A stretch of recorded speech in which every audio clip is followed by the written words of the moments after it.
What's up? Hello, fellow human beings from planet Earth. How are we all doing today? Hello, Jais, LOL. Hello, Deb. Hello, Shosho.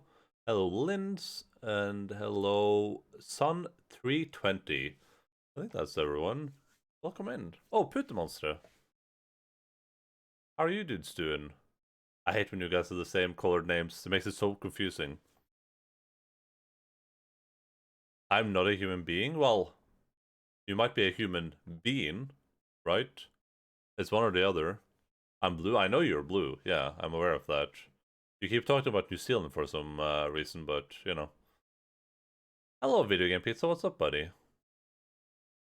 How are we all doing today? Poopy Butt Monster?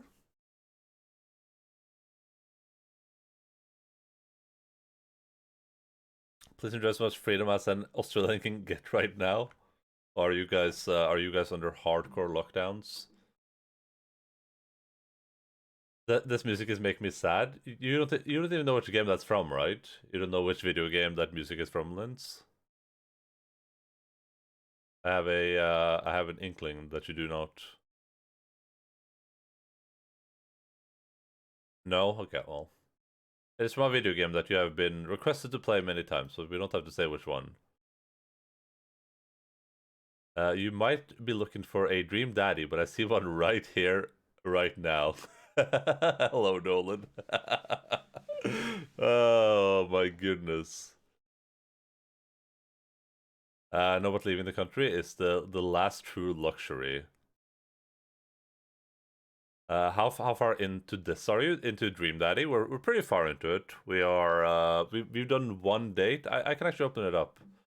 I'll just open the video game up. I don't know. I'm sitting here looking sleepy. Just ignore just ignore the just ignore the eggplants, okay? Pretend you didn't see the eggplants. I'm just gonna move those away, okay? Just ignore that happen. Alright.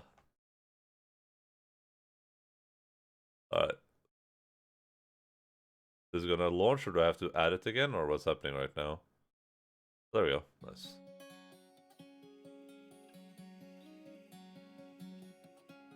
You bit your cheek? Oh, that's not nice.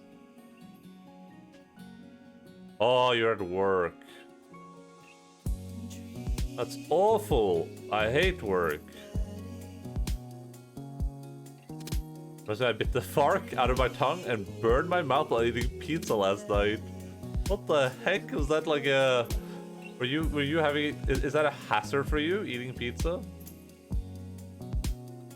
I heard an animal panting behind me in the hot tub. Versus 18 Celsius.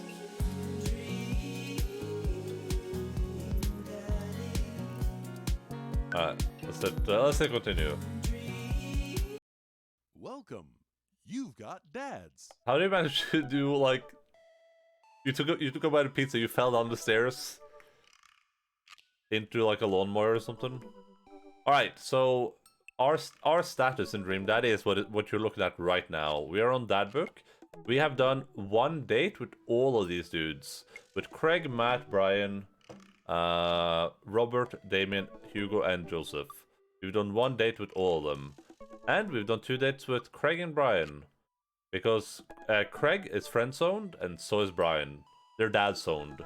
We're not gonna date Craig, we're not gonna date Brian. None of these two are dateable, sadly.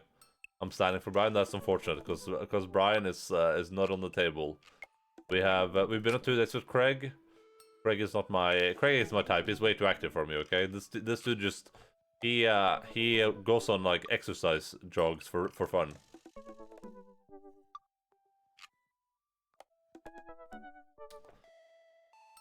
Brian knew?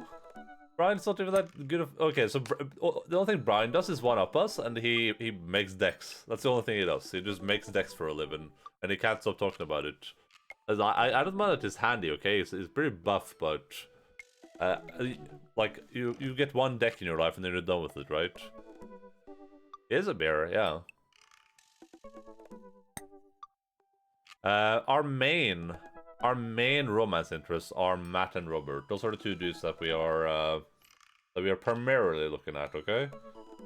But, you know, things can change. Who knows? Was, Don't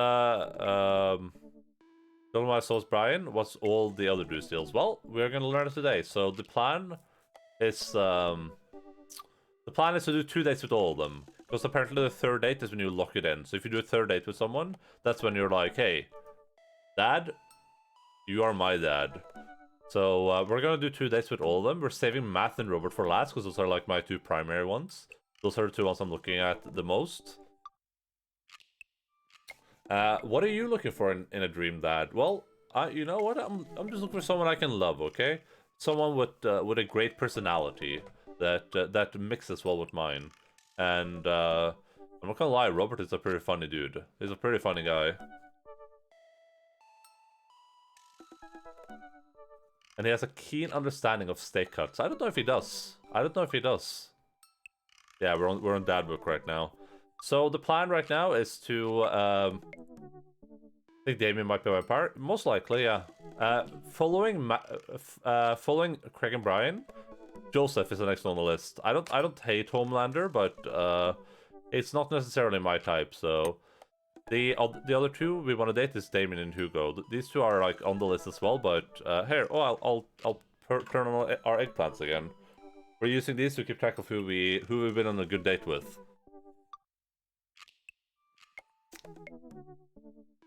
He's a funny guy. Yeah, exactly.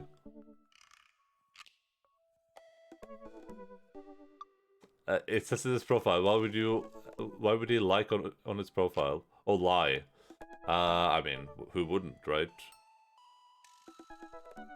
My Bluetooth dongle and monitor adapter arrived in the mail, so now I can game in 4K while having my face recorded. Nice, good job, Show. Incredible. Right, well, we have a lot of dads today, and we don't have a lot of time, so, you know, I think we should just get into it. We're gonna start with Joseph, like I said. We're doing 2 days with all these dudes, and then we're gonna go for the final date of the day. Let's see.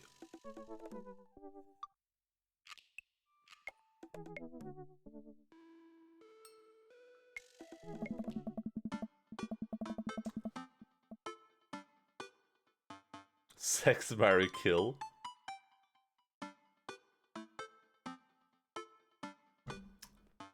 I was surprised that isn't a thing, honestly.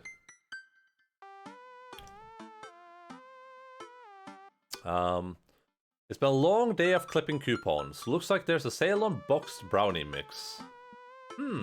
That reminds me. I wonder what Joseph's up to. I should see if he wants to hang out. Or if he wants to go to the store with me and use these coupons. Looks like he's online. Hey Joseph, wanna hang out? It takes a moment for Joseph to respond. Endaline, hope you've finally recovered from your brownie-induced coma. And I know I promised you a fun hangout, but tonight I'm actually chaperoning a youth group mixer. Amanda's invited, of course. If you're not doing anything, you should come. And be a chaperone with me, because I need the help. I think for a moment, I'm a little bummed out, of course. I suppose I just wanted some me and Joseph time. Maybe to get to know him a little better. So Joseph is he's a youth minister, and he's married. So I'm not sure how this dude is going to turn into a potential dream daddy, but I guess it's an option, so... what the heck, my friend needs help. I type back. Buddy, if you need me, you got me. Just tell me where I need to be tonight. Joseph lets me know the details. It starts pretty soon. I should get ready. I knock on Amanda's door and peek in. Hey Amanda, I'm about to head out. Where are you off to? Are you gonna go extreme couponing? I'm actually gonna go chaperone this youth mixer dance thing that's happening at Joseph's church. He says you're invited, but if you don't want to come, I'll cover for you. You know what? I'm down. Maybe I can make some new friends. That's a good attitude. But I'll have you know that I'm mostly doing this for the potential of free food. Thank you, Amanda. You get 4 daughter points today. Can I trade them in for a daughter lava lamp? Sorry, you only have enough for a daughter spider ring or some of those daughter plastic jumpy frogs. I like those things. Hey, they tried their hardest. It's inspirational.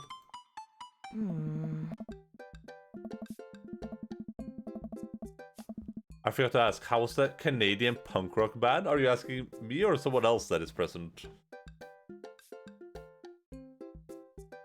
Oh, you mean the music at the when we were dating Matt? Is that what we're talking about? The music that was playing when we were on our date with Matt?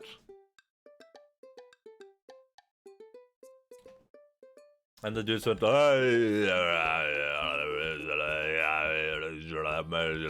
those people? That were just kind of like screaming into the mic.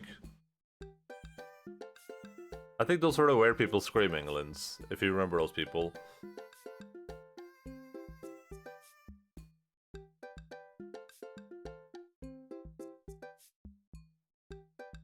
They're incredible. No, if you were here when we were at the concert with Matt, I think, right? I'm pretty sure. I don't remember. Time flies, okay? We arrive at the church to find that nobody's there. There are decorations and balloons and banners and everything, but no youths. Wait, what? I do not appreciate that banner. Wait, what? What's happening here? This isn't even a mistake. Someone did this on purpose and sabotaged it. Yes, it does say Jesus is coming. What the heck? I've been to a couple of dances in my life, and not that I want to paint myself as some sort of dance expert, but generally dances require people. And those people need to be dancing. All of a sudden, Joseph jokes up to us. He looks frazzled. I know good Canadian punk rock bands. The one we listened to was not. If it's the one I think of, it was not good. I can show you later at some point. That was not good. You're here. I need your help. Joseph gestures to the hand-painted banner hanging above the church door. It reads, "Jesus is coming." Hey. Yikes. Ah. Well, that's certainly a thing. God made all things, Amanda. Except for the banner. Ernest made that. I genuinely can't tell if he meant that maliciously or if he just can't spell good. Oh. You know what God also does? Forgives. He forgives teenagers and he never ever breaks their box mods. Box mods? Are you going to break Ernest's box mod? Oh, Amanda, that will be a sin. I think it's the one right after sloth. Yeah. Endaline, I need your help getting this down before anyone sees it. I can swing that. Amanda, can you help? I restart my PC to see Jesus is coming. Exactly. He is. He's on his way right now. Physical labor, huh? Amanda begins rapidly scanning the mostly empty room, looking for an escape route of her own. I have to go set up the food? Oh. The food's already set up. I'm gonna do a final inspection pass on the food to make sure it's up to code. Box smells like a vape thing, I think. Ah, yeah, he did vape. That's true. He is a vaper. I'm gonna eat your food. Amanda's able to bolt away before myself or Joseph can get another word in. Wow, she can really book it when she wants to. Her father was a giant pair of legs. I dated some giant arms once, but it turned out they were all right. He must have been devastated. Oh. It was an Armageddon.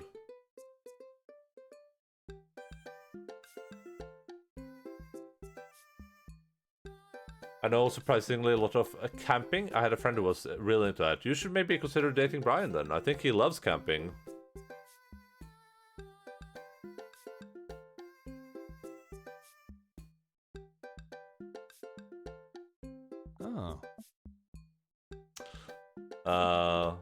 No, it's... I get it. Oh. I'll workshop it. There's a gem in there somewhere. I'm really glad you're here, Endaline. Are you enjoying my company, or did you just lure me out here for my strong arms and height advantage? That is me. I'm incredibly strong. Camping, vaping. I partially understood that. Hey. I assumed camping was a replacement for something else. I go to vaping camp. Oh, there's like a place where they try to make you stop vaping by, you know, just keeping you isolated for a while.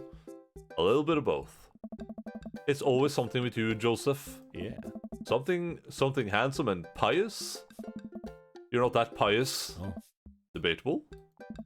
You just alluded to breaking a child's vape pen. Oh. I would have lost the debate. Oh. You ready to do this? Let's make some magic happen. Yeah. Magic isn't real, Endaline. God said that. Hello, Mara. God was also a bush one time. Oh. True. What? What does that have to do with anything? Joseph and I grab a stepladder and walk over to Ernest's banner. The third Ernest had one final trick up his sleeve. Looks like this nightmare is stapled and taped 6 ways from Sunday. Any ideas? Oh, Cracker Barrels. What happened to your strong arms and height advantage? Alright, I forgot about those. But I realized my oversized dad fingers are far too large to get leverage on the tiny staples. You got a hammer I can use to pry these off? Endaline, this is a church. We get a little nervous around hammers. And nails. Ah. I'm kidding, we just don't have a hammer. Yeah. But we have to hurry. The use will be here any moment, and I'll never hear the end of it if you don't fix this. Wait, I have an idea.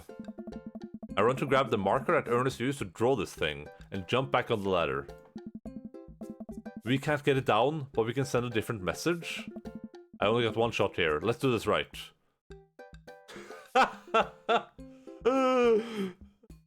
Yeah. Okay, why is there an option just making an O? Why is there an option just making an O?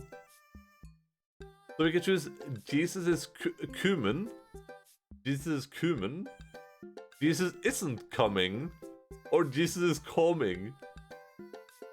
What are these options?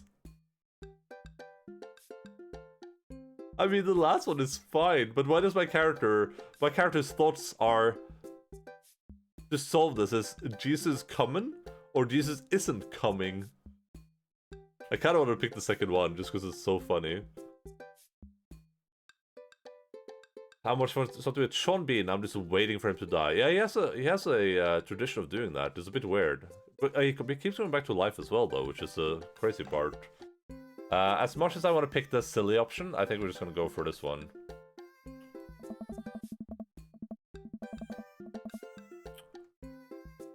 I'm able to turn the U into an A and an L somehow. It's a little tight, but it works. Cumin really adds a kick to Mexican food. But this doesn't look good at all! What the heck? Well, that's true, I guess. Bask in his calming presence, Joseph, relax, crisis averted. Let's just hope the youths don't notice. Joseph checks his watch. The DJ should be here by now. Just then, the doors swing open, and a man struts in with his DJing equipment. Wait, you're not the usual guy. What happened to Evan? Evan knew exactly when to play the Cupid Shuffle. Hey! Hello, old Cognac. What's up? You enjoy cumin. Good. I'll just pretend that's the last thing you said. Spin Master Quinn. Hey, I'm not Evan. Evan sold all of his DJ equipment to backpack through Europe, so I'm filling in for him. I do envy him, though. What I would give to drop everything and start over. Haha. Are you alright? My feelings are... Alright, I'm better than alright. I'm DJ Spin Master Quinn. He sighs heavily. I'm I usually do trivia nights, but I moonlight on the ones and choose to give myself a sense of purpose in life. Is he okay? Hello, Serp. Well, you'll have to do. You have a playlist of fun songs that youths will like, that won't inspire impure thoughts or tempt them to the dark side, right? That's The DJ thinks for a moment. Ha-ha! Believe me, buddy, I got what you need. Hey. Okay, great. I'll let you get set up. The DJ leaves. Let's keep an eye on this one. He sounded like he was just gonna play Creep by Radiohead on repeat. Die but run. Nice. Good meme. After some time, kids from the community start filing in the dance hall. Some of them seem to notice our sign hack, but they don't seem to care. Most of the kids group off into tiny clusters, standing in circles and casting sideways glances at the other group of teens. Man, I do not miss being a teenager at social functions. Hey, hey, hey, party people! Everyone in the room turns their attention to the DJ. DJ Spin Master.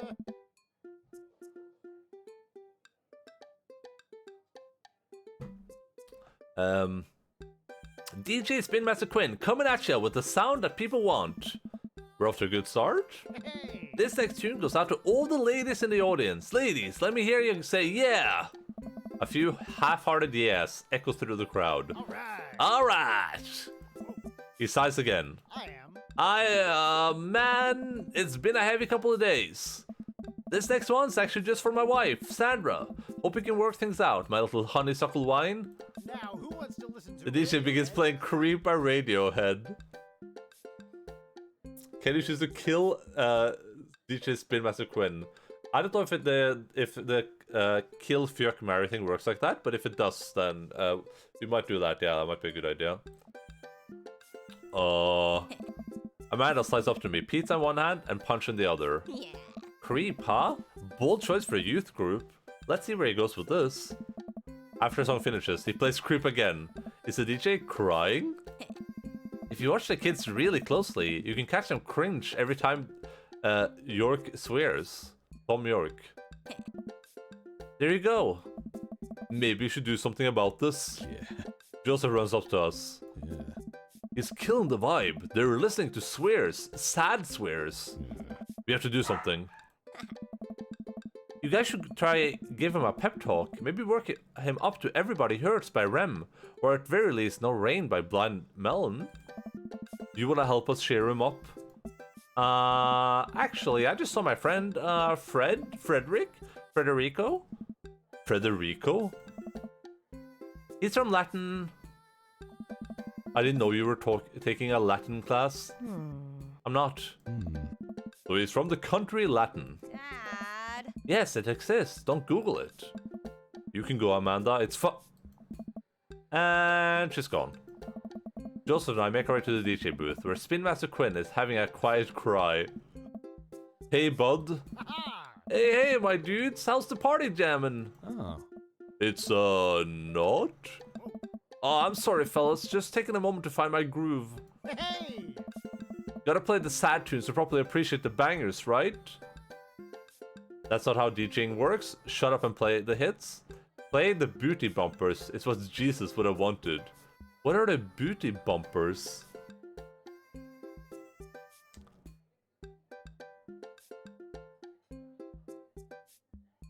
I should have made a dad bag emote for this. What would a dad bag emote even look like? Is it just an older looking bag emote? I don't know what this is. I'm just gonna pick it for the lols. Listen, buddy, this is a church function. The songs you're playing seem they're a bit much, don't you think? It's kind of bringing everyone down. You should put on some top 40 stuff, lift everyone's spirit. When everyone's dancing and happy, that it makes the good Lord happy. Right, Joseph? Oh. The good Lord does love a song that slaps. And he's a minister, so you know he means it. Let Jesus take the wheel here. Hey! You want me to play Jesus take the wheel? That is the opposite of what I want you to do. Hey, buddy. If it's problems you're having with... Joseph leans in close to me. Yeah. What was his wife's name again? I think it was Susan. Yeah. Ah! If you're having problems with Susan, I am it's Sandra. Yeah. I can help you too. I do counseling. It's my job here, and I'm very good at it. Bang, bang. Oh, I don't know. Yeah. I can tell you that you're hurting. Nobody voluntarily listens to that much Radiohead on repeat, unless they're really going through some tough times. Trust me, I know. I'm feeling so. Joseph glances. Place a hand on Spin Master Quinn's shoulder, who immediately collapses into Joseph's embrace, crying quietly. Ah. There, bud. It's gonna be okay. Sad Master Quinn. Thank you. I'll put on some dance hall anthems. Huh? You're the best, Spin Master Quinn. With another crisis averted, Joseph and I return to the dance floor, where Amanda's waiting with an ice cream cone. We have ice cream here. Good work, Amanda. How's it looking out there? Well, for a dance, there's not a whole lot of dancing. Looks like people are starting to bail, though. Yeah. This is a disaster. Don't be so hard on yourself. This ice cream, top notch. Oh. I'm sorry for dragging you into this, Endaline. You and Amanda should just go home. I'm not gonna make you stay here for a train wreck. It's not a disaster. We can still fix this. We can... I suddenly realize what we have to do. Amanda, get out there. I don't think you're gonna want to be here for this, or be seen with me after this. Oh god, you're not going to... I throw my car keys to Amanda. I'll get a ride back with Joseph, just remember me as I am right now, not as what I'm about to become. Amanda nods. Nice knowing you, Pops. She runs out the door. Joseph, I'm gonna turn it up on the dance floor. With luck, we can get these dudes into it as well. Are you in or out? Gee. Joseph stares at me. He knows what he has to be done as much as I do. Ah. See you on the other side? See you on the other side? Joseph and I walk out onto the dance floor in the middle of the room. The youths all stare at us, unsure what we're doing. Time to get our groove on. Let's start off easy and work our way up to the more technical stuff. This is gonna be a mini game. Start with the lawnmower, roll the dice, the worm. Is the roll the dice just one where you do this? What's that? Oh, the lawnmower's just doing something like this, right? The worm is also, I can do that too, but you wouldn't be able to see it, so. I like the roll the dice. We're gonna do the roll the dice first. I pull out the classic handshake and dice throw to the music. I'm a little offbeat, which is to be expected of any dad, but I think this is a nice baseline to work from. Oh. Joseph falls along, booping his head to the beat. Time to do the dance moves to the camera. I just did. Game and the last time my hero. Oh my goodness. Simple but smart. That's good. So he's just standing there. I think this is how you do it. I think you just like pretend you have a like dice in your hand, or do you do it down here? I don't remember. And it's just like booping his head. I look around. Well, it looks like we've got everyone's attention. All right, Endaline. Let's turn it up. Let's turn up the heat. Shopping cart? What is that? Sprinkler? The sprinkler I have a vague memory of. Can you demonstrate that again? It's where you do something like this, right? I think you pretend you have some dice in your hand and you throw them. You're standing there like this. That's what I remember anyway. The sprinkler's a weird thing where you like move your hand like this, I think. What's the running man again? I completely forgot what the running man is. Is that when you just run in place? Sorry, I was looking away again. No, stop. Shopping cart, sprinkler, running man. Oh. Since time immemorial, this move has never let me down. I start jogging in place, matching the movements with my arms pushing out. This seems to awaken something in Joseph, who feels the fire or the running man deep within him. I assume this should be off. Feels the fire or the running man deep. I guess it could be both. I don't know what the Running Man is. I have a vague recollection. I can't do it though. I don't have the no. I do not have the abilities to. I'm not a dancer, okay? I'm a amateur, professional, certified voice actor. I can't even do it. I will have a vague memory of it. He just describes it as jogging in place, okay? Look around at the youths, they're getting into it. Oh. Nice work, but we better pick it up or they'll lose interest quick. Cabbage Patch, the windmill, hammer slide? What are these? Cabbage Patch? What would you do if you were to do that? I would sit here. I'll show you guys. I'm doing it right now. Oh, you can't see my legs though. Well, like basically like this. This movement I'm doing right here, right now is what I would be doing. It's very intricate and it has a lot of like dynamics to it, but yeah, that's pretty much what I would be doing. I'm just gonna do the hammers, the windmill actually. Ooh, Cracker Barrels. I've seen breakdancers do this, so it shouldn't be too hard. I drop on the floor and try to spin my legs around. I'm sure this does not look appealing. That does not look appealing. I look around to the youths, they are not appealed. They're not looking too lively yet, but we can still turn this around. What is breakdancing? No. Moonwalk, buttershorn, attempt twerking.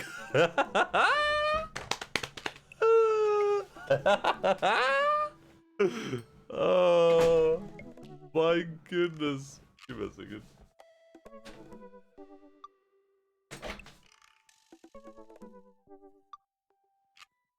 Alright, I'm gonna pick, we're gonna pick this one, and I'm gonna try, I'll do this one on camera, okay? I'll pick twerking, and we'll try this one. I mean, the twerking is almost too good not to choose, but I want it to be a good date. Save, yeah, okay, we'll save scum the twerking, okay? We'll save scum the twerking. I was twerking off screen, yeah. Twerking is nothing to do, right? Lords of a I gyrate my butt. Oh, this feels bad. This is really rough on my lower back. Several of the kids have their heads in their hands. One kid is filming me with his phone. My career in politics is over. Alright, maybe twerking wasn't the best choice. Alright, time for the big fish. Yeah, we're not gonna twerk.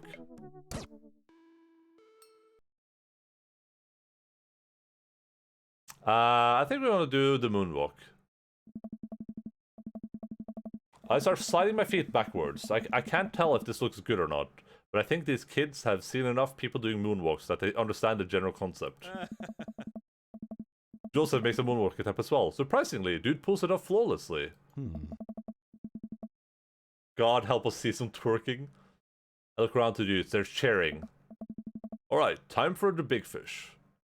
Wait, did the music stop because I I think the music stopped because we saved and loaded. I'm gonna try going to title. That's weird.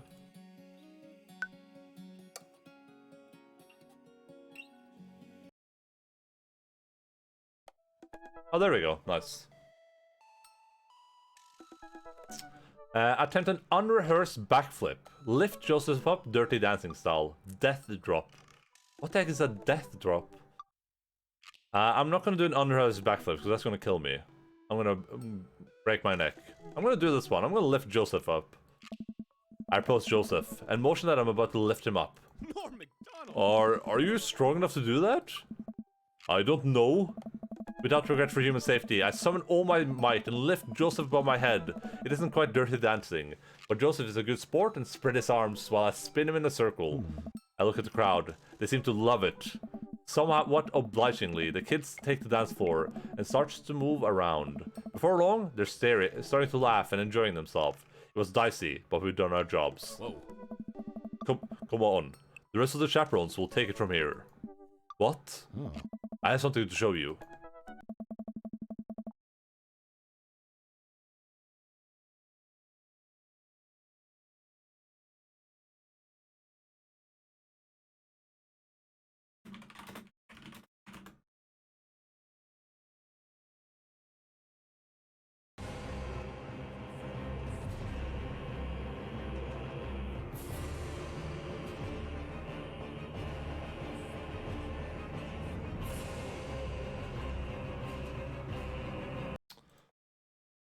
Joseph leads me out of the main room and down various darkened corridors of the church. I can barely see anything and find myself tripping over my own feet. He's taking us to the abyss. Joseph, I think I lost you. His hand finds mine in the darkness. I'm right here. I'm glad he can't see me blush. We keep walking. Where are we? This church is huge. We're almost there. I should have to admit that I was a little dishonest with you. I didn't just invite you here to help me chaperone. What happened to lying being one of the 10 things you're not supposed to do? I think there's an exception for when you're trying to surprise a friend. Joseph closed the door behind us. I guess we're in a random room in the depths of his church now. What could he possibly have planned? So, last time we talked about escaping to an island where we could live out an easy tropical lifestyle, where our only worry is trying to find that lost shaker of salt. Since we can't actually do that, I figured I could bring a little bit of the tropics to Maple Bay. It's not quite Margaritaville, but something like it. Joseph throws on the light. Welcome to the Margarita Zone. I look around as my eyes adjust to the light. It's his office, but there are twinkle lights strung across the walls, little garland of fake flowers, and 2 beach chairs set up in front of the desk. There's a blender and 2 glasses sitting on the table. Ukulele music plays softly in the background. Oh, you clipped it so nice. I'll watch that later and laugh at myself.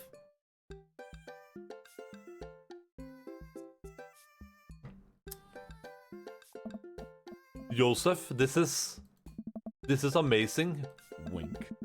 There's no pop-tops to step on here, buddy. You did this for me? Joseph takes a seat and gestures for me to do the same. I did this for us. I think we've both earned it. I settle in while Joseph pours us both margaritas.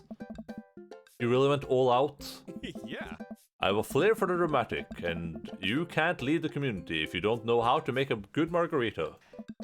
I take a sip of mine. This is a killer margarita. I would follow this man. Do you think the dance is going to go okay without our sick dance moves? No, not here. You're missing the point of the Margarita Zone. Margarita Zone is a place of the rest and relaxation. It's a place where you can kick your feet up and forget about your worries for a while. Watch out for blown out flip-flops. Let's get tattoos of Mexican cuties. It's heaven on earth with an onion slice. I think he already has the tattoo of an anchor, so let's do that. Totally, I've got my stick and poke kit in my desk. I was kidding. I'm also kidding. But I do actually have a stick and poke kit in my desk. Confiscated from Ernest. Joseph gestures to the makeshift island bar he's made. You know, it's funny. This reminds me so much of when I was younger. I've been meaning to ask, what did you do before you started preaching? It's uninteresting. I left home young and got into a lot of trouble. What kind of trouble? Trouble meant I got to go wherever I wanted, whenever I wanted. I hitchhiked around the country, went on adventures, met all kinds of people, did some stuff I'm not too proud of. But I was young and in love, and I didn't have to answer to nobody. Anybody. And now, I host fundraiser, car washes, and take the kids to soccer practice on the weekends. Sorry, I don't mean to get heavy here. It's okay. It seems like you spent a lot of time taking care of others, but not enough time taking care of yourself. If you need to talk about it, I'm here for you. Joseph stares deeply into the blender filled with ice and margarita mix. It's just... I think about Margaritaville a lot, or I guess the concept of it. A place where I could strum on my six string while I wait for the shrimp to boil. Drink margaritas all the time, forget my worries. It's an easy life. I had Margaritaville once, but I think the closest I'm ever going to get back to it is Margarita Zone. A short and occasional reprieve from my daily life. It's that such a bad thing? This is pretty nice. It doesn't last forever, that's the rub. When you're in Margarita Zone, it's not like your problems have really gone away. You're just choosing to ignore them. I am permanently in the Margarita Zone in real life. for the record. Maybe you're looking at it the wrong way. Maybe Margarita Zone is actually better than Margaritaville, because Margaritaville itself is an impossible ideal. Remember what Spin Master Quinn said? Sometimes we have to play the sad tunes to appreciate the bangers. If stepping on a pop top is your biggest concern, how could you possibly appreciate the boiling shrimp? Oh. And Margarita Zone isn't landlocked to this office. I think it's about finding the little piece of Margarita Zone throughout your day and taking joy in those moments. True. Video game Endaline is very smart. That's awfully optimistic of you. It doesn't have to be anything big for me. I think it's being able to quietly do word jumbles and drink some strong coffee in the morning to see my daughter smile, or I smile at Joseph. To spend some quality time with a good friend. Oh. Yeah? Yeah. I can feel myself leaning closer to Joseph. It's just me, or is he leaning closer too? Joseph tenses up. He downstairs with his margarita and hops up out of his chair. Yeah. It's getting late. We should head back. Sure. Joseph and I make sure the dance wraps up without incident before he takes me back to the cul-de-sac. I hop out of Joseph's car before he pulls into his driveway. Thanks again for the help. Thanks again for Margarita Zone. Maybe we'll go back there one day. If we do, it'll be my own damn fault. Good one. Joseph chuckles and drives away. I walk into my living room to find Amanda curled up under a blanket and groaning on the couch. Hey Panda, you feeling okay? Dad, I have a tummy ache. Eat too much youth group food? I drank too deeply from the well of life and now I pay the price. And by well of life, I mean the big lukewarm punch bowl of seltzer, juice and charbet. Amanda slides to the floor with an elongated groan. Need anything, kiddo? A time machine that goes back approximately 2 hours in the past so that I can warn myself of the folly of excess. I'll pour you a glass of water. Love you, Pops. How'd the dance go? Oh, I crushed it. Got the kids on the dance floor at the expense of my dignity. A fair trade. Also, everything hurts. I'll see you in the morning, kiddo. Night, Dad. Alright, back to that dad book. Date complete. This has to be an S. It might be an A though. I think it's gonna be an S. Ah, it's an A. Gosh diggity darn it.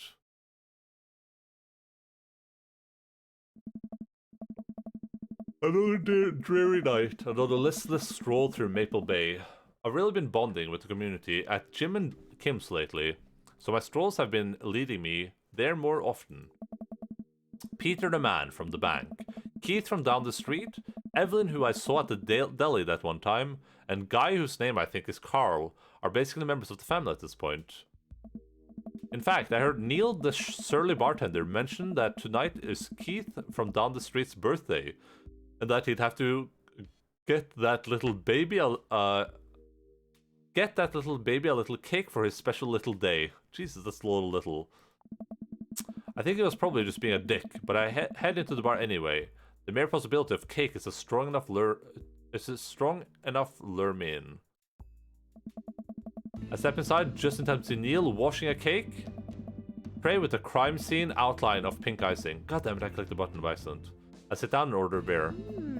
I sit down at the bar and notice Mary from next door, sitting in a corner of the room, drinking alone again. She must be having a rough day.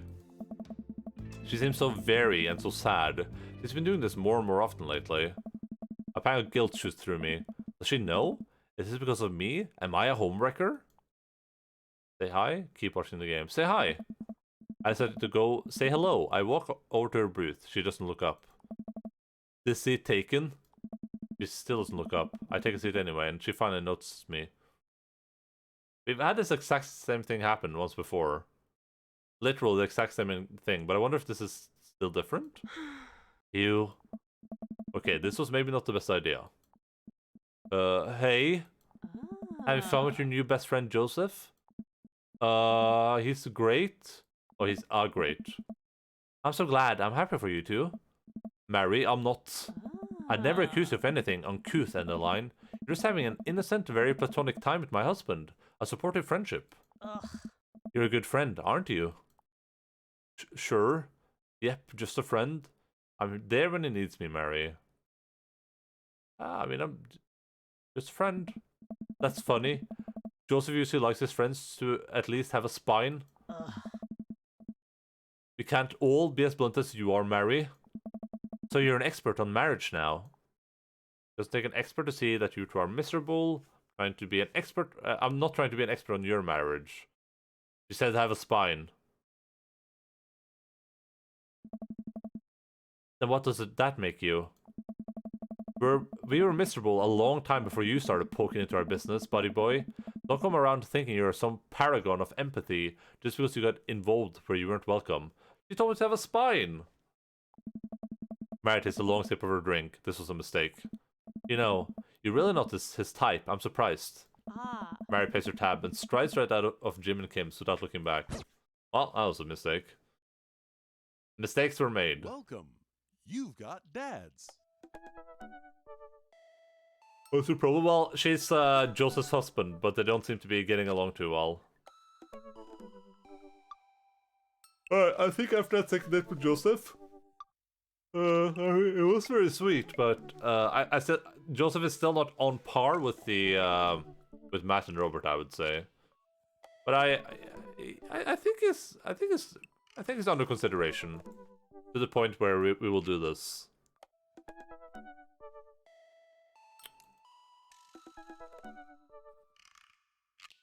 Oh god, where's the source? Oh god, we're moving all of them now.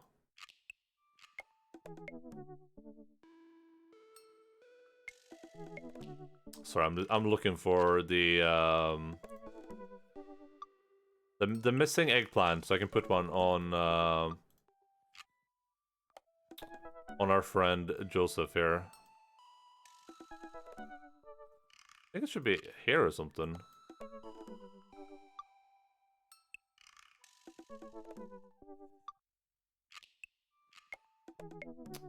I remove that. Let me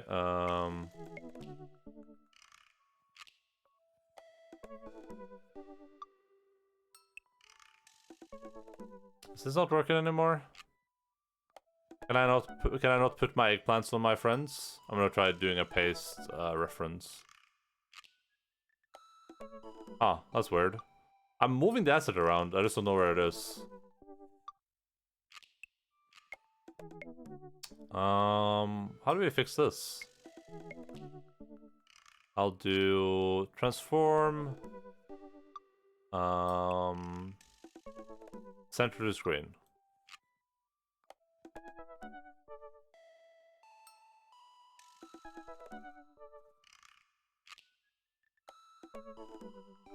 I don't know what's happening. That's weird. Let me move these other ones though, right? Yeah, I can move this one around. Copy. And paste. Yeah, no, this is being... I guess we can't put any more eggplants on them. We've used our allotted amount of eggplants. Well, we'll put it in our memory bank then. So Joseph Joseph was pretty sweet there, but he's still not on the same level as Matt or Robert. We'll go on a date with Damien or Hugo next. I'm just not sure who. I think I like Damien more than I like Hugo, so let's go with Hugo first. Hugo's alright, but Hugo is a bit of a, he likes books a lot, you know what I mean? He's a nerd. I should take Hugo up on his offer to hang out. I had a lot of fun with him at the aquarium. I tap out a message to him on Dadbook. Hey, still want a cheese board? Hugo responds within a few minutes. Colin is still being a humongous shithead. He won't stop sending the same pictures of Jackie Chan in a mesh shirt to the printer. And it's a nice picture, but it is wasting all my paper. Oops, sorry, meant that for another teacher. But seriously, he's insufferable. There's pictures of Jackie Chan everywhere. Save a couple for me. My Jackie Chan scrapbook is a little light on content, and I think this would really round it out. I stand up from the computer and stretch. Ha! Let me get back to you after class ends. Well, guess there's only one thing to do now. Dad nap. I hop on the couch and turn on some Antiques Road Warrior for background noise. Got this ornate cabinet from a yard sale for $5 in 1982. To be told that it once belonged to a Confederate general is a huge surprise. This will feed my tribe for weeks. I really like the way the appraiser's voice echoes through the mouthpiece of his leather armor bondage gear. Maybe this is the ASMR thing Amanda keeps telling me about. I drift off to sleep. That sounds like ASMR, yeah. Very, very accurate. I'm jolted away by a dadbook message from Hugo. Hey, sorry about that. Colin's in the principal's office now. He says he knows Jackie Chan personally, and that Jackie won't be happy to hear this. I get off work in a little while, and I continue to be very serious about the cheese boards. Yes, so am I. Hugo and I work out the details, and I'm all set to meet him in a few hours. Amanda walks in the door just as I'm about to leave. What's up, Buttercup? Huh? Just getting home from school? Where are you going? Oh, I have a meeting with the board. The board? A cheese board is what I meant. I'm getting cheese with your teacher. Will you be able to fend for yourself until dinner time? Yeah, I'll live, but only if you can talk him into going easy on me for the final. Sorry, buddy. That ball's in your court. What's in my court, you ask? Just a variety of delicious cheeses, meats, and their accompanying crackers. Maybe some olives, a little bit of fig jam. Oh. Yeah, I get it. You're excited about the cheese. Sweetie, you'll get it one day. But now I gotta go see a man about some, manchego.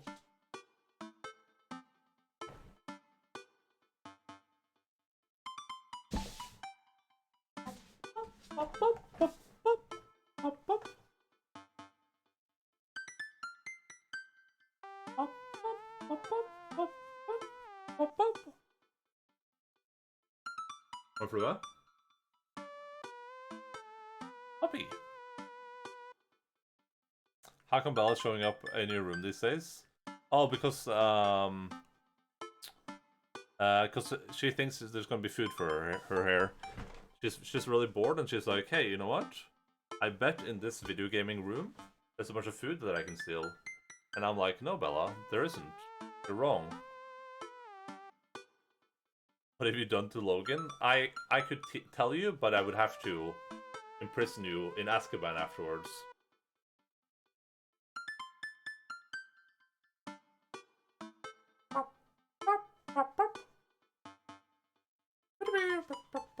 Oh. Bella, shoppa. Shoppa.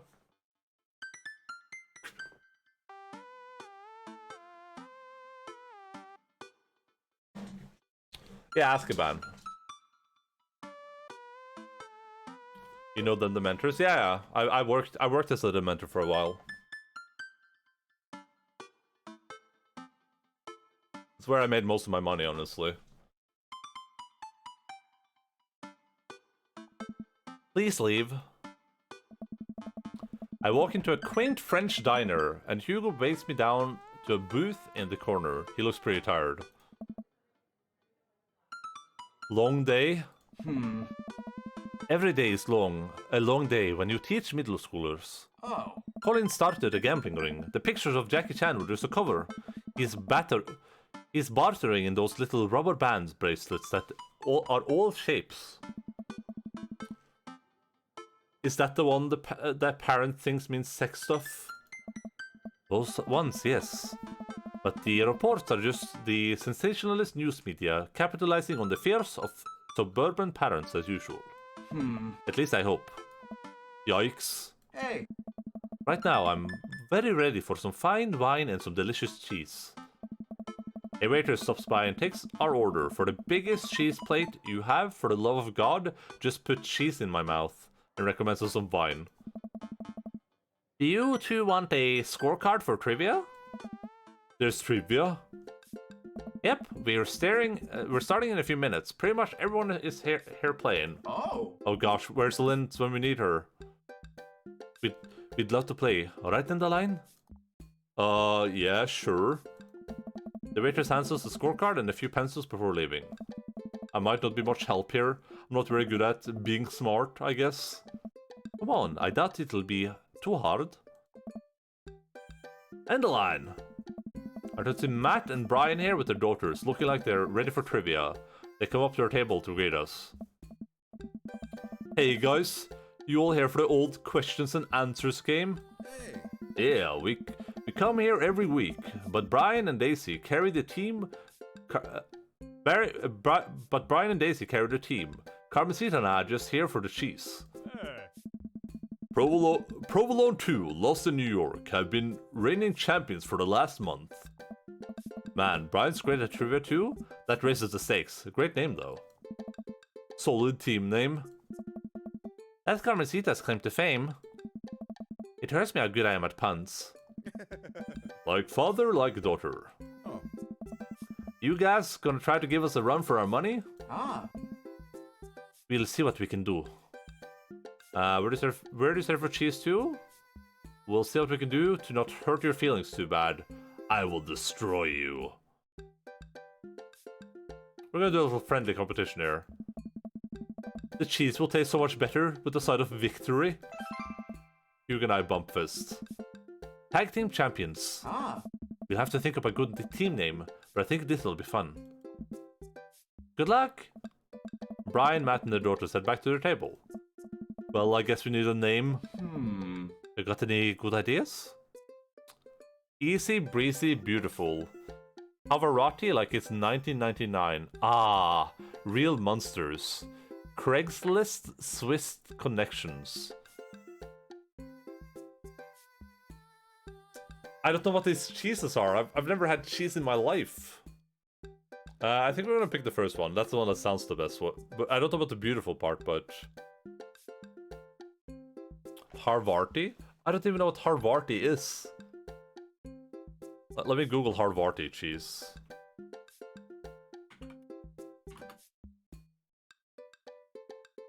What the heck is this?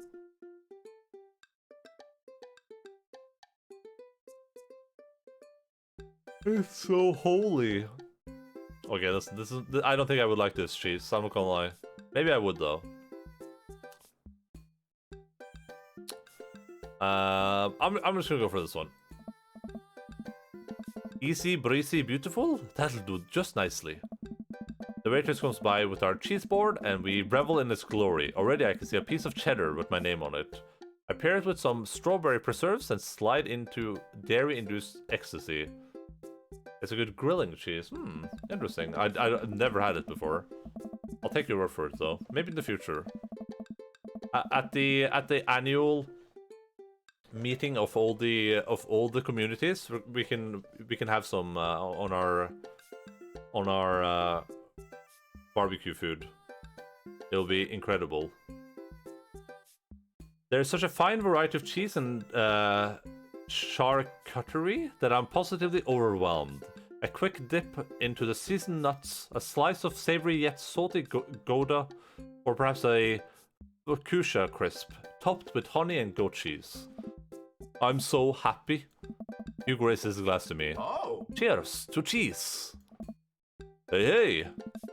A middle-aged... Oh, no. A middle-aged man in a backwards baseball cap, sunglasses and a cargo shorts, jogs out the back with the frantic energy of a radio DJ. Everybody here ready for some trivia? The restaurant cheers. Oh man, looks like everyone's really into this. That's what I like to hear. For those of you who don't know me, I'm Quizmaster Quinn. My actual name's Richard. I just like alliteration.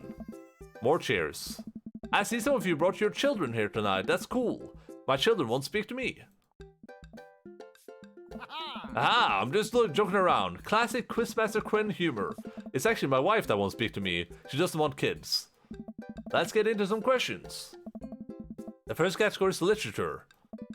Excellent. You know who loved literature? My dead father. I looked up to him so much. More jokes. Classic Quizmaster quips. Just trying to keep it light here, folks. Just like I thought my wife was the light of my life. Hugo, you got this literature stuff right? Hey. Does Franz Kafka have an irrational fear of one day waking up as a large, grotesque insect-like creature? Yes. This is the continent that encompasses the realms of Gondor, Rohan, Mordor, and Lothlorien. The continent? I feel like there's more realms there than those, though.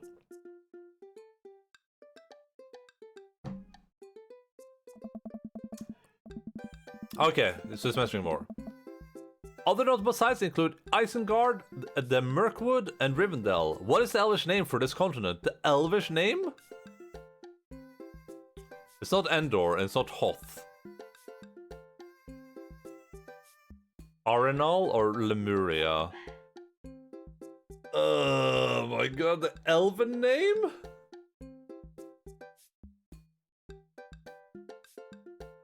Actually, it could be Endor or Hoth. Maybe that's like the twist here. Maybe that's where George Lucas stole it from. I'm gonna go for this one. Wrong answer. Wrong answer? Who was the writer that created Tarzan and John Carter of Mars? Nathaniel Hawthorne? William A. Alcott? Edgar Rice Burroughs? This is this dude. Eamon Dantes is better known as this man. Frankenstein's monster, The Count of Monte Cristo, H.G. Wells, Dante Alighieri. The Count of Monte Cristo. The Quizmaster walks around the room. I think he's doing crowd work. He stops by mine and Hugo's table. Whoa, nice cheese plate you got there. Thank you. How's that cheese tasting, big guy? Good. Haha, great. Cheese used to be my favorite food, but I developed a lactose intolerance later in life. I'm sorry to hear that. I also developed clinical depression. Oh. But people don't tell you, just get over it. Your lactose intolerance, right? Nobody's like, have you tried exercising to get rid of your debilitating dairy allergy? Or you just need to choose to not let your throat close up when you eat brie. Oh my goodness. Anything? Does that scan? I'm trying to workshop my routine here. Quizmaster Quinn wanders off to another table. Who wants to start the next round? More cheers from the audience. Next round is cinema. Oh man, I love movies. Sometimes I'll retreat into them for days on end, because obsessing over a fictional universe is easier than engaging with my real emotions and problems. This guy sounds like he could be my best friend. Well, that's good at least. Frodo Baggins, am I right? Is he okay? Oh no. I think it's just his character, I hope. How's your cinema? Hey. Potty. I don't know a lot about movies, but if there are any questions about bad horror movies I can be of service. That's an interesting one. Ah. It's a bit of a guilty pleasure. I also love bad horror movies. In Return of the Jedi, what does Luke ask Leia if she remembers? Their father, their promise, their mother, the Jedi Order. Is Return of the Jedi when she finds out?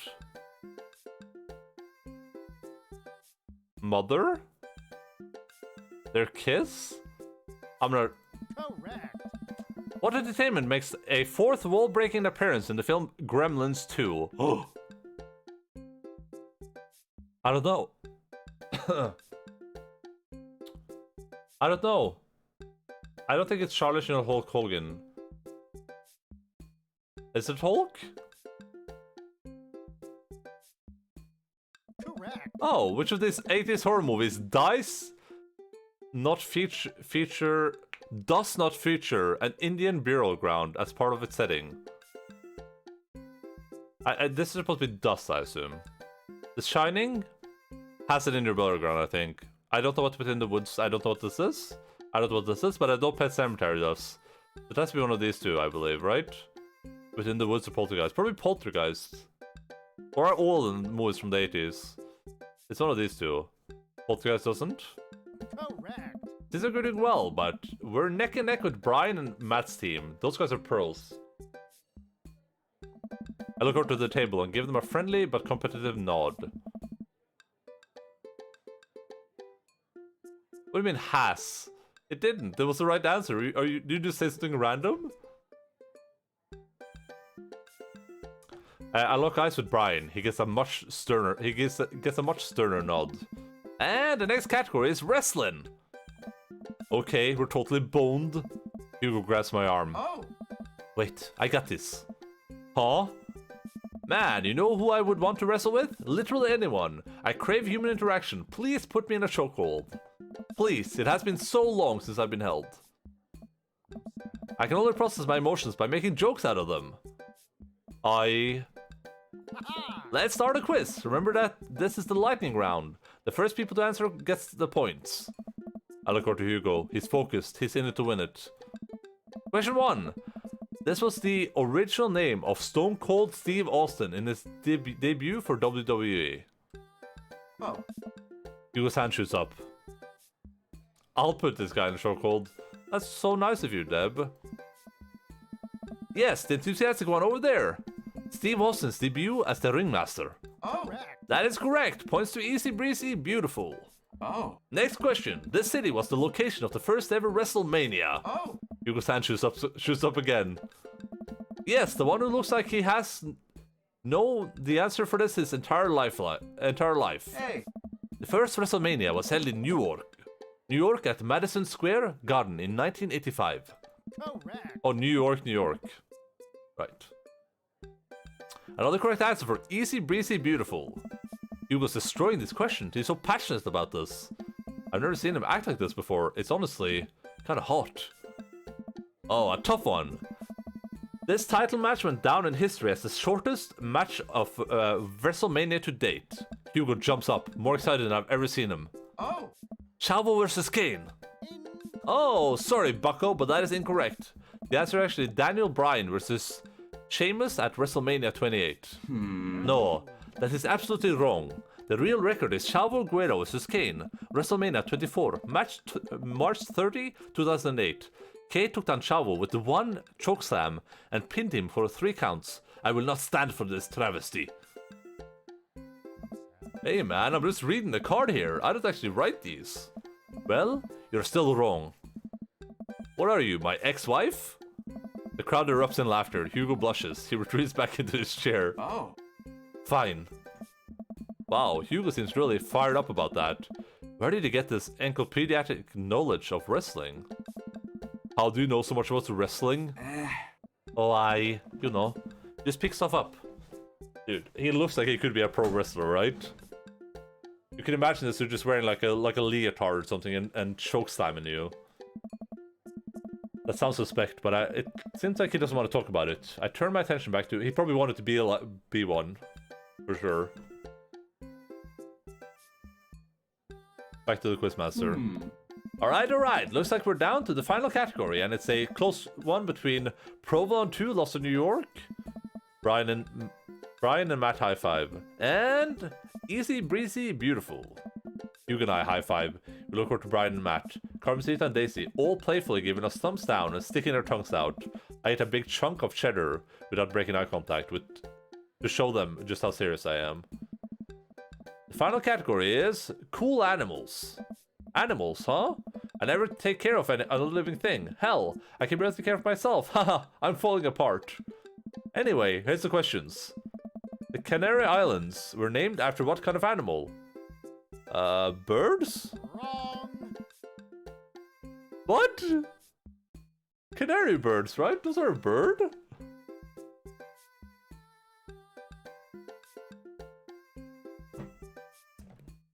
What is the last animal that appears in the dictionary?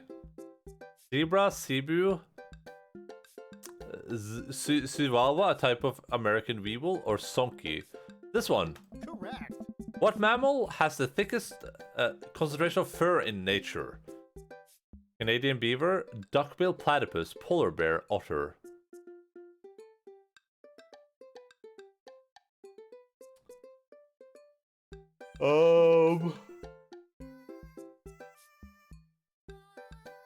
I think it's one of these two, honestly. It's one. I don't think it's the polar bear.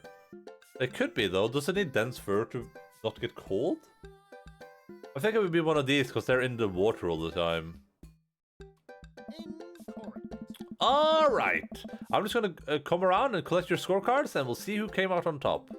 Remember, the winning team gets a $25 gift card to Phil's Auto Care. If you need a car part, Phil's will fulfill all your needs.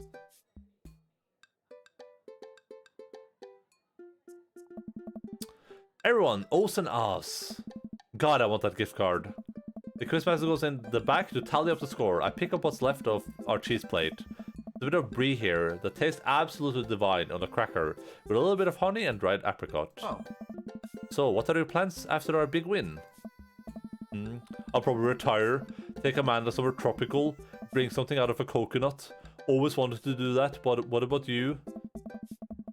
Probably take my winnings to Colin's gambling ring. Bet it all on black, walk out of there with more rubber bands in the shape of animals than I know what to do with. Bold, but I like your style. Ah. You want the last piece of Hawarti? Hawarti?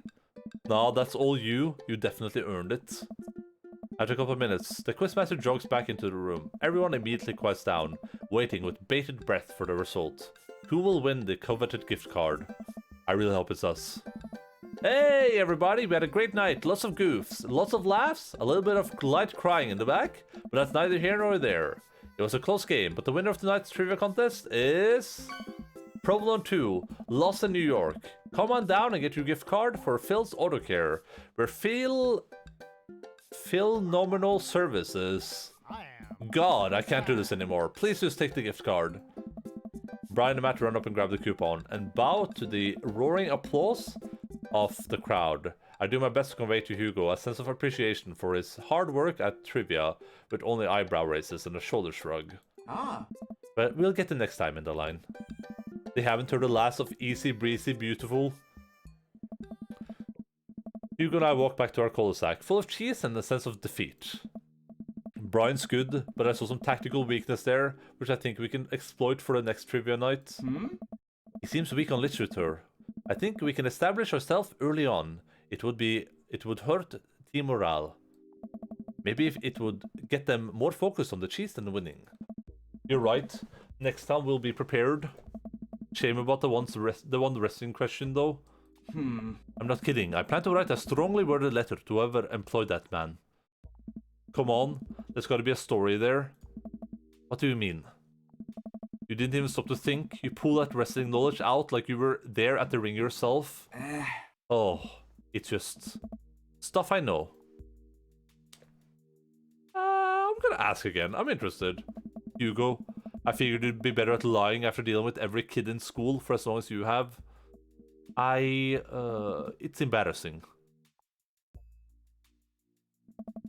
You know that's actually what's actually embarrassing? Not being able to explain basic algebra to your daughter. You know what's definitely not embarrassing? Knowing stuff about wrestling. Hugo sighs. Alright. If you really want to know, just follow me. Hugo leads me to his house at the edge of the cul-de-sac. We step inside and his house is exactly what I expected it to be. Neat and filled to the bottom with books and art. Welcome to my home. Sorry it's so messy. His house is actually spotless. I follow him down a hallway. What are we doing? Hugo opens the door and ushers me inside. It's pitch black. He closes the door behind us. Hugo flips the light switch and I finally understand. Curio cabinets packed with in-box wrestling action figures lines the walls, along with posters, cardboard cutouts, and every piece of wrestling memorabilia imaginable. A giant widescreen TV sits on a decked-out media stand. I'm speechless. I look over at Hugo, who's hovering by the door, doing everything to avoid eye contact. It's... this is really embarrassing. This is the coolest thing I've ever seen. Oh, wow. A lot of people have seen this, huh? Are you kidding? This... look at all this stuff. This must have taken you forever to collect. Move your stupid face. No, I refuse. Hugo standing in a bad spot, that's his fault. Can I touch this? There you go. He moved it himself. He knows who the boss is. Go ahead. I pick up one of his replica championship belts and toss it over my shoulder. Do you smell what I'm cooking? Oh. I think the line is... it's meatballs. Sorry, I don't watch a lot of wrestling. I just think it's cool how passionate you are about this. Oh. Oh, yeah. I really, really like wrestling. He's blushing so hard right now. Hugo, you bought the wrong kind of pizza rolls again. Looks like Ernest just got home. He's yelling in from the hallway. I can see Hugo immediately deflate. Hmm? I told you, those pizza rolls have less sodium. I just want you to be healthy, son. Ernest comes into Hugo's wrestling room and looks around with disgust. He notices me and scoffs. But nobody was allowed in your precious wrestling room. I never said that. I said you're not allowed to take the action figures out of their boxes and post them so that they're having sex with each other. Ernest gets flustered. Yeah, well, whatever. I'm gonna go throw eggs at stuff. Have fun with your stupid wrestling crap. Ernest leaves. Then a moment later pops his head back into the room. And your stupid friend. Ernest storms back out of the room. I hear a door slam. Hugo warily runs his hand through his hair. Sorry about him. And sorry that I have to keep apologizing about him. He's going through a phase, I guess. I try so hard to impress him, but it's obvious that no matter what I do, he hates me. Ernest has a thing against authority figures, and you don't get much more authoritative than a teacher dad. My ex, he gets to the fun weekend dad.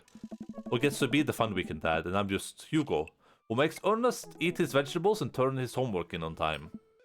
Hey, you love him, and you're looking out for his best interests. Take it from one dad to another. Someday, he'll come to appreciate you. Maybe not someday soon, but someday. I hope so. Ah. Thanks for letting me vent. Hugo glances at his watch. Oh. The boss is getting late, kinda late. Let's do trivia again sometime soon. I would absolutely love to. I start to leave. And hey, thanks for showing me your wrestling stuff. Maybe you can tell me some more about it next time. Hugo smiles. Ah. That would be amazing. I'll catch you around. It only takes me a minute to walk back home. Amanda's sitting on the couch, reading a book about female photographers. Wow, I thought you didn't like reading. Huh? I don't. This book is all pictures. And even then my patience is being tried. Did you get to eat all the cheese your little heart desired? I'm happy. I'm a happy little cheese monster. But I made sure to leave room for dinner. Who wants breakfast for dinner? Alright. Hash browns! Okay. Hey. Toast dipped in egg! Or blueberry pancakes! Well, only if you'll help me make them. You know, I'm the world's best blueberry sprinkler, and also totally amazing at heating up the maple syrup in the microwave. Now tell me about that cheese board. Amanda and I spend the evening cooking an elaborate breakfast with everything we can find inside of the fridge. I tell her all about the trivia, but leave out the parts about Hugo being into wrestling. I figure she would probably find a nefarious way to use that information for a better grade. Hey, you did complete. This is gonna be like a B, I think. We failed the trivia. Looks like Paradise Lost. Oh, Just got because the found. wrestling thing. Damn, okay. The wrestling thing was really Welcome. important. You've got dads. Oh, sorry, just a little bit of COVID.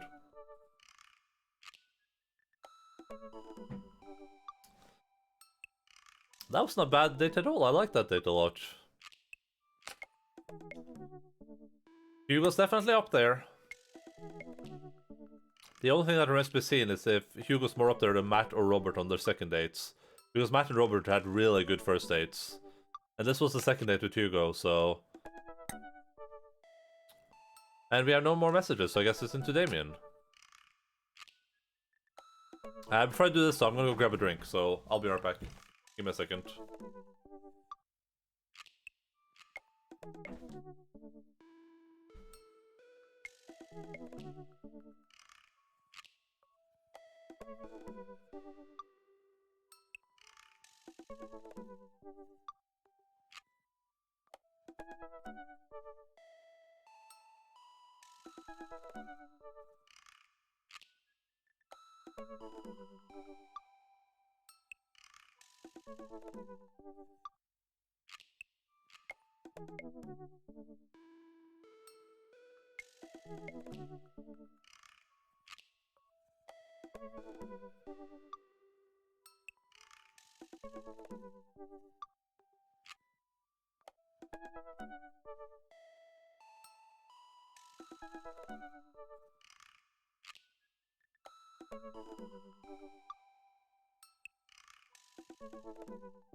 Look, it's a puppy. The puppy present. Oh, Papa. Hi, Logan. Hi, man.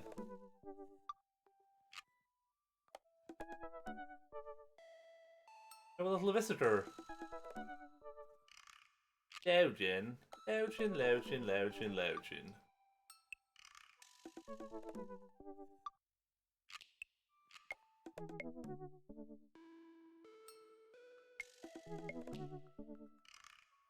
That Logan has been so long. He was here last stream, right? Wasn't he on Thursday? His smile. Look at his little puppy smile.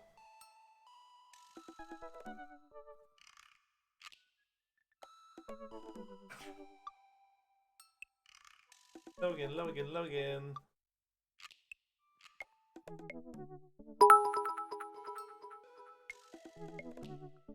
Shosho_Rubblefong has cheered. X10. X10. Logan, can you hear us, Logan? Or whatever the copy pastu is. Kappa. The copy pastu?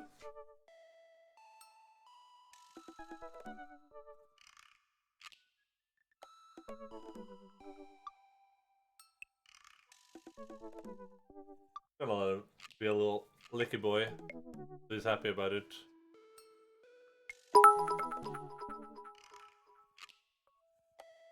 San 320 cheered. X10. X10. 226 9-month subscriber 9-month badge sub gifter Shosho underscore Rubble Fongers. Logan Pagman 2:26 moderator founder 16-month subscriber 10 gift subs and 320. Is that Logan? 2:26 moderator founder 16-month subscriber 10 gift subs and 320. It's been so long. 227 9-month subscriber 9-month badge sub gifter Shosho underscore Rubble Fongers. Show love 1010 Logan, can you hear us Logan? Or whatever the copy pastu is. Kappa. Thank you for the 10 bits. I like that it read out like everything in front of Shosho, like his titles. 9-month subscriber, 9-month badge sub gifter Shosho Shurbofungers. That's your official title. Here at the Bag Squad. If you're curious what your designation is.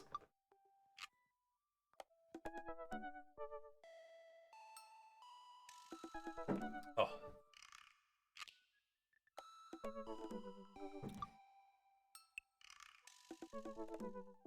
Goddamn chocolate milk on my mustache. Chocolate rain. Let me do,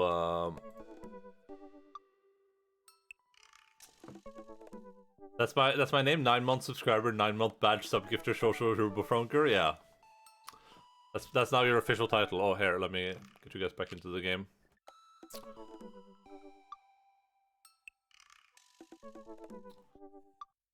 Alright, let's go to date with Damien. We had a pretty decent time with Damien last time. We went to his home. We got a little tour of that. It was a bit spooky. We went to see his garden. He has a big, beautiful garden. And then we have to go rescue or prevent his son from breaking another kid in. My DualShock 3 is Bluetooth connected to my PC. Holy guacamole, duboli.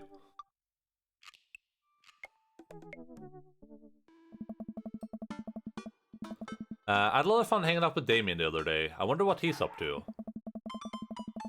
I open up that book and start writing him a message when Amanda walks in the door. Dad, you got a letter. Oh, is it from Grandma? No, it's from Damien. Whoa, can I see it? Amanda hands me a piece of old parchment, folded into an envelope and sealed with purple wax. Damn, that dude goes all out. I pry off the seal and unfold the letter. In the most beautiful calligraphy, the letter reads, Dearest Endaline, I hope you'll find my continued correspondence endearing rather than trying.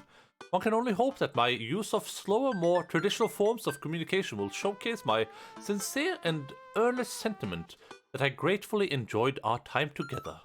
I write this hastily under the warm embrace of excitement, fearful that I may misstep and speak towards something unwelcome. For now, I hope that you might forgive my boldness. I will simply say that your company has greatly occupied my thoughts. While the afternoon may have been derailed by our forces unseen, your companionship helped a great deal, not only in the discipline of my child, but in the morale of my spirit. And for that, I thank you. That said, Endaline, if you'll allow me, it would mean the world to me if I could enjoy more of your time. Perhaps a trip to the cinema followed by a moonlit stroll would be your taste. To your taste. Eagerly awaiting your response. With great respect, D. Blood March. Pop, pop. Amanda and I both look up from the letter. Wow. He's good. So you're gonna catch a movie with him? Yeah, I better message him on Dadbook and let him know. Amanda slaps my laptop shut. You have to write him back, a real letter. But my handwriting looks like two toddlers fighting over a crayon. Hey! Dad, you have to. He wrote you a letter. That's so cool. Will you help me? I need to class this up. Father, I was made for this. Here's what you do. Find tickets to a show that you like, then enclose them in the letter. Oh, that's classy. Yep, vampire is definitely a vampire. I mean, I hop onto my laptop and pursue showtimes. He doesn't seem like a romantic comedy kind of guy. Oh, here's one. Vampire Crusade 2. Evil Never Dies. I don't know, that sounds kind of stupid. Actually, it's a critically acclaimed exploration into the ennui of existence. It really turns the vampire trope on its head. Really? Nah, there's just a lot of blood and vampire titties. sounds great. Wait, is this flipped? Did they just flip her? Because these used to be on the left side of her jacket, right?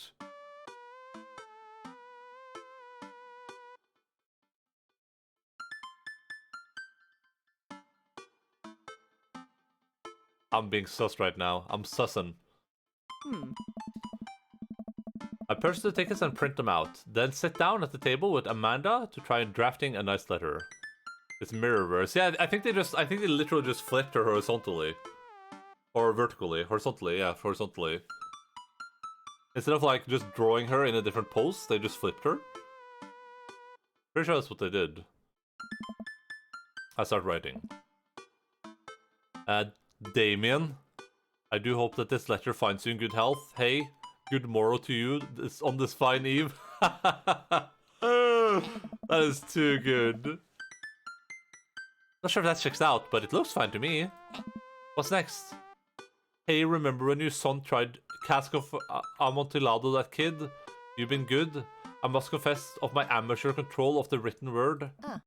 Jeez, Dad, have some faith in yourself. Okay, we're trucking along. Let me know how you feel.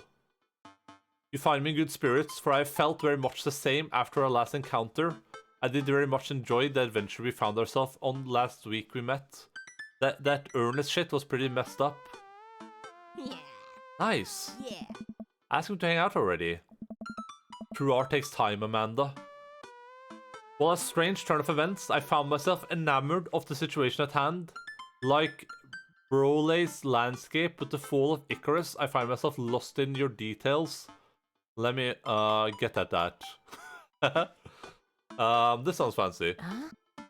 Dad, whoa. I saw it on TV. I'm not actually an intelligent person. Yeah. Bring it home, Pops. Let me take you out. I got 2 tickets to the movies. I would very much enjoy your company, accompanying me to the cinema. It would bring me great pleasure to escort you to the cinema. It's a mood. Calling it the cinema is a classy move. Enclosed you will find 2 tickets to Vampire Crusade 2, Evil Never Dies, which I'm sure you will find both titillating and enjoyable. Best wishes, hard dabs, namaste. Namaste. Then I sign my name. My full name. Fancier that way. Endaline Baggin. Oh. Is this okay? Amanda reads from my sloppy handwriting.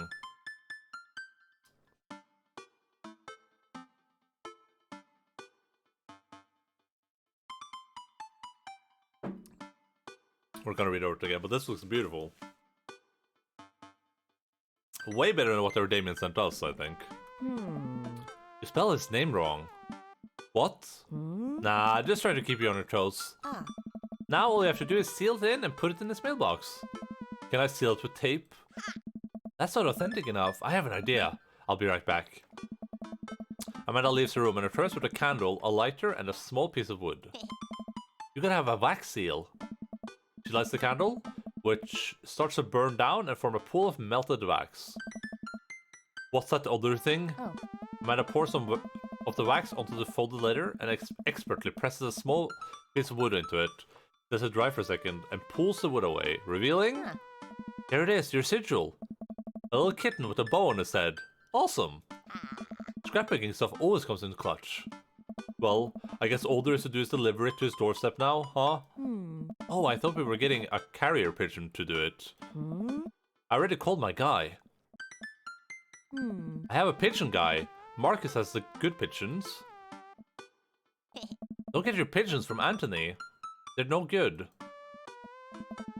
I don't know if any of this is true. Someone say kittens. Hello, Sir Chairman Meow. What's up, dude? Someone did indeed say kittens, but it was only very briefly mentioned, though, sadly. And I don't think we'll see many more kittens. I head outside and walk over to Damien's house. I slip the letter into a slot in his door and go back home. Mission accomplished. Now we play the waiting game. The night finally rolls around, where I'm supposed to meet Damien. The next day, he had left another beautifully crafted letter thanking me for mine and agreeing to the evening. Amanda helps me pick out a nice outfit, and I show up to the theater a little bit early. It's a chilly night, and the theater is kind of crowded, but it's still nice. How do you do? I jump at the sound of his voice and turn around to Damien right behind me. You almost gave me a heart attack. How long were you there for? Ah! I don't know, I just walked up. My apologies for frightening you. Was that thunder? Is it gonna rain soon? I didn't hear anything. This dude is like, just literally a vampire. He has purple eyes. What? What? What? Oh no. Regardless, the hour grows close. Shall we take our seats in the cinema? I must thank you again for purchasing our tickets. Please allow me to repay the deed in Sour Patch Kids, or perhaps Milk Duds. Let's do it. We get in line to buy snacks. That's really waiting. I hear a familiar voice behind us. Ah, my dad's here. I turn around to find Lucian standing a few feet behind us, with a gaggle of other goth kids. Lucian, how nice to see you. I didn't know you were coming to the theater. I'm glad to see you're spending some quality time with your friends. Whatever, Dad. And what movie will you be attending tonight? My friends are making me see some kids movie about talking animals. I don't really care about it. Well, I do hope you enjoy your evening. We'll be watching Vampire Crusade 2, Evil Never Dies. What? You watching that? Yeah, I thought Damien would enjoy it. Ha! Good luck with that, Dad. Lucian rejoins his friends, and I look over to Damien. Good luck with what? It's nothing. My son loves to tease. You think he has, like, a phobia for, like, people killing vampires or something? We wait in line for a little longer, and Damien buys us snacks. He seems a little nervous. I wonder what's wrong. Damien and I take our seats and settle in for previews. Glancing at him, I can see that he's sweating profusely and gripping his armrests. Is everything okay? Vampires, huh? The movie hasn't even started yet. What? Ah, yes, the winged creatures of the mist. I fear them not, for I know the night as well as the... I'm so, excited for this film. I'm a devoted patron of the arts, especially the scary arts. The scarier the art, the better. He's actually the star of this movie. That would be incredible. I think he's actually just afraid of horror movies, though.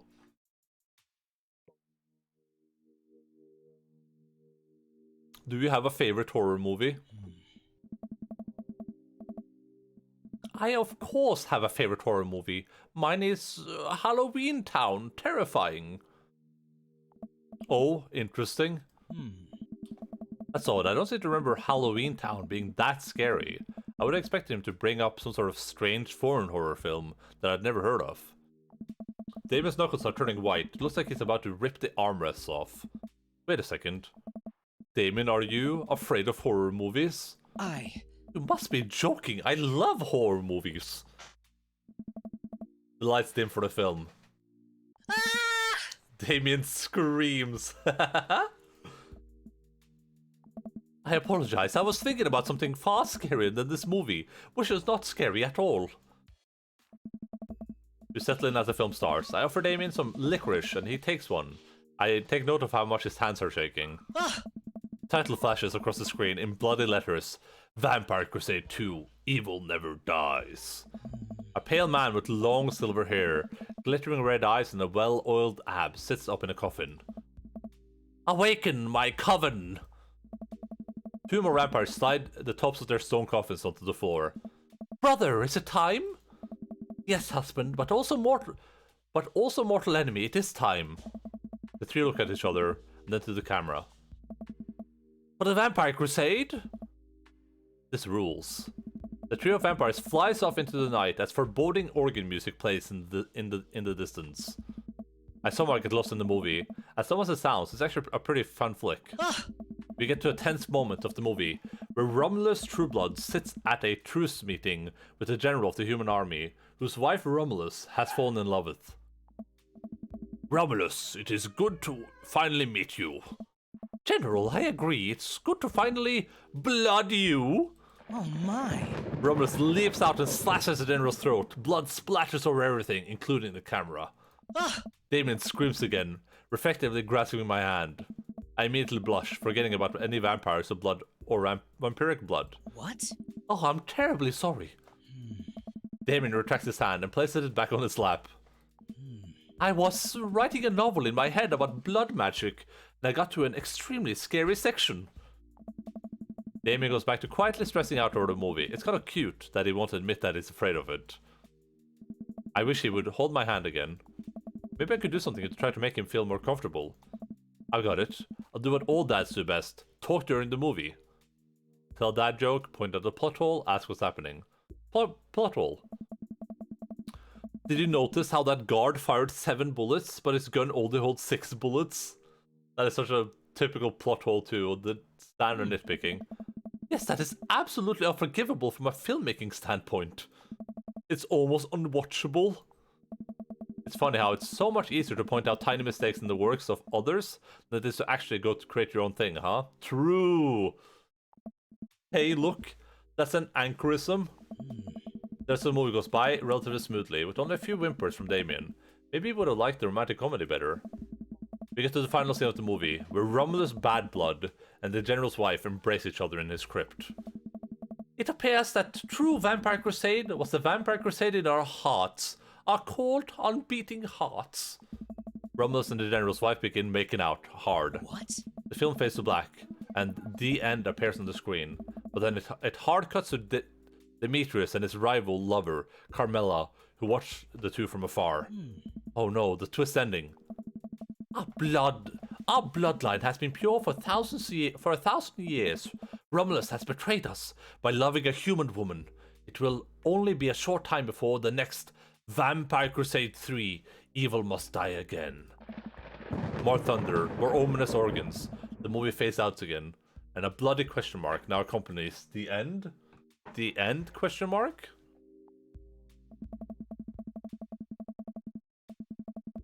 Damien and I walk out of the movie theater amidst throngs of shattering moviegoers. He's a little pale than I remember, but otherwise he survived the encounter. He seems kind of invigorated. The end? Question mark? Question mark? Question mark? The end? The end? The Endaline? What an interesting film. While the premise admittedly struck me as pedestrian, I was intrigued by its harrowing love story and great attention to detail in regards to vampiric law. I need to put a... Oh god, my headset. Oh no. I gotta put a goddamn sweater on. It's so getting cold for some reason. Sunny outside, but it's cold.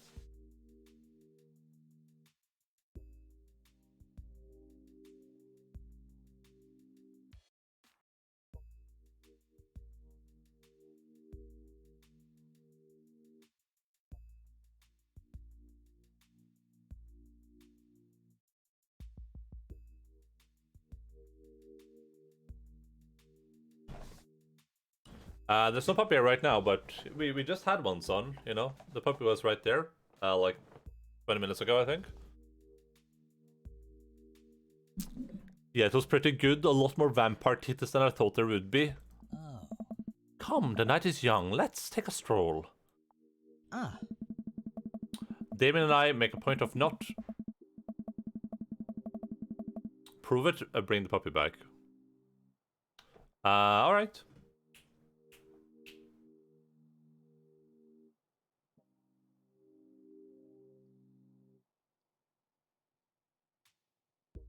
Oh god, I don't remember which one of these is the puppy. Oh, it's this one.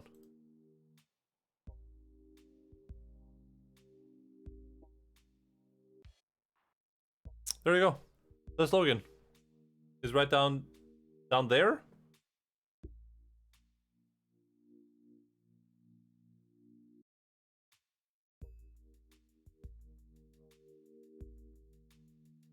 Damien is making a point of not telling me where he's taking me. Still, I'm enjoying the walk. And the cool night air. Yeah, that's Logan. Being alone here with Damien is a lot better than being in a crowded theater. Lovely night, isn't it? As lovely as our company. As the company, yes.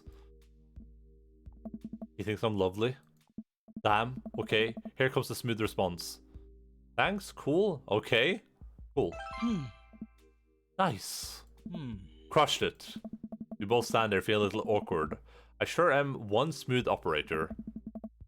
Are you getting a little hungry? We could maybe stop off and grab something to eat. Worry not, friend. I have a plan.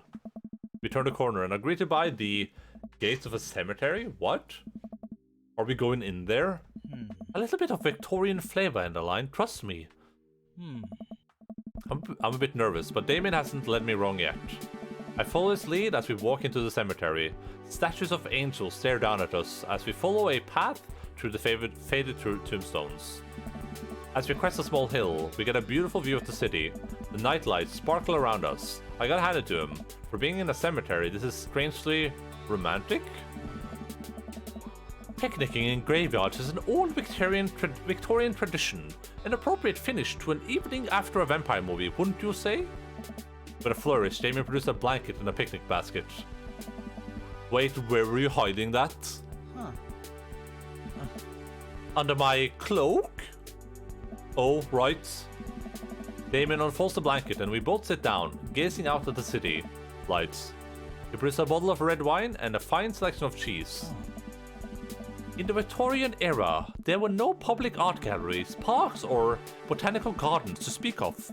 Once rural graveyards became a more popular alternative to church burials, they became the only place that people could see beautiful plant life and find sculptures.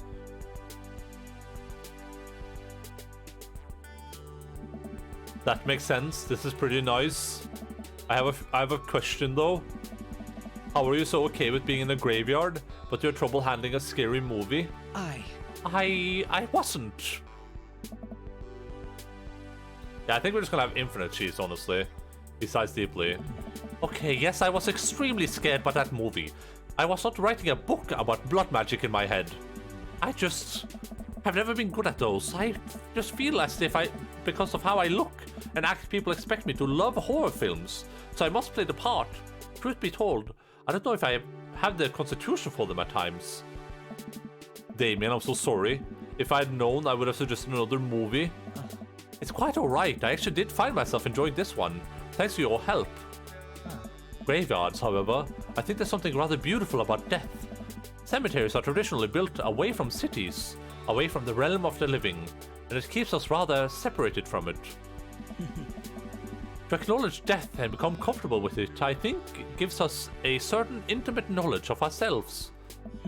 To sit amongst generations of those who came before us, to be truly alive in the midst of so much death, brings me great comfort.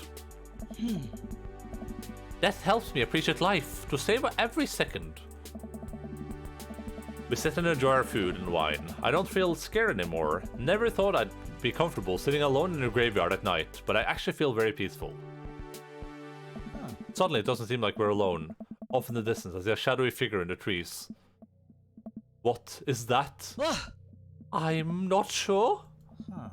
It noticed us. I'm paralyzed with fear as it begins lumbering towards us. Its shape taking more animal form, more feral. I look to Damien for help, but it's just as afraid and transfixed as I am. I want to scream, but it's stuck in my throat. The creature is getting closer, moving faster. Oof! Oh. It's a dog. As it finally comes into the light, the friendliest, dumbest little Boston Terrier I've ever seen pulls its owner towards us. What the heck, Sigge? The dog trots over to Damien and sniffs at his hands. Damien looks ecstatic. He ruffles the dog's fur happily. What a beautiful dog. Hey! We both look up. Not expected to see it's Robert. I knew it! He said he had a pit bull. Oh my god, Robert. I knew it was Robert. Oh my, it's gonna be so hard to not pick Robert. It's gonna be so hard.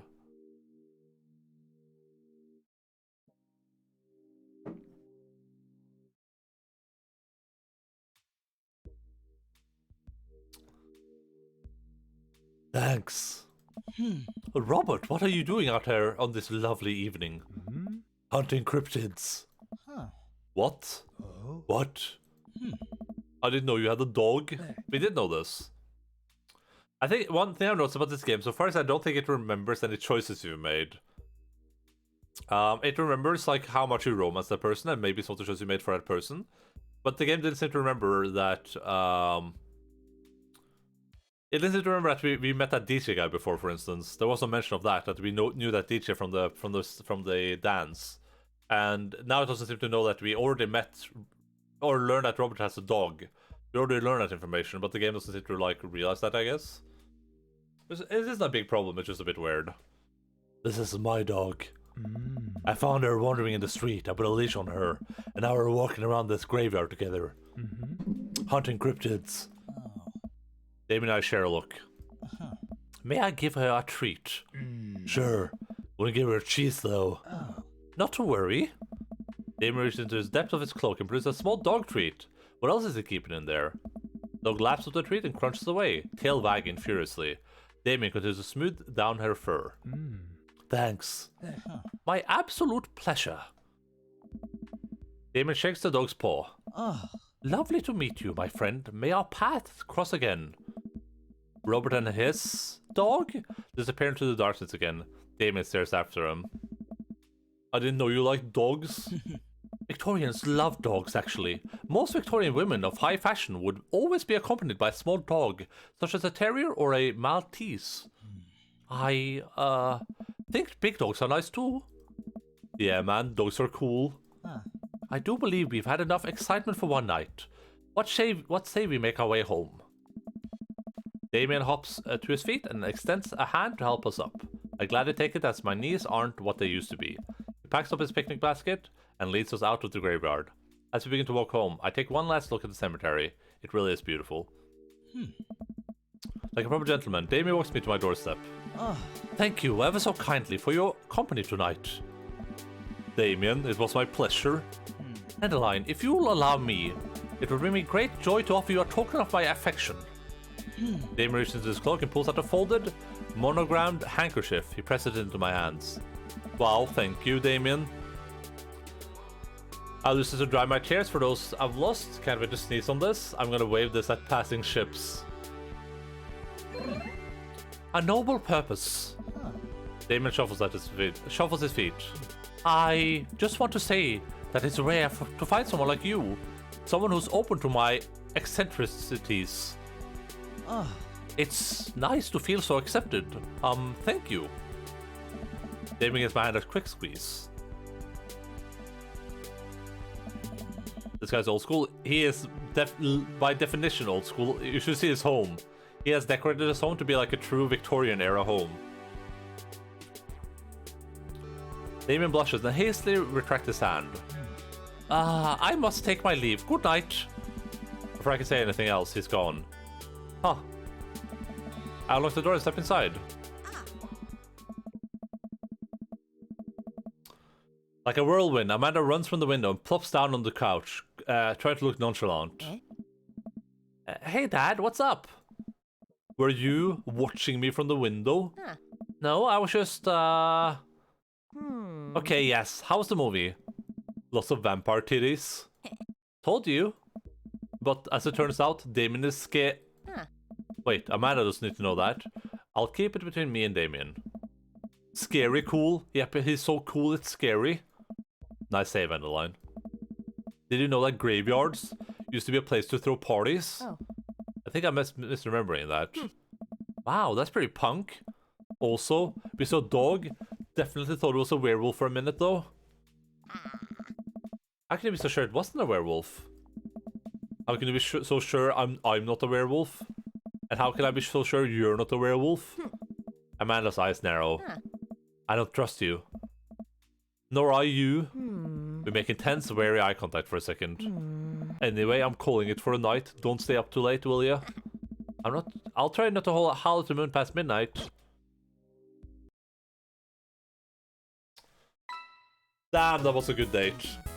That was a great date. Let's go with S ranking, I think. I'm sensing a romance between us. Yeah. A chemical romance. What? That's a band? He did a pun. Welcome. You've got dads. The achievement is called Interview with a Vampire. Damn, that was a good date. Alright, Damien is definitely up there now. Damien is definitely up there. What if we... this is what we can do. We can steal Hugo's eggplant.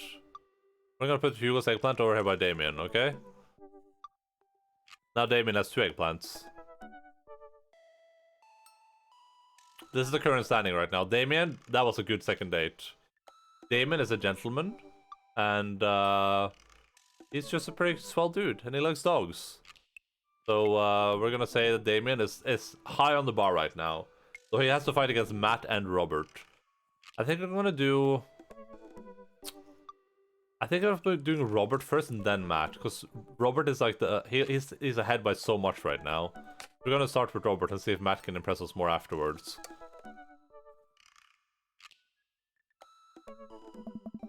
We only have 2 dads left to do dates with before we make our choice. So we have this one with Robert, and then we have one more with Matt, and then we need to make a choice after that, so...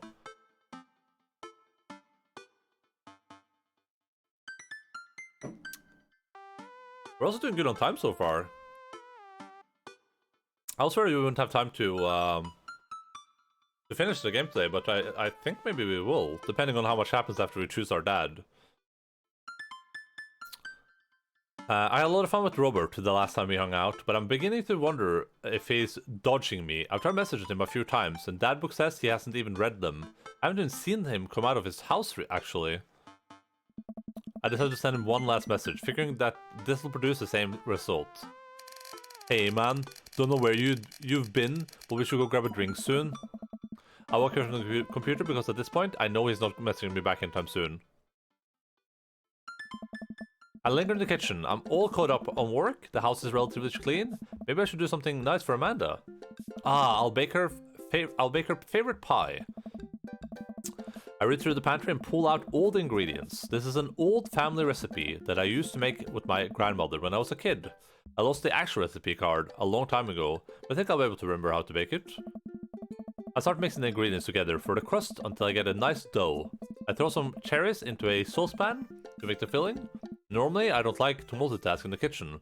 This cherry pie is a piece of cake. Pie is a piece of pie. I'm making a pie. Ah man, I can never remember what the temperature is supposed to set the oven at. I'm pretty sure it's 375, but I could be wrong. Who am I kidding? I'm never wrong when it comes to this pie. My special twist on my grandma's recipe includes a secret ingredient that not even Amanda knows about. It really makes the cherries extra flavorful.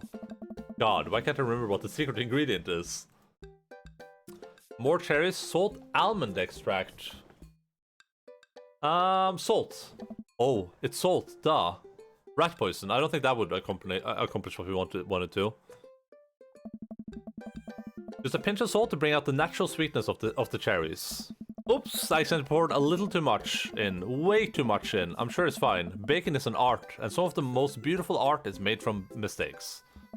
I finally get the pie in the oven. How long am I supposed to leave it in there? 50 minutes? I'll just wing it. Amanda's going to be so excited. That kid loves a good pie. I have a sit at the kitchen table and do word jumbles until Amanda comes home. I can hear the door slam open. Yo, Pops, what smells like pie in here? It's pie, sweetie. Huh. Amanda darts over to the oven and looks inside. Hey. Yes! Hey, it's not done. Be patient. What's your angle here? What? Huh? Pies are an objective-based confection. What are you trying to get out of me? Fine, you caught me. Nothing. I've been leading a double life. Amanda, I have terrible news for you. I'm actually a pro skateboarder, an aspiring astronaut, and bank robber. The lifestyle is calling me back, and I must go. One last job. You know how it is. This pie was the only way I knew how to tell you. Well, I appreciate the years we spent together, but a trade-up is a trade-up. Remember when you're kicking your feet up in Ibiza. Thanks for all the pie. We share a cordial handshake. I wait for a few minutes before taking the pie out of the oven. I set it on the rack to cool and guard it so Amanda doesn't dig into it before it's ready. Huh. What? Does it look kind of weird to you? Oh, that's just me taking artistic license on what a cherry pie means to me emotionally. I'm just saying this because, you know, it seems like you might have baked this pie incorrectly. And you're currently, right now, trying to pass it off as a good thing. It's art, sweetie. Was it art when you accidentally baked a whole uncracked egg into the center of my 12th birthday cake? How? Well, it's... Was it art when you tried to make brownies and accidentally created chlorine gas? Well, that's a bit of an exaggeration. Was it art when you just eat the pie, Panda? I cut us a few slices and we sit down to eat. The cherry filling oozes out of the sides and the buttery crust glistens. I watch as Amanda takes a bite. What's wrong? Is it not good? Amanda winces and fans her mouth. No, it's just, I just burned the back of the roof of my mouth. This pie is amazing. Sorry for doubting you. I breathe a sigh of relief and take a bite. She's right. The pie is pretty incredible, as it always is. I'm really proud of you for making a pie without burning the new house down. I got a few diet tricks up my sleeve.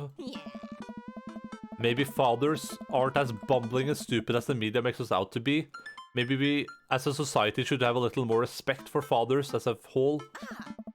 Dad, your sleeve's on fire. I run to the sink and put myself out. Pride will be my own doing. Amanda and I clean up the kitchen and play a little more living room hoops before she retreats to her room to do homework. I go back to my word jumbles. Hey, this one spells cat. The rest of the evening trickles by. We eat dinner, I help Amanda with one of her scholarship applications, and we both start getting ready for bed. I decided to check Dad book one last time before I climbed into bed. Still nothing from Robert. Huh. Hope he's okay. I turn out the lights and lie down. Hey, Endaline. Hey, Endaline. Hey, I'm outside. Come outside. Oh my god. Robert is too cool. What is that? I was just on the verge of falling asleep. I climb out of bed and try to identify the source of the dinging. My computer screen illuminates the dark room. I walk over to it, ready to turn it off, when I notice what's happening on screen. Don't make me honk. I will honk. Get out here. I look out my window and sure enough, there's Robert leaning up against his pickup truck in my driveway. I open my door and try to figure out what's going on. Hey. Hey. Wanna hang? I was kind of sleeping. That's no fun. Come hang out. I would argue that sleep is very fun, but I don't have to be anywhere in the morning. Might as well live a little. Sure. Cool. You plan on going out like that? I look down and realize that I am, in fact, not wearing pants. I mean, I don't mind. Right, 1 second. I run inside and throw on my going out pants, shoes and a jacket. I grab my keys and meet Robert back outside. Hey. Ready? Ready? Hop in. I jump into the passenger seat of his old red pickup truck. I have to move a few empty cigarette packets and a gas station receipts out of the way before I can sit. Robert silently starts the car and we drive out of the cul-de-sac. Hey. You like Tom Waits? Tom who? Hoist that rag, baby. Wait, Before I can answer, Robert turns up the radio. Yep, that's Tom Waits, alright. He lights a cigarette and cracks the windows. We drive together in silence. So, where are we going? Robert doesn't respond. Robert? Oh, I heard you. He still doesn't answer my question. I look at the window and notice that Robert's taking us to the highway. I twiddle my thumbs. Well, whatever I've got myself into, it looks like I'm in it for the night. I settle into my seat and watch streetlights pass by. I glance over to Robert, who's driving intently. He looks tired, as he always does. But there's something a bit more there that I can't... I forgot that last word. Are you okay? I like your car. Say nothing. How old is this thing? Older than you. Stop looking so nervous. I'm not nervous. I'm a little nervous. Just hang on. We're almost there. Almost where? I have no idea where we are. I think we're be moving at a slight incline, but I'm not so sure. We eventually come to a stop. Robert gets out of the car, and I sit for a second. Unsure if he wants to get out too. What are you waiting for? I hasten to exit the car. Robert sits on the bed of his truck and pats the space next to him. Oh my goodness. I sit down and take in the view. We're on a hill overlooking the city skyline against the bay. The cool night air rustles the trees near us as the light blinks in the distance. Amazing? Off to the side I can see an entrance to a dense forest. Holy guacamole, Jaboli. Thank you so much, Motus, for the subscription. And that is incredibly cool. What are you up to, dude? I heard you were getting vaccinated. Are you currently vaccinated so I can give you a hug, or are you, is that still on the agenda? No hugs yet. Okay. I'll keep a Scandinavian distance between us then. The place was closed? The place where you had an appointment to go get vaccinated was closed?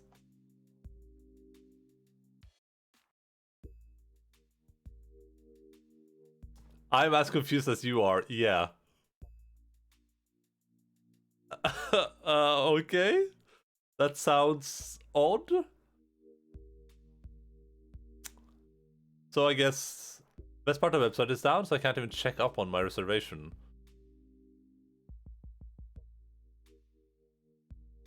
Could you have been like vaccine scammed? So people were like, we're gonna pretend you're gonna get a vaccine, and now they just took everything down. They just like closed shop and turned down the website. I assume it's like a government thing though, but that sounds so strange. What the heck? Just a prank, bro? Yeah. That's so weird. That is the strangest thing I've heard. Do you think you like got the wrong date, or do you think something is just strange in COVID town, I guess? That is very weird. That's the weirdest thing I've heard in my life. That would piss me off though, honestly. I'm like 90% sure it was this Saturday. Yeah, that sounds really, really odd. Maybe it's like in American dates. They decided to use like American dates on you. Is this gonna be in like 3 months or something? Wait, what date is it? Does that even work? Oh, it's the 12th. Yeah, it could technically be in December. I remember thinking I was as I was reserving it. All right, I gotta delay my retro challenge stream, but whatever. Yeah, that sounds really odd. That is so weird. Oh, and you made the reservation as well. Okay, yeah, that is strange then. Huh. That is incredibly weird. But hey, thank you for the subscription. Enjoy your incredible emotes. And also, enjoy being part of the bag.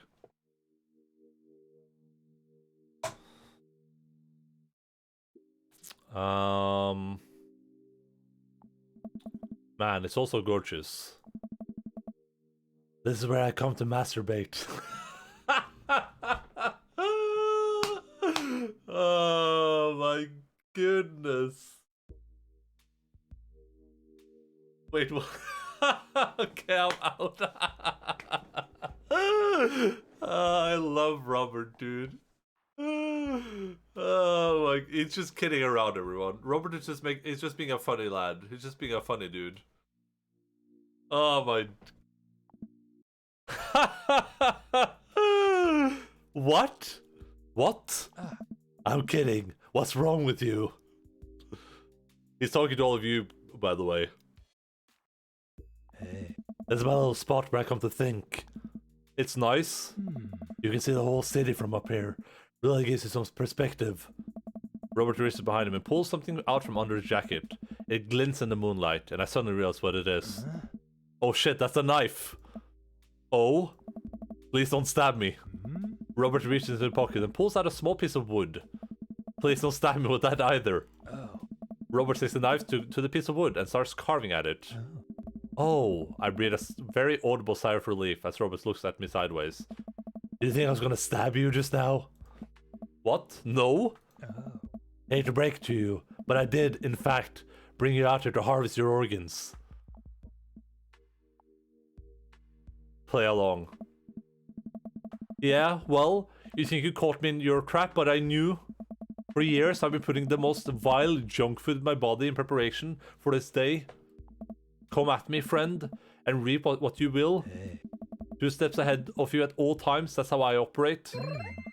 Ah, nothing gets past you, huh? Oh. That custom character, damn. Robert reaches into his pocket and pulls out a folding knife that he opens and hands to me. So much is lost in text. I feel like the game would have been cooler if they had like a lot more pictures in it. And yeah, the character is eerily accurate. It was made with the help of the video gaming broadcast viewers that decided what things we should grab. I'm gonna warn you, the last guy I had a knife fight with lost 3 fingers because I didn't know the 8 basic rules of knife fighting. You're familiar, correct? I honestly can't tell when you're kidding. I'm so many levels of irony deep that I've forgotten what humor is. He and I laugh. Oh. Have you ever whittled before? Considering I'm not a grandpa, no. Oh. What do you mean by that? Well, I just thought that you would have a block of wood shipped to you along with your first social security check. Oh. Endaline, I'll have you know that whittling is a time-honored tradition enjoyed by both young and old alike. That you're dismissing it before you've even tried it speaks volumes about your character. However, because I've gotten to know you for some time, and I've come to think of us as friends, I'm willing to attribute it to ignorance instead of malice. What I'm trying to say is, go get that stick. Robert motions to a good-looking stick on the ground, perfect for potential whittling. I pick it up. The most important thing to remember while whittling is to cut with the grain, not against it. If you cut against the grain, the wood is going to splinter. Isn't the most important thing safety? No. Getting hurt comes with the territory. Look at my damn hands. I look at his damn hands. They're calloused and covered in little white scars. They are very nice hands. You can't make the stick omelette without breaking a few hand eggs. Knife that wood. Oh god! It's a minigame.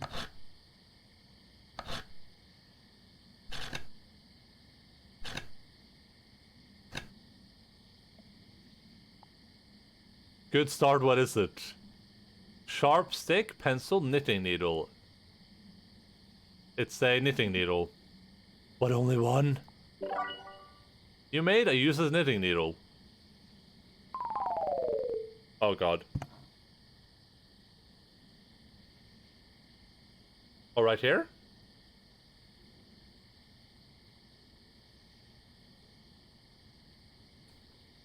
I don't know if anything matters. Alright, we're gonna do that. Gonna move a bit to the side, like that. Alright, perfect. Yeah, that's exactly what I want to do. This game has a lot of weird minigames. This one seems pretty simple so far, but it has had a lot of like other super weird and intricate minigames for some reason. We played like the bubble pop thing, where you have to like match 3 things. Tell me about this one.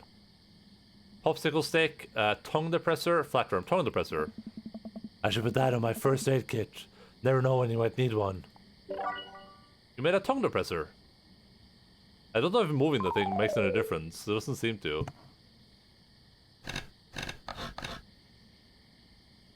What's the story here? Toothpick, bubble popper, something to make me look tougher. It's working. I think you could take me on in a fight, probably. You made tough guy accessory.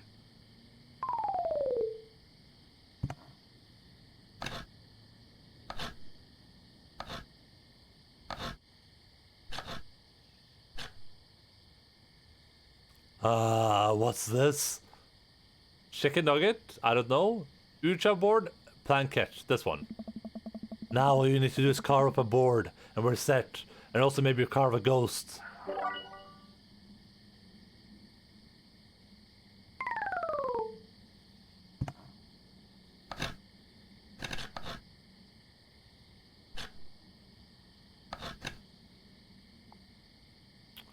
A self-portrait, Louisiana, it's you.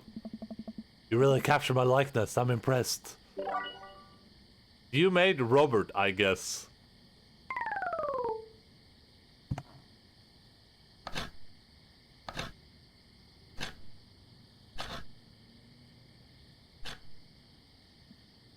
Interesting. What do we have here? Chopstick righty, chopstick left, chopstick ambidextrous. It's a stick. It's an ambidextrous chopstick, this one.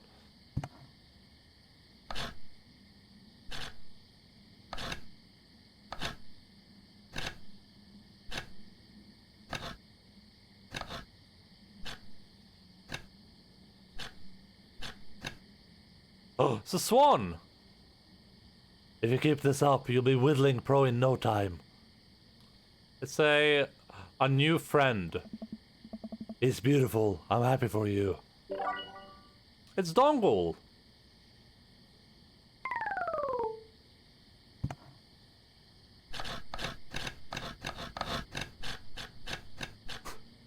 This is the weirdest minigame so far. Beautiful handiwork. What do you call it? Big old dog. Spirit of the Mustang. Sir Horsington the Brave. That's a good one. A brave and noble name for a brave and noble creature.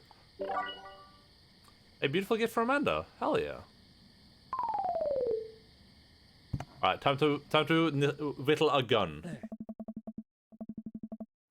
Robert and I sit for a while, carving out pieces of wood. I think I'm getting the hang of this. It's actually kind of relaxing.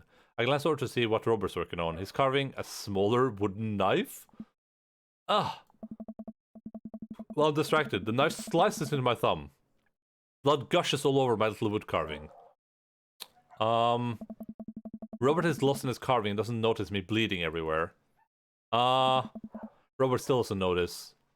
Robert, I'm dying. I'm bleeding to death. Robert finally looks over. He reaches into the jacket again. Jesus, how much stuff does this guy keep in there? And pulls out a red bandana. He wraps it around my thumb. Hold tight. He hops off the truck and I can hear him rummaging around his car. He comes back a moment later with a well-stocked first aid kit. Robert carefully wipes all the blood off my hand and swipes a bit of antiseptic onto the cut. With surprising gentleness, he places a bit of gauze on the wound and wraps it up. You okay? Yeah, I'm good. He hands me what's left of the tube of antiseptic. Make sure to keep the cut clean. It's oddly touching and a little sexy. I guess I'm a real whittler now. That you are. Be careful though. They're attracted to the smell of blood. Wait, what? What's attracted to the smell of blood? Cryptids. Tons of them out here, you know. Cryptids? Like Mothman and stuff? Mothman is bullshit. But yeah, this sounds a hotbed for cryptozoological occurrences. You're joking? Oh, I wish I were. I'm a skeptic myself, or at least I thought I was. There are things in these woods that we can't possibly comprehend. I think about my entire time in the city. Aside from the occasional stray coyote, I don't think it's too bad. You ever hear of Dover ghosts? I don't think so. Well, let me tell you a story. I was out in the woods here on a weekend camping trip with Betsy. You don't know Betsy, but she's a big pup, pit bull, real intimidating. I feel safe around her. First night goes without incident. I get some solitude. Betsy gets to pee wherever she wants. All good stuff. Second day, I get the idea into my head that I can hike deeper into the woods. Probably against my better judgment. But hey, we're just having a fun camping trip, right? So me and Betsy start marching into the night. It gets a little late. We set up camp. But it's different this night. Real quiet. I can't hear the birds, the crickets, squirrels, nothing. Dead silence. Then it happens. I hear the most unholy growl I've ever heard in my life. Right outside my tent. Me and Betsy, we go to investigate. We look around the clearing. Nobody's there. There's this feeling. Not sure if I can quite describe it. I know something is watching us. Betsy, though, she's scared. Never seen her like that. And when she's scared, I know that I should be too. And then I see it, in the distance. A man, but it's something that didn't know what a man was supposed to look like, made it. It just looked wrong. Big, arms too long for his body, black eyes. It just stood there and stared at me. Then it disappears. I hear one yelp from Betsy, and I turn around to check on her, but she's gone, into thin air. I didn't sleep at all in my tent that night. I don't think I've ever slept right since. Hello, Mr. Endaline. I'm making progress at the Scoutmaster meeting. Oh, that's cool. Are you making some Excel documents?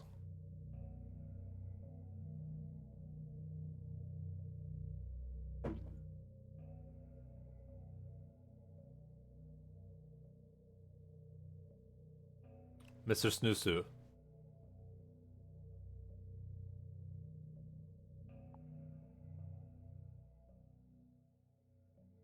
I think I'm Bling sounds a lot better anyway. Sounds like you're like your rapper personality, the rap god Motus. Yeah, you are pretty bling bling. You need to get yourself some of those like grills, the golden grills. Terrible, you're lying. Wow, Robert. I'm so sorry. They say that if you listen closely on quiet nights just like tonight, you can hear the howl of the Dover ghost. A howl resonates throughout the woods. It doesn't sound like a regular howl. It's so guttural, even from far away. Something about it makes my skin crawl. Really? Okay, Robert, real funny. I turn to look at Robert. He's white as a sheet. You're messing with me, right? If I was messing with you, up until literally just now, I totally made that camping story up. I strain my eyes to scan the forest line, trying to see where the howl originated from. Off in the distance, I see something. It's so far away I barely make it out the shape. It looks human, but it's dragging something. Do you see that? We should go. Really?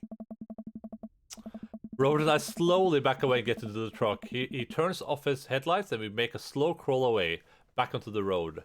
I'm too scared to look back. What was that? Huh? The Dover ghost, I guess. I chuckle nervously. This time he doesn't seem like he's messing with me. Or maybe someone illegally dumping garbage on a wildlife preserve? Yeah, that's the story we'll tell ourselves. We sit in silence for a little while longer. The fear of whatever that was slowly subsiding as we get closer to the city. Thanks for coming out. This was fun. I don't know. I'm sorry I haven't been in touch. I've just been in a way lately. I had to get out of the house. Had to be around somebody. You doing okay, man? Robert thinks for a second and lights another cigarette. Hey. Been doing a lot of thinking. He takes a long drag. As I get older, I feel more and more that I'm just drowning in the sea of regret. I was so busy chasing after these things that I thought would make me happy that I didn't think about anyone else. All I cared about was myself. I didn't even think... Oh.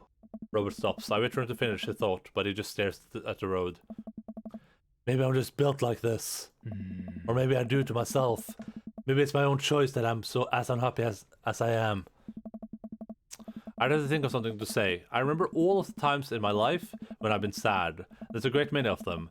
But there's always a light at the end of the tunnel. Something I held on to that kept me going. Hey.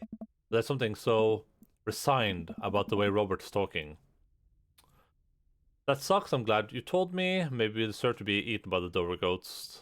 Oh god, what do we choose here? Oh, what would Robert like to hear? It's either the second or the third one. I think Robert might appreciate like the sarcasm. Maybe that's why it's here. The Dover ghost feeds off your sadness, my sadness. It hunts us in the night. Honestly, it makes sense. I was trying to kid around. To just be devoured for my sins. Oh? Yeah, that sounds pretty great actually. It was a joke. I'm turning the car around. We're going back. Robert slams on the brake and puts the car in reverse.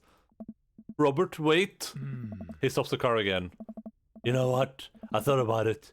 It's not my time yet. Oh. I haven't finished watching the Criterion collection. They just keep adding stuff to it. But, thanks, Endaline. That was the right choice.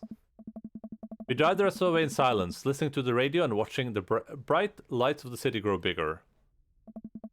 Robert drops me off at my place. As I'm about to close the passenger door, I realize that I still have Robert's pocket knife in my jacket. I pull it out and offer it back to him. You hold on to that. Never know when you might need it. Night, Robert. Have a safe drive home. Robert smirks, then pulls away. He then immediately pulls into his driveway, which is one over from mine. He gets out and waves. I tiptoe into the house, careful not to wake Amanda up. Whoa, where do you come from? I look around and spot Amanda coming out of the kitchen with a glass of water. I thought you were sleeping. Robert woke me up to go cryptoid hunting. You know the Mothman is bullshit, right? Amanda, Lang. You know what? It's fine. I finally decided to go to bed. Damn. That was kind of a short date, but hey. This is an easy S rank for sure. B? What the heck? What did we do wrong? Is there a part of the date we missed? Maybe because we didn't choose the right thing? God damn it. Welcome. You've got dads. No new messages, which means that we only have Matt left. We have done 2 dates with everyone except for Matt. I'm still leaning towards Robert. Robert is still my favorite dad so far, but we can see Matt might be able to impress us. I think after Matt, we have to actually choose which one we're going to do the 3rd date with. He seems flaky AF, maybe, but he's funny. And he's also very sarcastic. And I'm not very sarcastic. I don't make stuff up often. So I don't relate to that, you know. I'm very serious at all times when I speak. You know, I'm starting to think this is not a Dark Souls 3 SL1 run. You would be wrong. Also, I'm doing Bloodborne, Blood level 4 first anyway.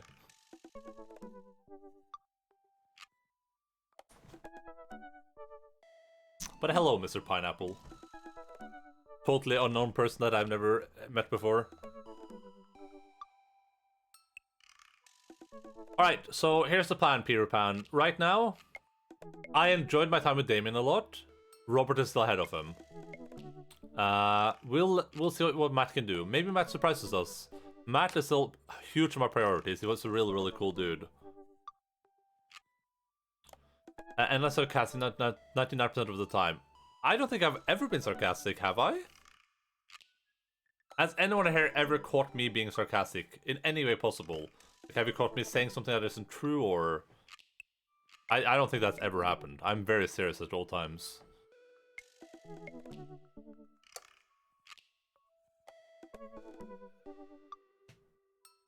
But I do like that Robert is sarcastic. You don't know how to do sarcasm. Yeah, exactly. I couldn't even do it if I wanted to. Instead of messaging the guy, why don't I just walk over and grab some coffee? I'm feeling really sluggish today anyway. Amanda sticks her head out of her room. Father, wanna go to the coffee spoon? Oh, so you get called cool once, and now you're the cool dad who hangs out at coffee shops and listens to neo jazz and stuff? Amanda, are you gonna bring your laptop and your leather-bound journal? You can work on your poetry anthology? Look, honey, do you want me to buy you coffee or not? Let me grab my laptop and my leather-bound journal. Every time we do something sarcastic, it's by accident. Yeah, exactly. Yeah.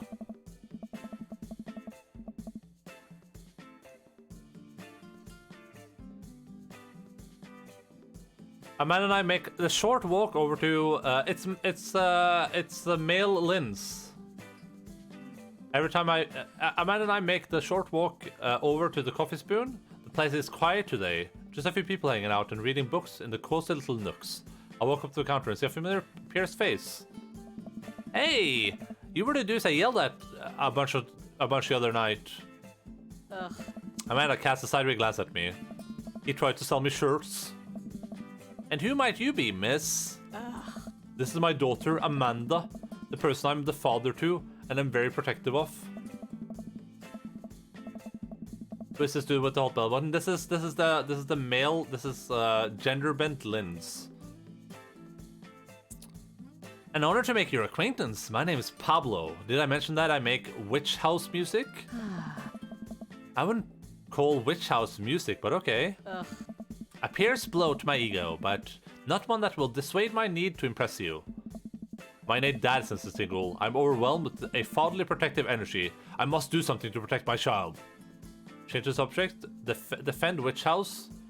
Reappropriate lines from Taken. There we go. Listen here, Pablo.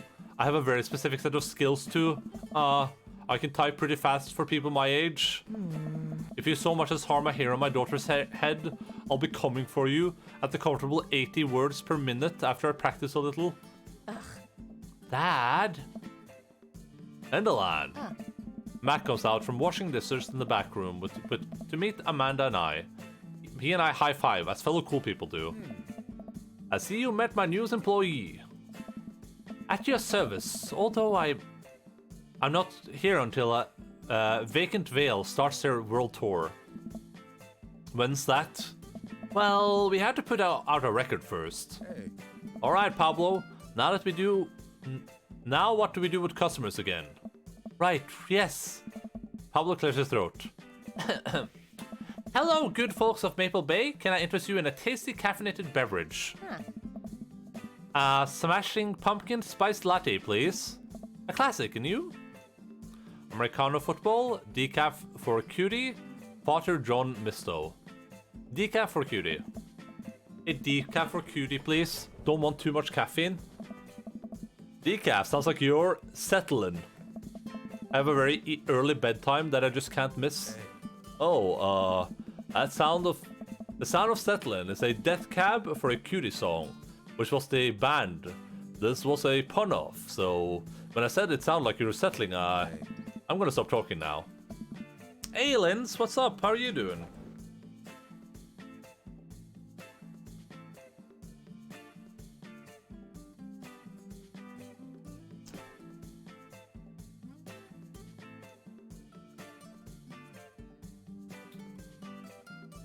Coming right up. Pablo goes to work making our drinks while Matt observes him. Hey. He'll get the hang of it. For as goofy of a dude as he is, kid works hard. Hey man, that concert was a lot of fun. We should hang out again. Hey. Hell yeah! Hey. I'm actually gonna be done training Pablo in a couple of hours, and I was gonna go record shopping. Wanna come along? Absolutely. Oh. Pablo brings us our drinks, and Amanda buries herself in her laptop. I spend my time sipping my drink and cracking jokes with Matt. Last time we hung out, he told me he had trouble hanging out with other people, but for some reason he and I can talk and joke like old buds. It's weird. I feel really comfortable around him. How's the game? It's great. We're only missing Matt now. This is the last date we're doing before we choose a person. I'm still leaning towards Robert, but it looks like we might have time to like do multiple options. We can like pick Robert, see how that goes.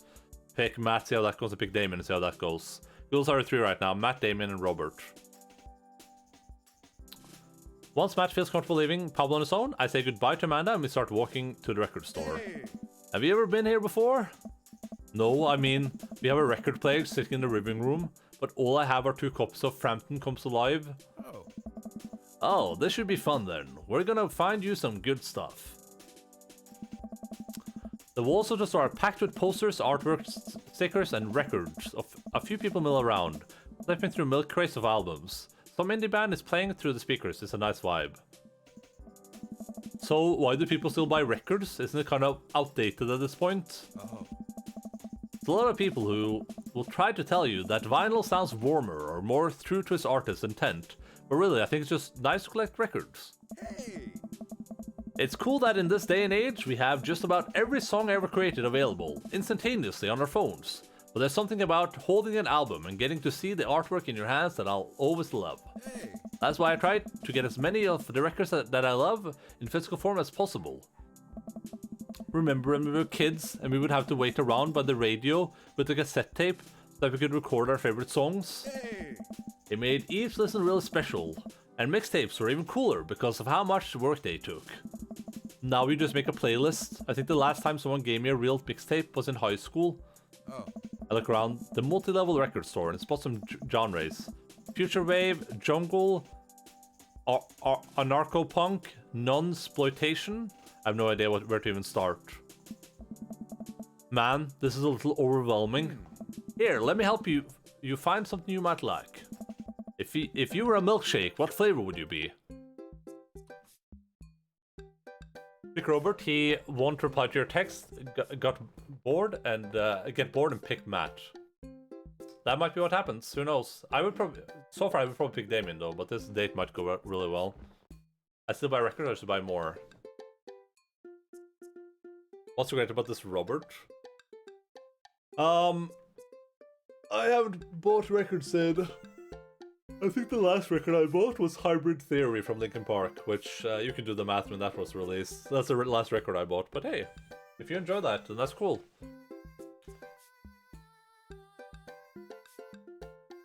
I don't know about that's a massive yawn. The first date was way better than the second one, but Robert's very honest, very real. What is the aim of this game? It's literally just to find a dad. We're dating we're going on dates with the dads, and I think the goal is to eventually settle with one, which we do on the third date. And we haven't done the third date yet. Yeah, I like Robert because he's really funny. He does a lot of funny stuff. I like the sarcasm angle. That's something that I personally enjoy. And well, I like the sarcasm and the like non-seriousness of him. The way he just says random stuff. That's a lot of fun. So your life partner or just a hookup? Like a life partner, I guess. Like a dad, like a second dad for my daughter. Basically Wilk. Kind of Wilk. Though I think Robert knows a lot more about movies than Wilk does. And Robert also watches the credits, which Wilk never does.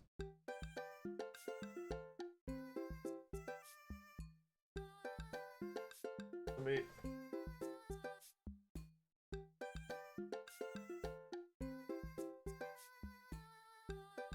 weigh that thing down so it doesn't blow away.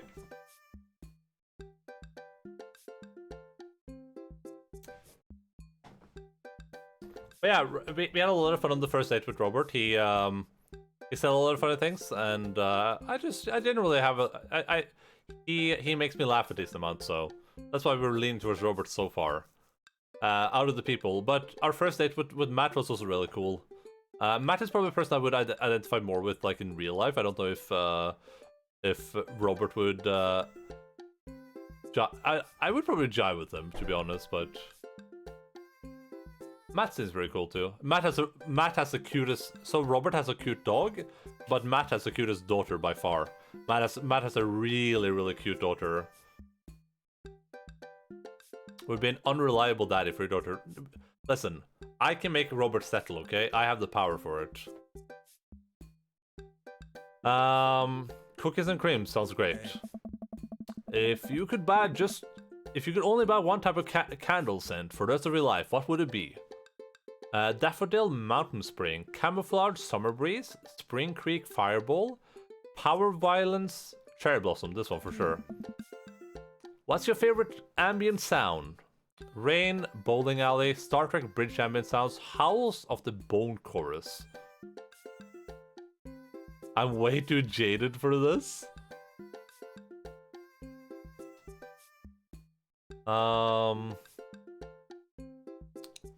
Listen, if you had seen the first date with Robert, you would have understood, okay?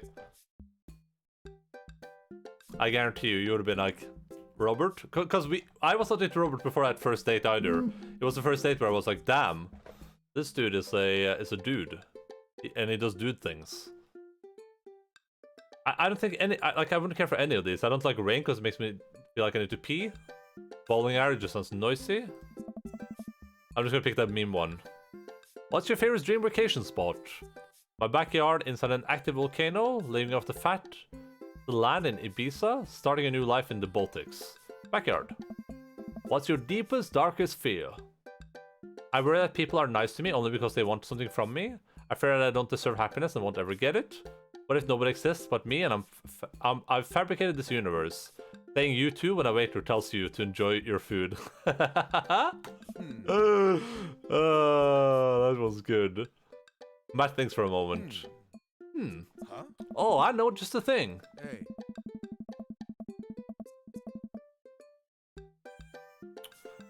Tsundere it's just the Japanese word for bat. So it just means that Robert is a bit of a bat, which you can tell because he is mostly out at night, for instance. Matt runs to the other end of the store and returns holding a record behind his back. He shows it to me. This is Trouble Will Find Me by The National. The National have honed their sad guy sound on album after album, and by this point, they're old pros about feeling blue. The music is so amazing that it'll actually cheer you up. Oh, dude, thanks for the recommendation. Hey. You're gonna have to have a great time with it, promise. Matt and I bring our records to the cashier register. A young girl with a septum ring and a buzz cut stands behind the counter with one earbud in.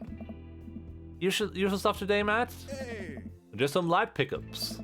Matt places 3 albums on the counter. Swear I'm Good, At This by Diet Sig, Forever by Mystery Skulls, and Greatest Hits by Remo Drive. Pixley is there? Oh my goodness. Give Pixley a treat. Imagine I just push the redeem treat button.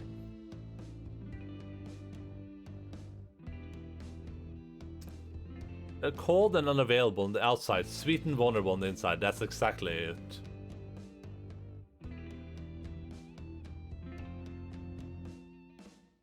She won't come here to be her. Also, she walking on my tattoo. Maybe if you pretend you're streaming, you can just pretend you're streaming. They'll be instantly more interested. Tight. Hey. The cashier rings up Matt and hands back his albums in a bag. She stares at me suspiciously. Who's the nerd? Hey. That nerd's my buddy Endaline. Endaline, this beacon of human charm is Molly. I got kicked out of art school for destroying my paintings at the end of every critique. Lovely to meet you. Anyway, Matt, is the open mic night still on? Oh. You know it. Are the Third Waves gonna do a special acoustic performance? I might see if I can get a few of the girls together. There's an open mic night going on. Hey. Yeah, dude, we do it every month at the Coffee Spoon. Some amazing talent always comes through. Got a flyer for it right here. Oh. You and Amanda should come by that night. Matt blushes. I mean, if you're not doing anything. Hey. Will Actual Whale be playing? Hey. Or Vacant Whale, sorry. If I had a kid, there's no way I'd get in a relationship with someone who can't reply to texts. He responded, but it was just a bit too late. He responded eventually, and he responded with a lot of messages too.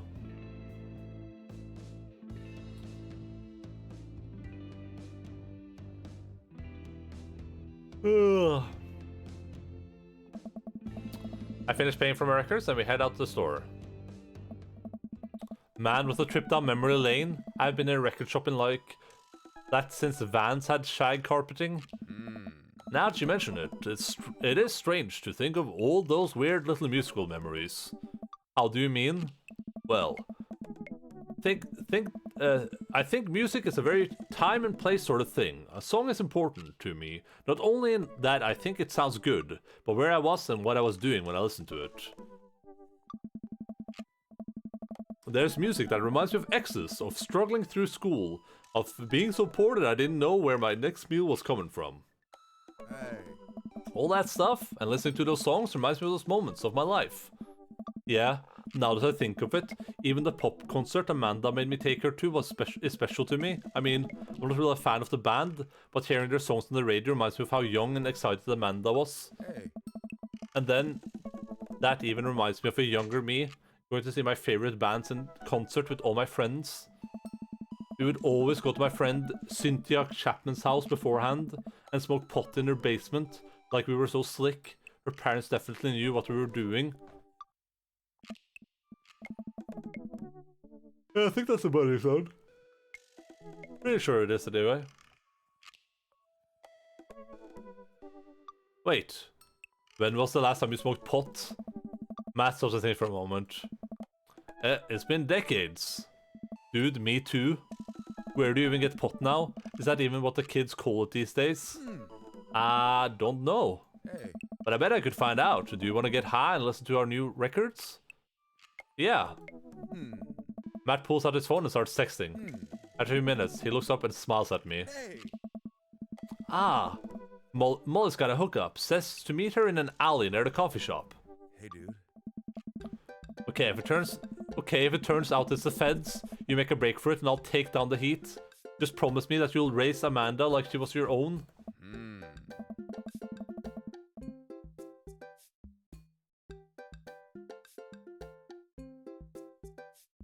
She hates me because she just comes here for pets and scritches. And I just pick at her eye, but I get kisses. She's a tsundere too, I bet. Yeah, she could be. But I think the Japanese word for bunny would be kitsune. You realize that weed has been legalized in the state, right? I definitely knew that. Hey. But we live in dangerous times. Who knows what lurks in the seedy underbelly of Maple Bay? We could find ourselves on the wrong end of a deal. It's gone bad. Just look out for Amanda. I swear. Huh? Oh, here's our guy. Coming around the corner of one of those nasty grease dumpsters. Shrouded in darkness, a lean figure dressed in all black. This is gonna be one of the kids. This is gonna be Damien's kid, or I feel like it's gonna be Alfonso, whatever his name is. Ernest, Damien, or Robert. So how many booties did you examine closely? Sadly none, because there are no booties. There are no booty here. We only see the fronts of them. We haven't seen a single booty so far, but I would examine them very close if I could. Excuse me, Mr. Drugman? I knew it. That was Damien's kid, Lucian. Surprise, the person almost jumps out of the skin. It's Lucian, Damien's son. Who sent you? Huh? We're cool, man, we're cool. Says who? For all I know, you could be with the feds. Actually, we this league. Prove you're cool. What? I need to know that you're down or I bolt. Oh yeah, and hello, Curbs. How are you doing today? Show him you're not wearing a wire. Impress him with your extensive knowledge of current drug lingo. Cite mutually assured destruction. I've seen this in cop films before. I lift up my shirt to prove that I'm not wearing a wire. I'm vibing, just doing a lot of school stuff. Boring. Oof. Imagine going to school, huh?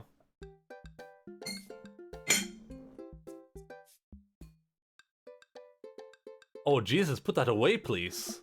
Look, it's fine. I get it. Buzzcut Molly said you were coming. Right. Now that formalities are out the way, let's make a deal. Alright. How much do you want? One? What? One what? Oh. Yeah? Oh. He means weed, Lucian. Yeah, but how much? Oh.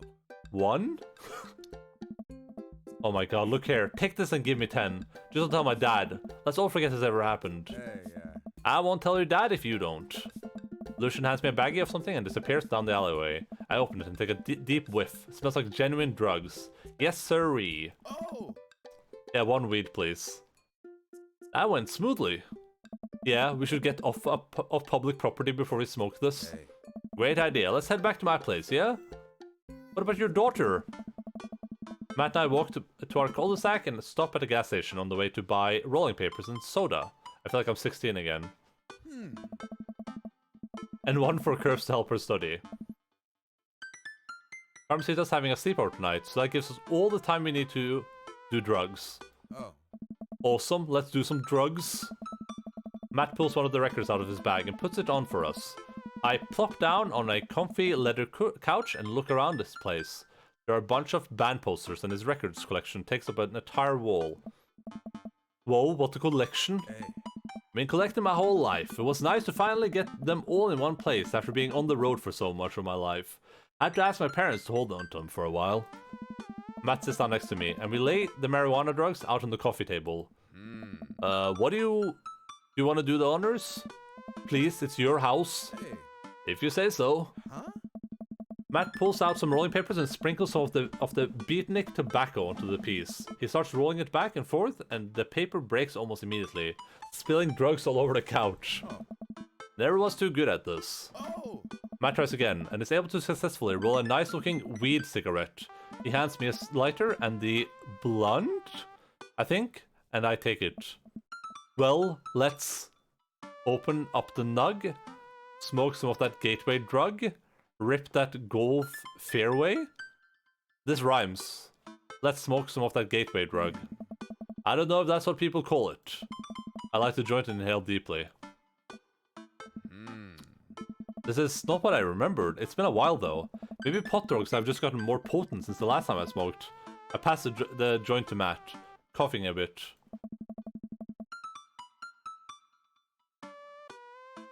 It's June? Oh, right, yeah. Would be the end of school, right? Should it sting this much, or am I just a baby? Wait.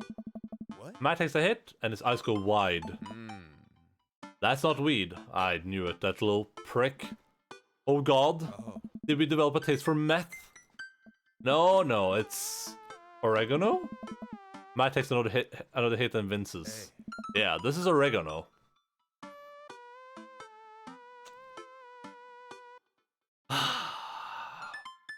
The old oregano instead of weed trick.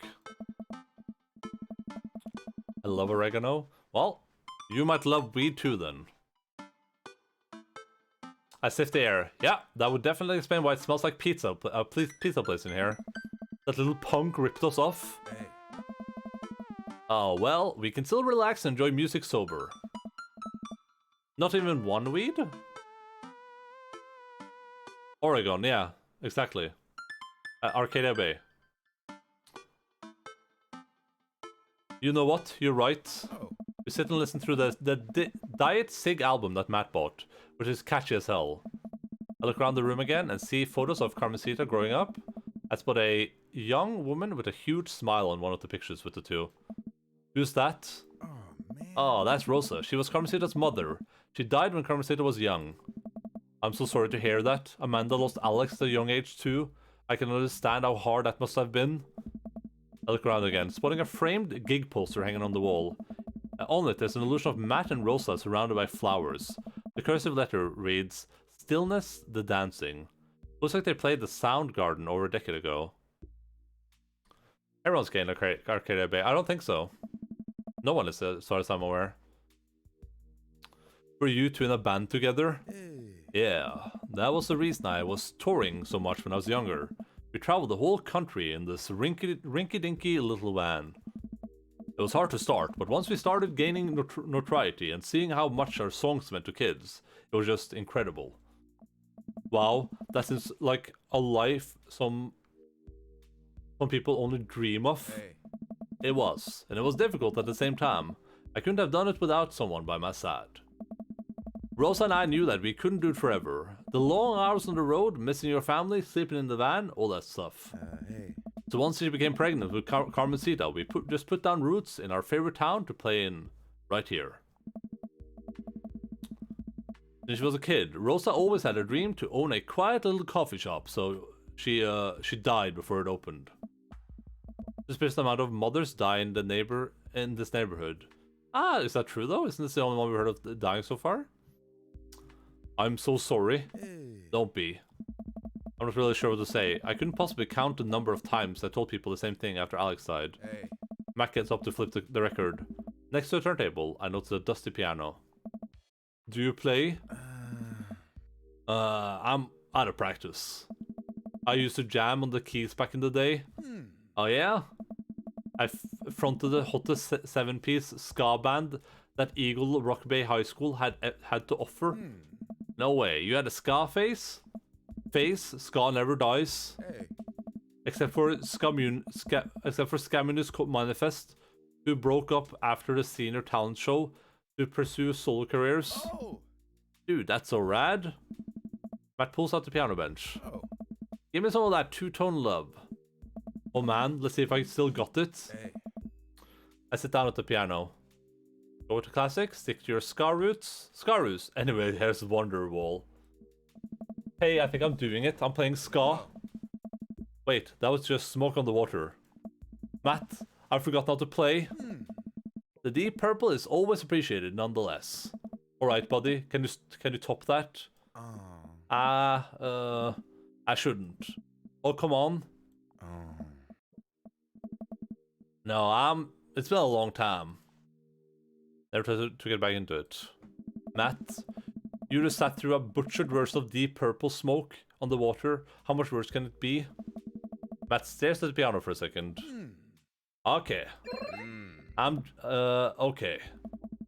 Matt closes his eyes and runs his fingers over the keys. He breathes in deep and starts playing a melody. Shorty's like a melody in my head. Oh, that's not what. Oh, that wasn't what it was doing. Gosh darn. If I didn't know that he hadn't played the piano in a long time, I would never have guessed it. Matt plays a soft, sweet tune filled with emotion. I've never heard this before. Is this one of his original works? This is cool. Hey. Matt finishes the song and finally opens his eyes. How was that? That was amazing. Oh, it's nothing. Come on, man. That was killer. Are you gonna pull that out for the open mic night? Oh, no. I never play at those. Well, why not? You're really good. I just don't do it anymore. I just don't like being up there and alone and having so many people stare at me. It doesn't feel fun anymore. I can sense that Matt's getting uncomfortable at the thought of it. I won't push him any further. Alright, man, but I hope you know how beautiful your music is. Thanks. Matt and I sit and listen to more records until it gets late and I decide that I need to go to bed. Matt walks me to my door. Hey. Let's never tell anyone about the oregano, okay? Pretty sure it's only 2 dead ones. Who's the second one? I don't remember. Deal, wait, can I tell my doctor? I don't know anything about the health effects of smoking oregano and I think it will be fine. Nat, dude. I smile. Night. I walk inside and the house is dark, save for the silvery light coming from beneath Amanda's door. I knock lightly on the door and enter Amanda's room. She's sitting at her desk with her camera, editing photos. Hey, Amanda. Amanda swivels around in her chair to face me and slumps down. Look, now the eggs are here. Now they're on her right side, but before they were on the left side. So they're definitely just mirroring the image instead of drawing it again. What smells like what smells like a pizza parlor in here? What? Nothing? So, what's up? Dad, I'm hungry. Wait, no. Hi, hungry. No. I'm Dad. Oh, it's been waiting for that for a long time. Amanda collapses onto the floor. I promised myself I'd never let it come to this. Sorry, kiddo. You set it up. I spike it down. You're a monster. Want some spaghetti? Yes, please. Amanda and I boil pasta and heat up sauce in the pan. While I'll boil pasta and heat up sauce, while Amanda watches. Despite my best efforts, I'm not able to set it on fire. How was the record thing? It was great. Did you know that Matt used to play in a band? No way. Was he good? I don't know if the band was good, but he played some piano for me tonight, and it was amazing. Alright. Wicked. Hello, Isa. He played piano for you? Dude. Yeah, I brought it up that he should play at the open mic night that's happening in this coffee shop, but he got kind of weird about it. Hey, I saw your flyer for that. We should go. It's not too late to start a father-daughter punk band and play a couple of tunes there. Yeah, let me break out my glockenspiel. I think I only know hot cross buns, but we can work off the chord progression. Amanda and I have a nice dinner before she goes back to her room to do photography stuff. I end up watching True Life. I am a house hunter. They're staging an intervention for the house hunter, who is crying uncontrollably over the color of the walls. They know they can paint the walls of their house any color they want, right? Matt's song is stuck in my head all night.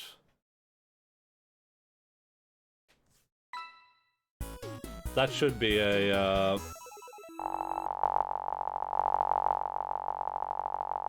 S rank. That A? was a hell of a date. There's no shot.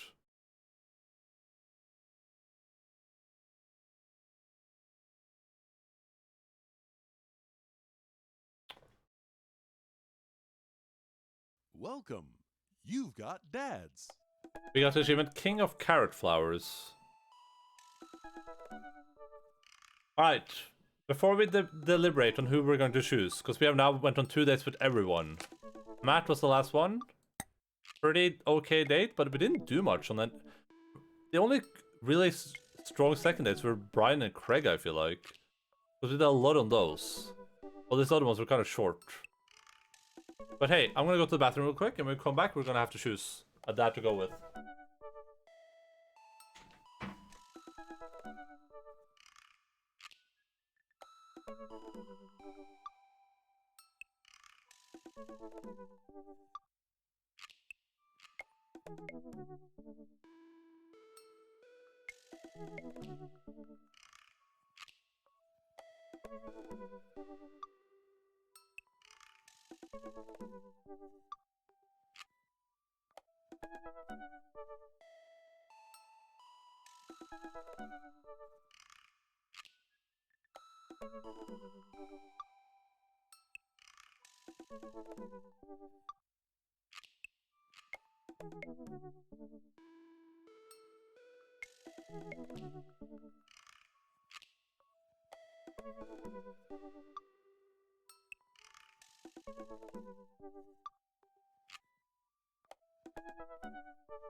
Ah, god damn it. That's unfortunate. I just spilled water everywhere. Oh no.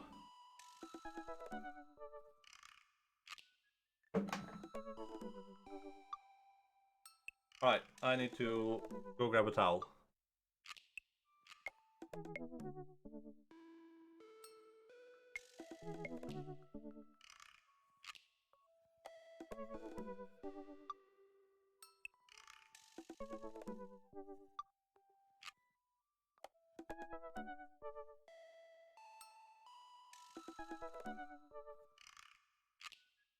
Yeah,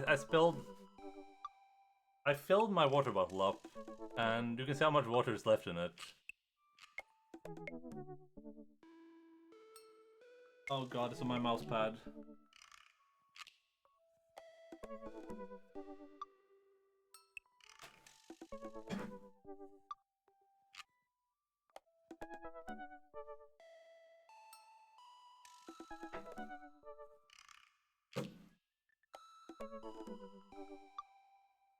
Oh god. Those of you guys can see this dripping in water.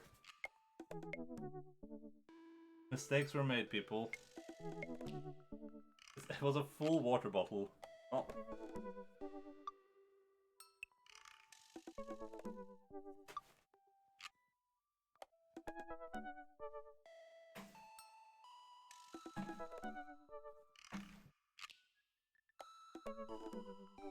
And that's why you don't drink water. Yeah, I guess I should stop drinking water. Oh god, it's all over the floor. My socks are wet.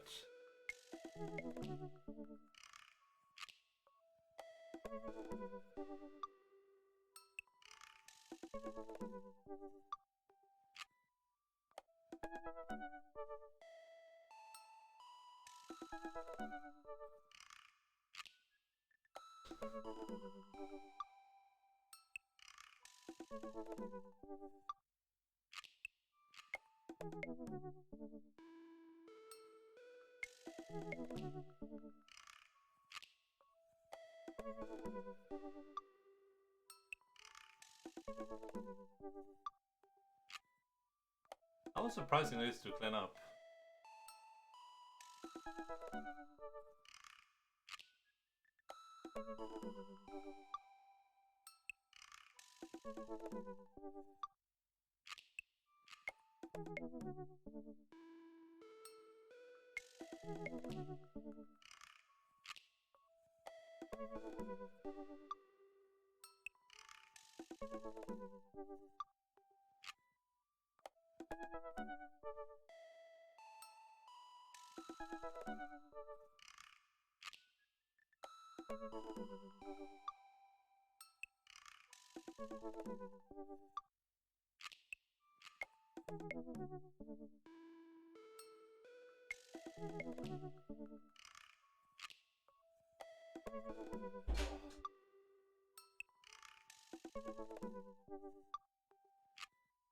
Well, gosh darn it.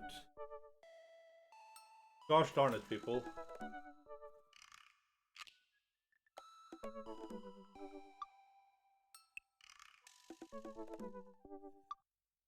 My mouse pad is wet. What the heck, Sika?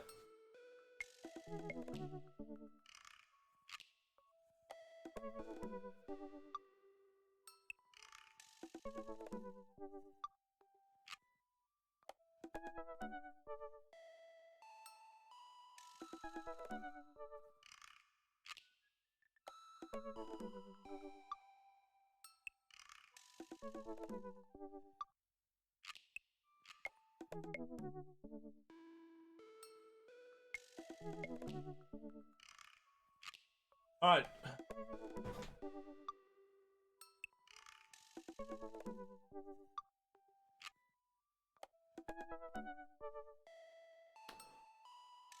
Why don't you use the dabber dad with the monocle at the bottom right of the screen? Oh, this dad? I mean, this dad is pretty good, I think. Dad Mando.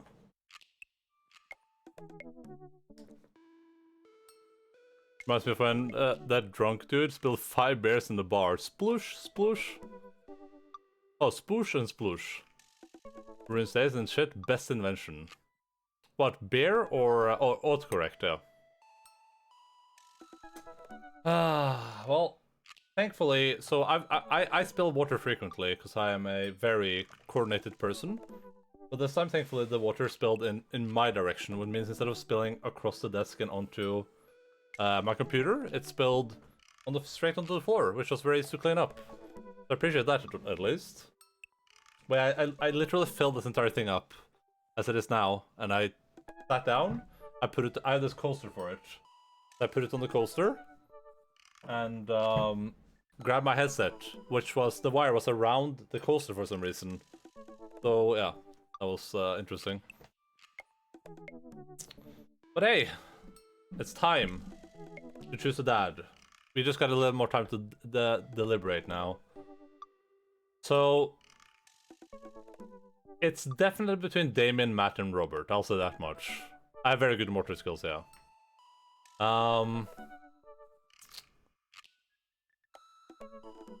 We've been on 2 days. On our 2 days with Robert, what we learned about Robert is that Robert is he's a brooding man who likes to be very sarcastic, but he also has a lot of funny things. He's very, very eccentric, which I think is really cool. So is Damien, but it's like eccentric in a different way, where he like the stuff he makes up is it's very fun and out there, even though he pretends that it's very serious. He's also very, very good with kids. We've learned. Well, it might not be good with kids, but he's a good person. We encountered the first time when he encountered Ernest. He was gonna like pretend fight him, so Ernest just ran away. And the second time when Ernest almost got busted by the police, Robert came up and was like, "Ah, this is my son," and then got Ernest out of trouble, which was pretty cool. So Robert is really, really cool. With Matt, we went on a concert the first time. The concert was really, really fun. I sadly didn't get to experience it with Matt because I failed at the minigame. But Matt is a pretty neat dude. He loves music and he's pretty introverted. He's a shy dude. I think his interests would probably align pretty well with us, but and he has the by far the cutest daughter in this game. Even cuter than Amanda. I'm just gonna say it. And for as far as Damien go, Damien's just a pretty neat dude. I think he's pretty sensitive. His son is a bit of a rebel, but he treats his son with a lot of respect, and he has a lot of style to him. I really enjoyed the date we went on with Damien. Ironically enough, Damien feels like it might be like one of the most sensible choices. As for everyone else there, I don't have anything against all these people. Like, Hugo's pretty cool. I like his wrestling things. Joseph has a really cool family, and his interests are really nice. We definitely match in that way. Brian, not necessarily my jive with all the outdoorsy stuff, but he has the best dad bod out of all these people by far. And as far as Craig goes, I just dad zone Craig. I don't know if that's normal. I feel like a lot of people probably dad zone Craig. He also exercises a lot, which is not my jive. Robert or bust? I think we're leaning towards Robert. But hey, here's what we're gonna do. We're gonna save. We're gonna pick Robert. We'll see what happens. And I think we'll have time. If we have time, we're gonna go back and do the other choices too, and see what they're like. Then maybe we can make like an ultimate choice where we have perfect information. We'll see though. This might lead to like a 3-hour segment. So if it does, then Robert will be our final choice. Oh, they even tell us. That's cool. You know what they say about third dates? They get pretty serious. You might not have a time to browse that book for a while. Are you ready? Yeah.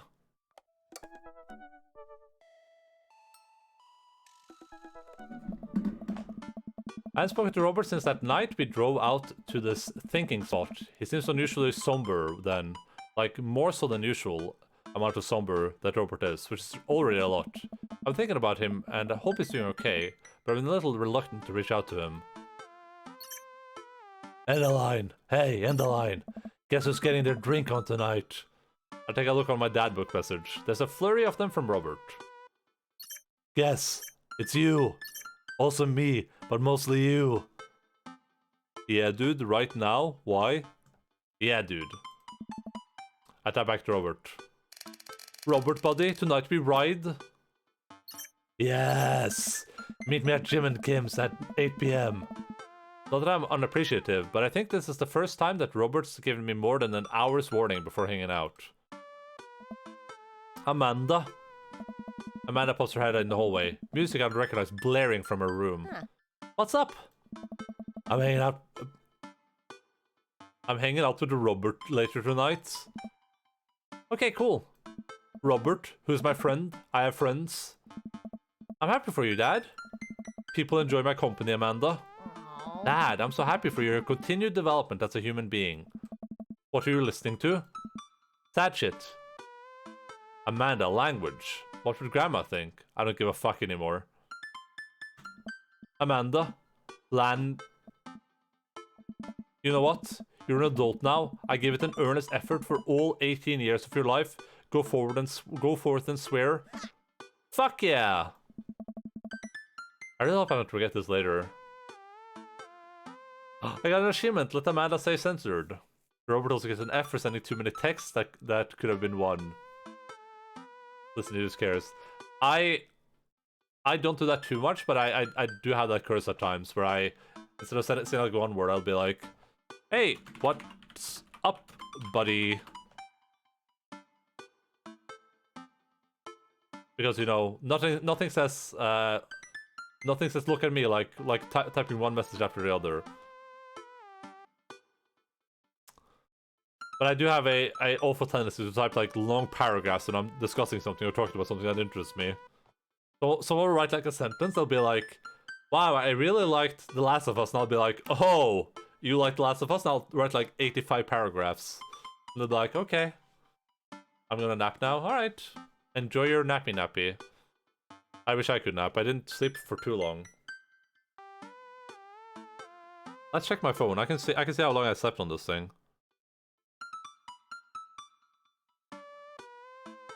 Wait. Oh, that's all down. I don't have internet on my phone. Well, it happens. Amanda goes back into her room and turns up the volume to her sad shit. I put on my going out coat and walk over to Jim and Kim's. I spot Robert leaning against a brick wall, smoking a cigarette. As I get closer, I realize that he looks like a little different, cleaner, I guess. It actually seems like he combed his hair and his clothes are less wrinkled than usual. Hey, you take a shower just for me? I'm working on my relationship with existence. We both stand there for a second and don't say anything. Robert finishes his cigarette and abruptly goes inside. I follow him. By the time I get inside, Robert's already at the bar, ordering 2 whiskeys. I spot a booth in the back and claim it for us. Robert slides in and hands me a glass. To us, to you, to us, to toast. To us! Here's to us and all the property damage and petty larceny that we may commit tonight. We all need a Robert, don't we? I would love a Robert. I would love to be Robert, honestly. Maybe in the future I can become Robert. I still have like a good 10 years, I think, at least. We clink whiskey and I watch him sip his, rather than his traditional approach of slamming the whiskey back as quickly as possible. So what's the plan for tonight? Hit some other bars, maybe grab some pizza. I think that'll kill some time before we go burn down that old abandoned house in the woods. It's definitely not as fun as fun if it's abandoned. Mary pops over the back of the booth, a glass of wine in her hand. She punches Robert in the shoulder. Where was my phone call? Sorry, figured you were busy sinking your teeth into some poor sap. I am, he's right here. I look around the booth to see a guy sitting across from her. He waves meekly. You're replacing me with the new kid? Mary, I could never replace you. Whether I wanted to or not. Is Mary always in the bar? Yes, she has some problems. Mary leaves her booth and slides in next to Robert. The guy she was sitting with looks mildly relieved. She eyes Robert's clean-pressed clothes up and down suspiciously. What? Do you got a court date coming up? He does. He looks handsome. He'd never convince the jury. He does. Court offered me impunity if I would testify against him. I'm considering it. Look, this is what I mean. I get Robert. Robert and I vibe. We know the sarcasm. Seriously though, what's up with you? Robert stares down at his drink, suddenly looking serious. It's Pappy. Doctor says it's cryosis of the liver. I told that old bag of bones to quit it with the sauce, but it's all he's ever known, especially since Ma's gone. That's why I invited you out tonight. Just didn't want to be alone. Oh, come on. Endaline, don't be an asshole. You know the one thing Robert doesn't joke about is his Pappy. Whoops. They're giving him 2 months. I gotta help him straighten out his affairs. Robert, I'm so sorry. Robert takes a long look at his whiskey, eyeing it in the dim glow of the bar's lights. I look at his life, I look at mine, and I know history is just doomed to repeat itself. Oh my god. I'm just kidding. He's retired with a new girlfriend in Acapulco. They watch the sunset every night. Probably screw like donkeys. Wait, aren't rabbits the ones who screw a lot? Oh, sorry. Didn't realize you were an expert on which animals screw a lot. Please stop saying the word screw. Robert finishes a drink and slides it away from him. He gets up out of the booth. Me and Endaline are gonna hit the bricks. You coming with? Mary casts one glance at the sad sap she's been hunting and downs the rest of her wine in one gulp. This place is dead anyways. Oh no, Mary! Stop third-wheeling me! We exit the bar and find the typical empty street filled with a small crowd of people. At the front is a guy with a really deliberate attitude and in a bad posture. He carries a lantern that he shines up at his face for dramatic effect. What's going on? Looks like it's one of those walking ghost tours. They do that in this part of town all the time. I've always wanted to do one of those. You know all of those stories are fake, right? Pretty much all my stories are fake. This is research. Robert makes a beeline towards the back of the group. He turns around when he notes that I'm not following him. Come on. We can just crash it, can't we? Don't be such a square, Endaline. Just act like you belong. Robert sidles up to the tour group. I reluctantly fall in step behind him. Well, here goes nothing. Mary, please. Yeah, Mary's ruining this. Can we kill Mary already? I'm thinking about it. Seriously now. I have the pocket knife. Oh no! Hey, it was in this place in 1694 that the most infamous witch trials were held.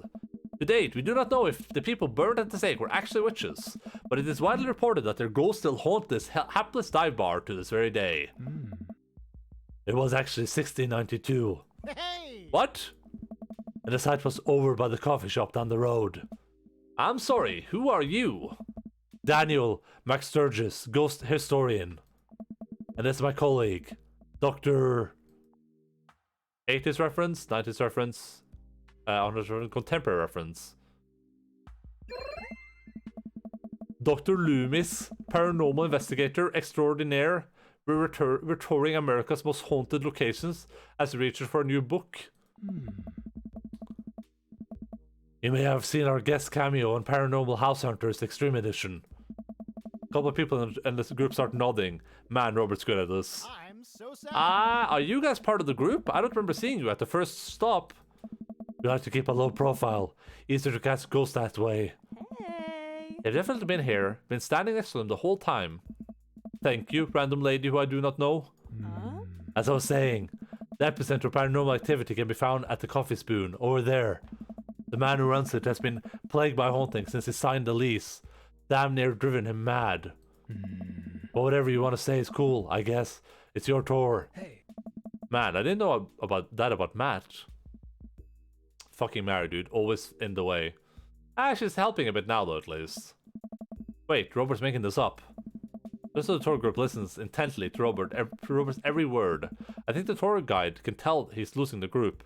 He's just getting flustered. That's the good Thank you for your contribution and knowledge, Mr. Sturgis. Let's move on to the next haunted location. Robert, Mary, and I follow the group down the street. The tour guy's shirt is cool. Yeah, everyone in the group gets one if you make it to the final location. I turn to Robert and grab him by the shoulder. I need that shirt. Well, guess we're in this for a long haul then. Just follow my lead. Don't arouse too much suspicion, and we'll have a cool ghost shirt in no time. Hey. That's the good stuff. He's not even wearing a ghost shirt. What are you talking about? Our group arrives at the old decrepit colonial style house.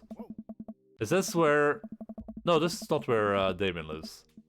A quick pause in the tour. My name is Quinn, but most people on the Ghost Tour circuit call me Tourmaster Quinn. I'm a DJ, trio master, and part-time actor. Right. I do private ghost hunting events, birthday parties, MC bar mitzvahs, and perform traditional vaudevillian mime work.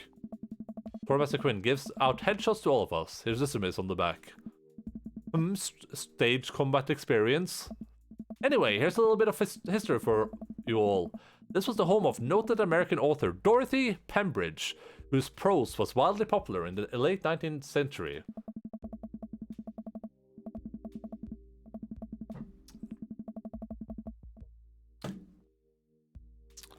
It was in the attic of this very home where she wrote such classics as The Diaries of Victorian Mistress, Lady Fitzwilliam's Courtship, and The Ghost of Sea Captain Reginald Barclay. She unfortunately died of consumption shortly after the turn of the century, but several people have reported that on some nights you can see a light from the attic, where the ghost of Miss Pembridge continues to work on her latest bestseller. I guess you could say she was consumed by her work. No reaction from the crowd. This guy needs to work on his dad jokes. Actually, consumption is the popular cover-up. Little known fact is that it was a murder-suicide.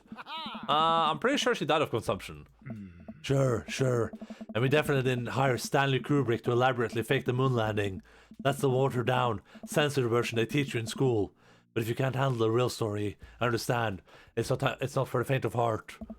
Can we... I'm so sad. I think everyone would much rather hear what this world-renowned ghost historian has to say. Right, everybody? Hey. The group murmurs in agreement. This is a topic we cover extensively in our book. Dr. Loomis, would you care to tell the story? Hey! We're something highbrow, go with something I know, rely on amazing improv comedy skills. I tried to remember something. Anything from the improvisational comedy class I took one semester in college. Yes, so Dorothy Pembridge. Dorothy Pembridge was writing a lot of books, yes, and I'm gonna need a word from the audience. Any word? Ghost. Yes. And ghost, and... I look over to Robert. I think this is the part where he's supposed to come tap me on the shoulder and jump into the scene, but he's staring at me. Everyone is staring at me. And scene. Thank you very much, everybody. Robert was completely disgusted. Mary gives me the thumbs down. No! I knew that's going to be a disaster. I just wanted to try it anyway. But I think I got in good with Thomas and Quinn, so there's that. The tour guide sees this as an opportunity to take back the group and address us with some razzle-dazzle. Ah! What an interesting story. Now, I just want everyone to know what the next location is extremely terrifying. If anyone thinks they can't handle it, feel free to excuse yourselves. Oh my god. Completely disgusted. It's fine, okay? Alright, I'm bored. Mary turns to a young guy looking at his phone and taps him on the shoulder. Hey, kid, fancy buying a gal a drink? The guy looks up at her and smiles. Only if the bar is haunted. Honey, I can show you the most haunted place in town.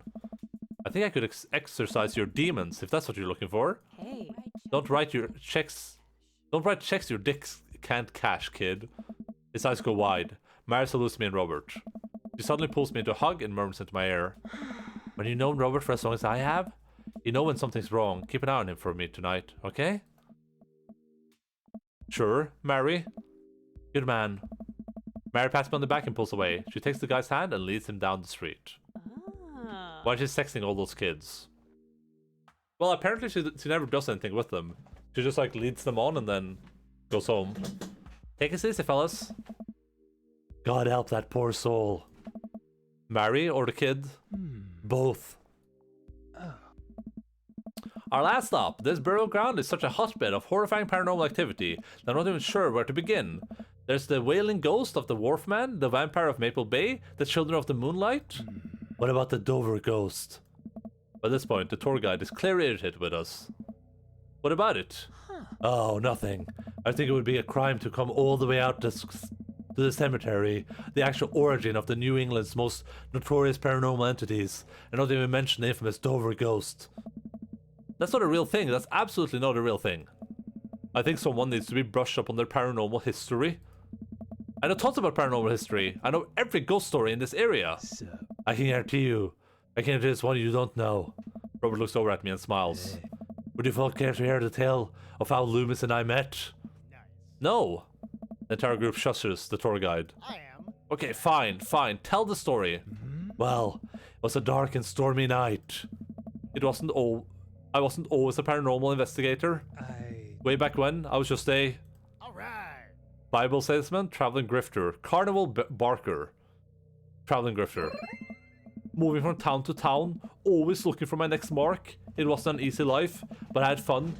Taking from the rich, giving to the poor, actually also taking from the poor.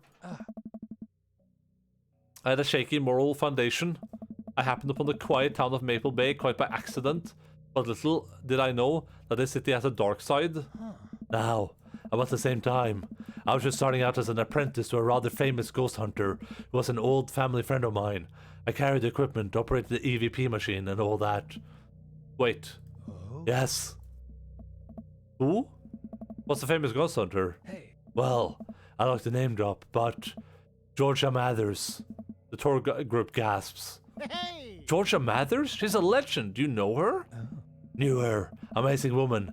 Died mysteriously. Miss you, Georgie. Hey. Anyway, we were in Maple Bay investigating some reports of strange lights and sounds coming from the cemetery late at night. Now we had been warned by the old crypt keeper that this place was highly dangerous, but Georgia was never one to shy away from an adventure. We camped out in the center of the cemetery for 3 nights straight. We endured your so-called wailing watchman. Wailing watchman of the Wharfman? Whatever. Your stupid vampire was just a teenager in a mask, but the Dover ghost, man. Tell him, Loomis. Hey. So there I was, just walking back to my hotel after a long day of selling Bibles, working a couple of short cons, running the dunk tank. Classic pigeon dropping scam, putting out feelers for a rip deal. I was going to steal a baby, probably, would have made me rich. I found myself walking past this very cemetery. Now I was never a very superstitious man, but something seemed off. I could hear some sort of commotion happening deep within the graveyard, and I felt compelled to investigate. And thank God you did. George and I were conducting a seance in the mausoleum. At first, things were pretty normal, but after about an hour, everything went south. Playing back the EVP meter, we were able to hear a single word. Run. The air suddenly went cold. Something was very, very wrong. I just knew we weren't alone. We started to hear this faint, distant scraping noise, like something being dragged across the ground. It got louder and louder until it was deafening, some kind of demented howl. And then I felt it, something grabbing my ankle. Robert has this whole crowd hooked, line and sinker. You could hear a pin drop. I've only cried twice in my life. Once was at the birth of my daughter. The other was when that thing started to drag me. I wasn't sure where it was taking me, but I knew it was no place I wanted to go. I was sure I was going to die. The moment I crossed the gate into the cemetery, I heard this god-awful screeching. I ran into the mausoleum just in time to see a man being pulled across the floor by God. To this day, the mere thought of it ties my stomach into knots. It looks like a man, but like... I glanced at Robert. Like someone who didn't know what a man was supposed to look like tried to put one together. The arms were too long, its eyes glowed red. It was like a walking shadow. The old part of the story I don't believe is that me walking into the cemetery. Is that he only cried twice though? You think he's the type of person that would cry at the end of like a romantic movie, right?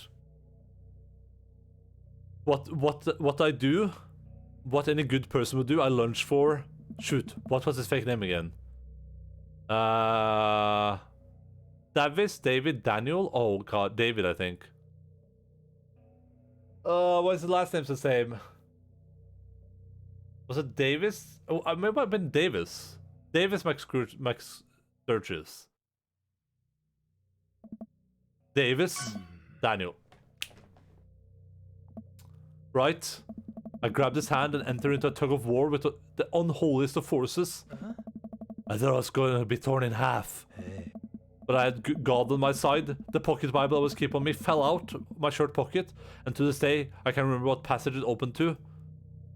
Leviticus 2.5, Revelations 1.3, Ecclesiastes 12.7, Austin 3.16. Leviticus. And if thy oblations be a meat offering, baken in a pan, it shall be fine flour, unleavened, mingled with oil. Not exactly relevant, but true. I have no idea where Robert pulled that verse from. With a horrifying growl, the entire entity finally relented. Daniel and I collapsed onto the ground, exhausted. We were both covered in blood. The damn creature clawed onto my chest, got me real good. I had to get 16 stitches. Robert pulled down his coat of his shirt to reveal a long, wicked scar across his pecs. And that's how I got this scar. I followed Georgia Mathers to the end of the earth. We faced exorcisms, demons, poltergeist that threw our equipment across the room, but I had never seen Georgia so scared. She was never the same after that, and neither was I. Watching what happened to Daniel and Georgia shook my faith, but I came out of that experience a lot better man and better friend. And we've been brothers ever since. The tour group gives us a round of applause as Daniel, Robert and I share an emotional hug. As he embraces me, I can smell the cologne on his neck. Wow, Robert does clean up good. I find myself lingering a little too long on the hug. Thank you. It's an honor to share our story.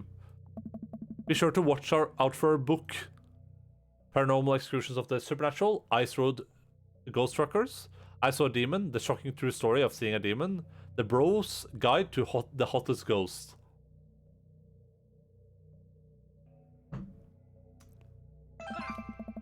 Robert has to suppress a laugh at that one. I am so Alright. sad. I can see that I can see holes in that story. Please leave. Way to go, Endaline. Robert skulks away from the tour group, and I follow him at a respectful distance. We almost had them. I don't know. Almost. I think you might have overdone it on some portions of the story. Oh. Yeah? We arrive in front of Robert's house. Huh. Well, see ya later. Robert hastily walks up the steps to his home, gave me a courtesy nod. He disappears into his house without looking back. Oh no! Did I fail the date?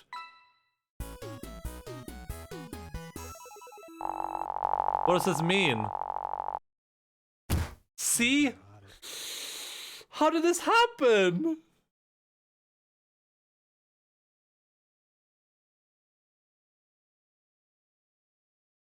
What happens now? Oh, I think I've everything finally set up. Amanda should be here any minute now. I think that's her car in the driveway. Okay, gotta act natural. Be cool, Endaline. Be cool. Amanda walks through the door with a suspicious look on her face.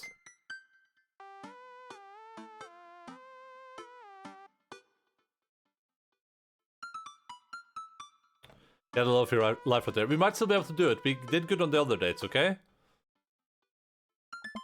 Hey, Dad. Off to a good start. Something fishy? Rats.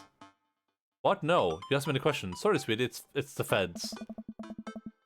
That life of crime is finally catching up to you. I tried to send them in a different direction, but even I'm no match for the power and funding of the US government. Aw. Well, if they think they're gonna take me alive, they've got another thing coming. I'm kidding. You're right. I have a little surprise for you. Yeah, I can tell. You're very bad at lying. Amanda, my dear, would you care to join me in the kitchen? Father, it would fill my heart with glee. That's a typo, right? I lead Amanda over to the kitchen table where a present lies covered under a tablecloth. It's nothing special, but I wanted to give you a little something. You graduated high school last week, and I know you told me not to make a big deal about it, but... Ah, Dad, you... I dramatically whipped the cloth off the table. Amanda's jaw dropped. No way! I figured you probably won't be able to get cable in the dorm, so I thought it might be nice to take a piece of home with you. A DVD box set of Long Haul Paranormal Ice Road Trucker. Ice Road Ghost Truckers. This is all 19 seasons. And bonus material, including commentary with actual ghosts featured on the show. Dad, I love this. Thank you. She gives me a big hug. I'm glad you like it. Hey, you wanna hang out with me in the backyard for a bit? Toss the old pigskin or something? Totally. I follow Amanda to the back door. Oh. They're all here! What? You told me not to make a big deal, but you seem to have forgotten that my entire mission in life is to make a big deal out of your accomplishments. So consider this your graduation party. Surprise. Dad, everyone's here. Well, yeah, everyone wanted to come and support you. Is that a mac and cheese bar? sure is fully customizable down to the type of mac. And there's an ice cream cake, the good kind with the crunches in the middle. I don't know what to say. Don't say anything. Just go have fun with your pals, alright? I'm so proud of you, Amanda. Amanda smiles and runs to her friends. I should make the rounds and make sure everyone's having a good time. But first, mac and cheese. Endaline, my dude! Pablo, how's the shirt business going? He wanted 7 fucking dads for her daughter's graduation. Well, the children are here too, of course. And they're strategically placing the camera so that his head has Brian's body. I saw that. My bud. I got men's shirt, got women's shirt, got tank tops in variety of sizes, shapes, and colors. Each one of them fine quality, screen printed with the logo and visage of world-renowned witch house outfit, Vacant Veil. Purchasable at most respectable retailers, but more specifically, out of the trunk of my car. I'm also selling my mom's world-famous homemade apple butter. Never stop hustling, Pablo. Maybe you got it. I'll go to Mary, who's having a lively conversation with Amanda. Listen, kid, you're gonna need some real-life skills out there if you're gonna make it out on the streets. Going to college? Same thing. Look, I know you're not old enough to drink, right? And I know you're not smart enough not to drink until you're of legal age. But hypothetically, if you were to drink, it would behoove you to drink of a glass of water between rounds. Got it. Hypothetically. And if you wake up with a headache, all you gotta do is take a jar of pickles and drink the pickle juice. You're gonna be fine. What's going on here? Girl talk. Mary turns back to Amanda. Now let me tell you about how to deal with a bad roommate. First thing to do, no, you get straight. Ace if they die during the semester.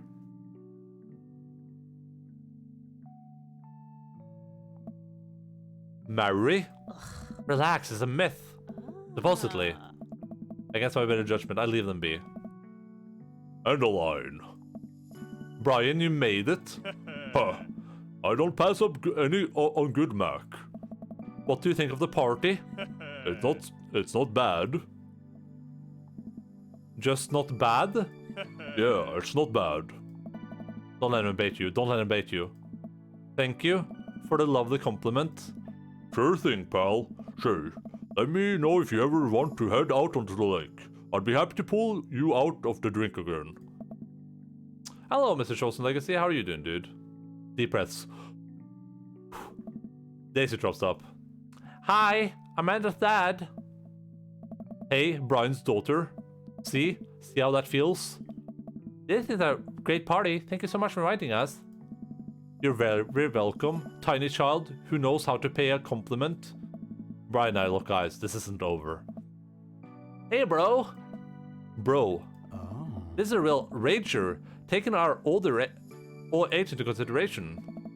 I'm trying to be in bed at a reasonable hour tonight. Don't let me get too wild. Don't worry, dude. I'll keep an eye on your fruit punch intake.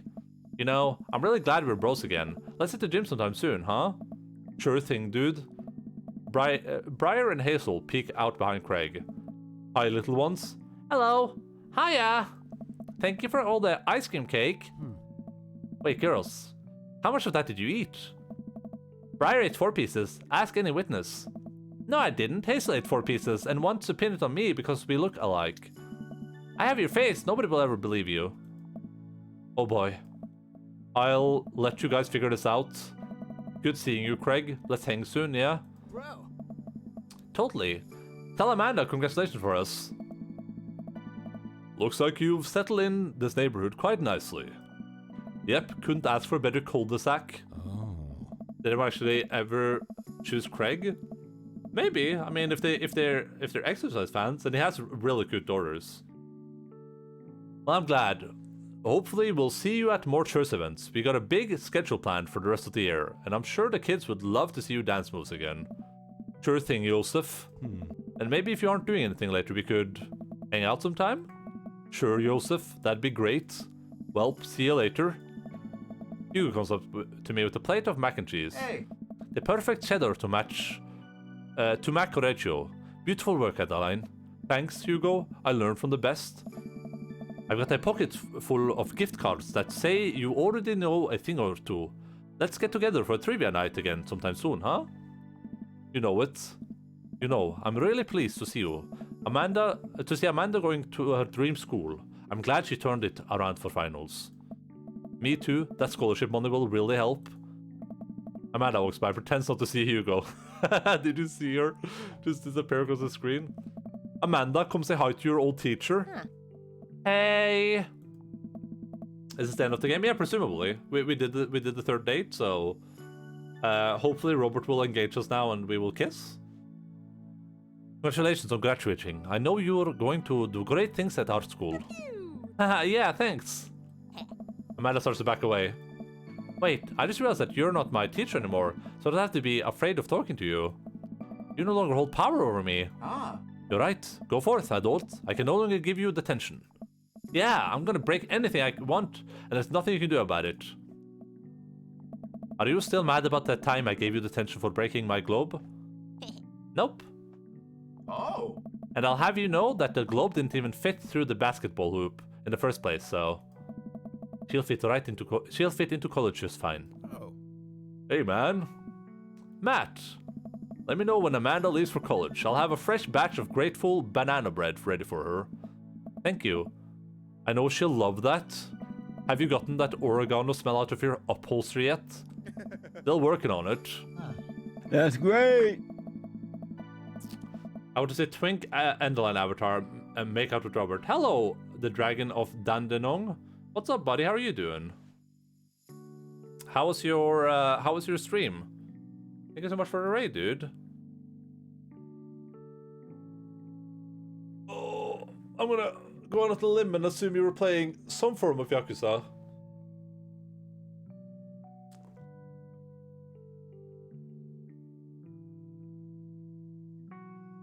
I don't know if anyone's around to give a shout out, otherwise I'll do it.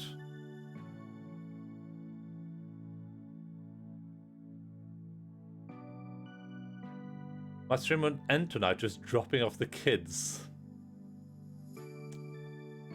Let me do this.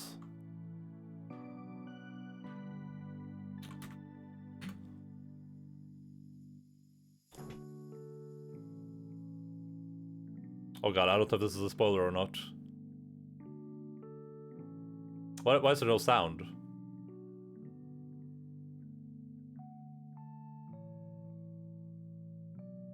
Lucky Dragon wouldn't stop doing a long Yakuza shit. Oh yeah. Have you played through all the games again already, or did you just like skip from? Yeah, I think that sounds probably on my side. Probably something in my settings that are wrong. Did you play through all the games again already, or did you skip? Because last time you were in there, I think you were playing Yakuza Kiwami 2 or something.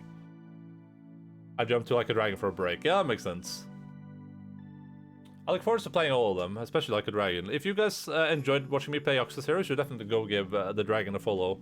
He plays primarily the Yakuza games, but sometimes dabbles into some other stuff as well. But really, yeah, I've heard a lot of good things about it. The turn-based combat and stuff like that sounds really cool. I look forward to giving that a try. But I think we're probably a bit away from that because I'm going to play them in order. So, and all the games are probably going to take me 100 hours to play. So yeah, I'm currently playing some Dream Daddy, a dad dating simulator, where we have successfully, hopefully, chosen a dad that we're going to dream date, and we're just going through the ending of the game now. We'll see what happens. Yeah, thank you so much for the raid, buddy. What a splendid garden party. My deepest thanks for extending an invitation to my son and I. This icebox cake is divine. Yeah, thanks, dude. Good cake. I stare at Lucian. He knows I know. But I'm a man of my word. The story of his oregano betrayal will go unsung. Thanks for coming by. Lurking Crash, mate. Have a good one. Yeah, no problem. Thank you so much for the raid again. Hope you have get some good rest. As the party starts to wind down, I take a seat next to Robert. The sun is setting, and everyone seems to have eaten their fill. Hey. Hey. I haven't heard from you in a bit. How have you been? Oh, I'm great. Never better. So did you talk to Val? Robert sighs and readjusts himself. You know, Endaline, I don't speak to my own dad that often. I had a falling out with him years ago. Don't even remember what it was about. All I know is that me and him, we just don't see eye to eye. I mind my business, he minds his. I get a Christmas card from him every other year, and I check in with him if a tropic storm ever hits this villa.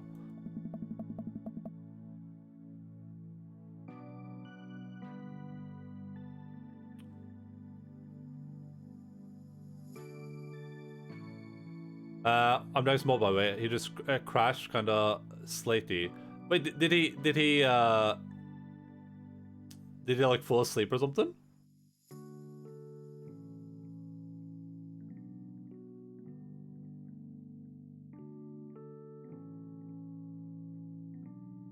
Or did he just disappear?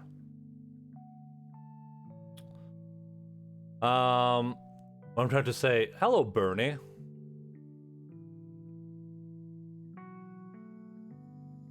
I was just trying to get off. Okay, makes sense. Robert, you didn't talk to her. It's like you said, life is full of pain. He placed a hand on my thigh. Oh. This is all that matters. I think it's happening. I instantly pull back. A wave of guilt rushes over me. Robert, no. It's not that simple. I can't believe you didn't even try. You owe that to her. How do you think she feels knowing that her own father didn't even think she was worth having a relationship with? Did I miss something? Oh. You don't know me. Yes, I do. You're a bad person. Hey. And you fell for me. So what does that... We're kidding with each other right now, right? Robert gets up. You know, it's funny how you were so willing to look past this when it meant you could get laid. He walks away, leaving me alone on the bench, alone with my thoughts. Amanda and I wave bye to the partygoers as they leave. We sit together and watch the sun slowly dip below the horizon. So is Well his is that his daughter? And we never learned that because we didn't finish that date with him? I'm glad you made some friends. Yeah. I know that's maybe not what we're looking for, but these people care about you. I love you, Dad. We'll always have each other. You're right. It's gonna be hard at first, but this is the next chapter in our story, and I would be nervous about it. But I know that you're always gonna be looking out for me the same way I'll be always looking out for you. Team bagging? Team bagging. I love this Q stream with the Weekend Daddy. Did I just fail? We just failed? This is my ending? I guess we... We'll say hello, Jake. I guess, I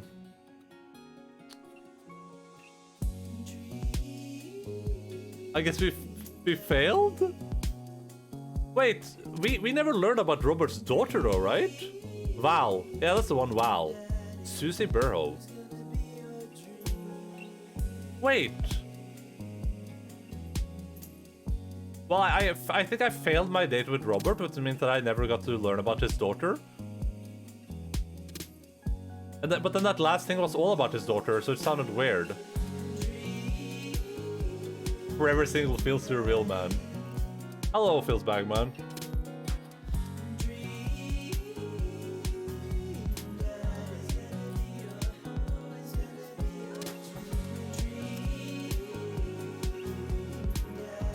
Can't even be happening game. Well, in this game, we have the ability to rewind, which we're gonna do.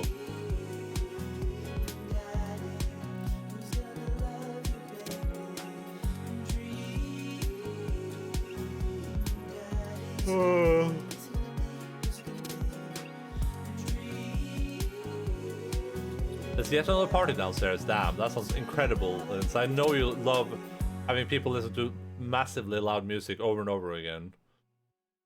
That just makes your apartment shake.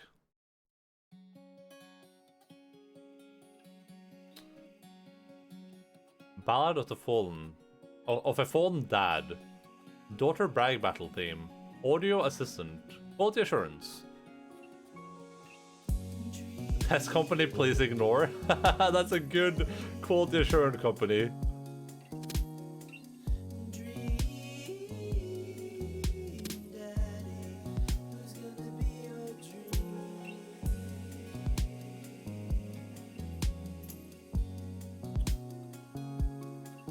Polish company too. Oh, is it? Interesting. And all of our dads. A game from Game Grumps.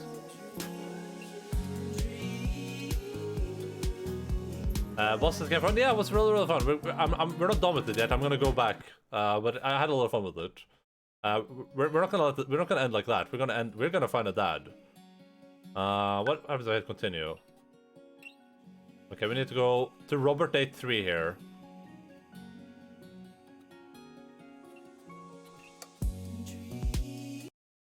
The game has been a lot of fun. We went on dates with all of the dads, and we had a pretty good time with all of them. We decided to end on Robert, but I think I messed up the last date too bad, so we're gonna go try this again. Let it go. I refuse. And we're gonna skip over most of the dialogue though. Yeah, dude. Oh. I don't give a fuck anymore.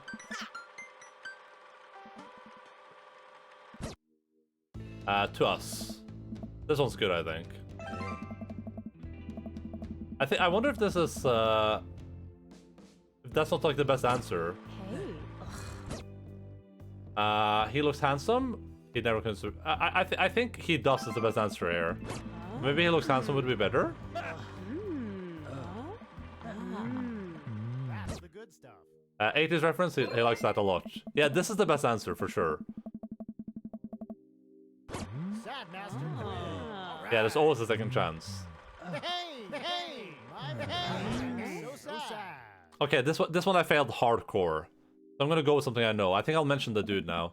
In the 19th century, Dorothy Pembridge was credited for protecting New York City from potentially world-ending paranormal forces. Despite her success, her ragtag group of ghost hunters were disbanded by government officials. However, after learning that the ghost of Vigo, the Carpathian, has taken an interest in her son, her and her ghost-busting friends launch a mission to defeat the ghost and once again save New York City. Huh? Isn't that the plot to... Nope, it's not. Alright, nice. The tour guide sees this as an opportunity to take back the group. Okay. Oh. Come on. Alright.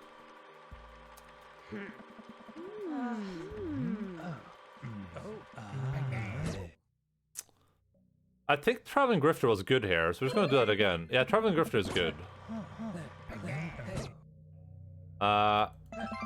We do that again? Okay, so there might have been a better choice there. His name is Daniel. Daniel. I grabbed his hand and entered into a tug of war with the unholiest of forces. Alright. Okay, we picked Leviticus last time. I'm just going to do Revelations. Blessed is he that readeth and they that hear the words of this prophecy and keep those things which are written therein, for the time is at hand. The eggplants, yeah, that means if you say eggplants, we did good. Oh. Hey. Alright.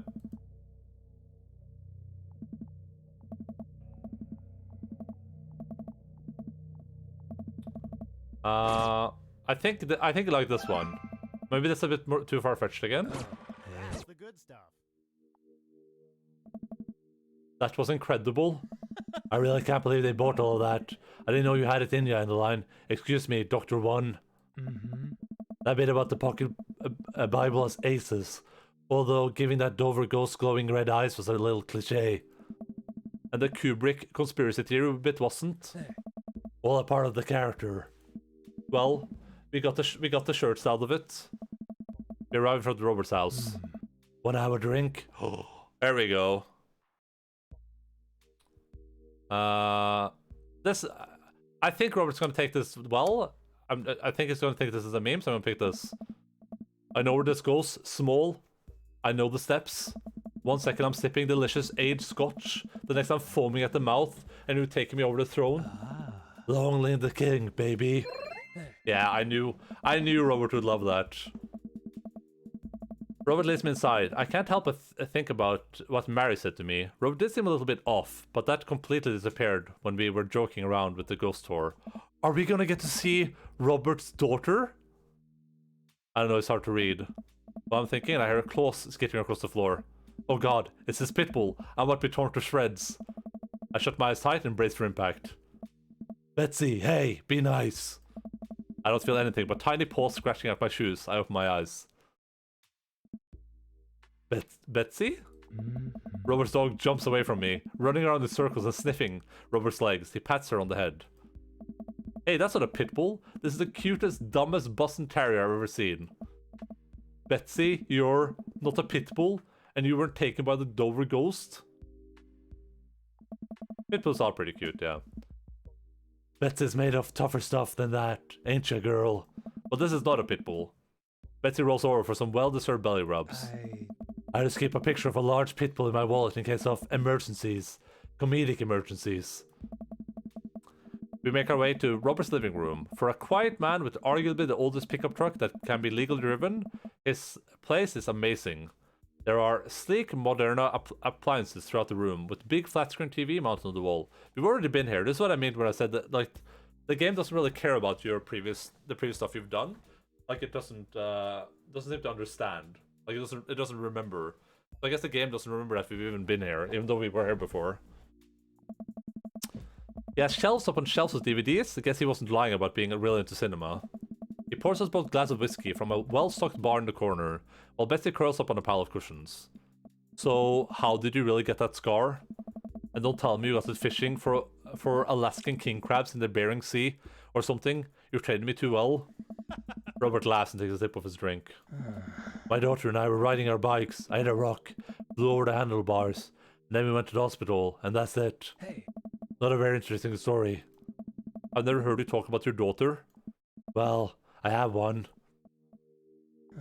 That's her. He points at a picture on the wall of a very serious little girl with dark eyes. Yep, that's definitely Robert's daughter. How old is she? 25, 26, not too sure. Does she live around here? Huh? No. Val lives back home in Brooklyn. Works at some new media online magazine thing. Makes buckets though. Oh.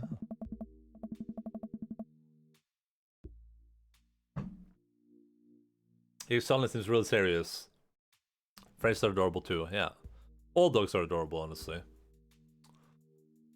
I probably shouldn't press him about it. I will press him about it though. You like Santana? I don't know what that is, but yes. I'm gonna for saving. Oh. Great. Robert puts on Santana, then takes a seat on the couch next to me.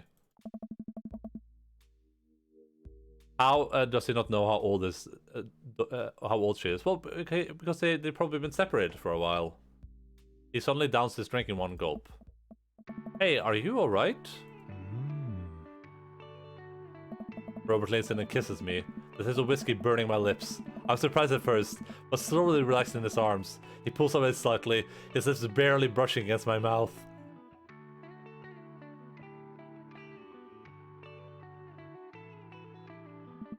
I am now. I can't say anything. At best managing a sigh. Robert leans in again, kissing me harder. He pulls my bottom lip between his teeth and bites lightly, sliding a hand under my shirt. My heart pounds in my chest as he lies us both down on the couch. He kisses a trail down my neck, his teeth grazing my skin. Alright, listen, kids, look away.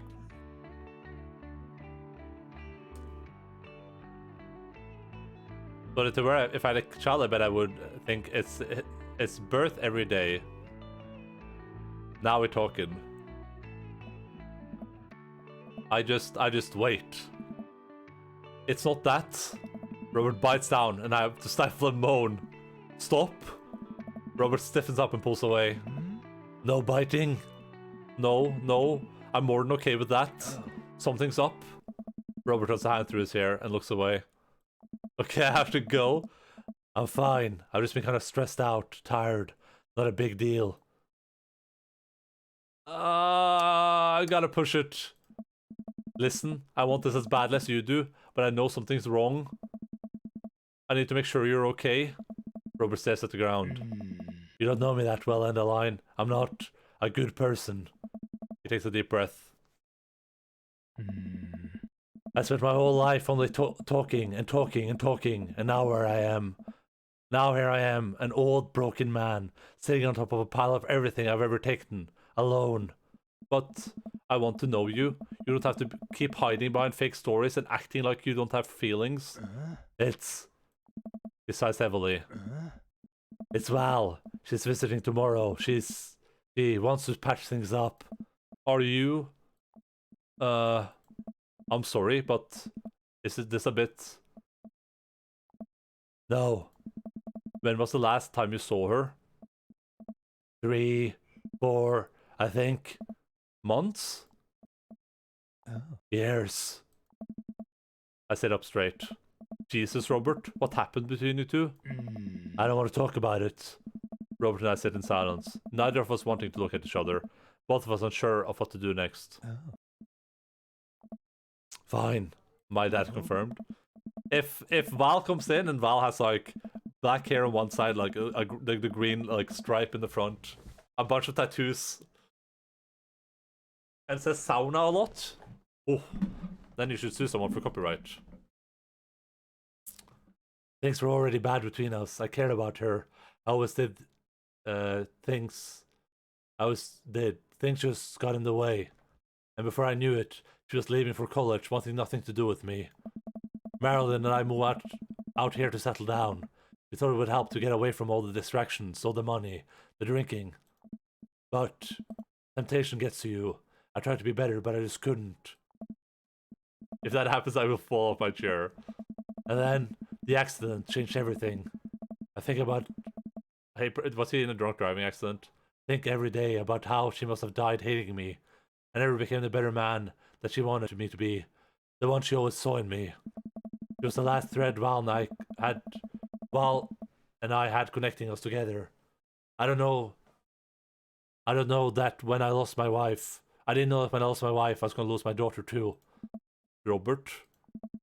I spent too much time chasing after things I thought were going to make me happy, that I ruined my only real chance at happiness.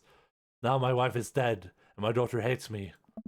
And then I convinced myself that this, it gestures vaguely in my direction, was going to make me happy. Why do I even try anymore?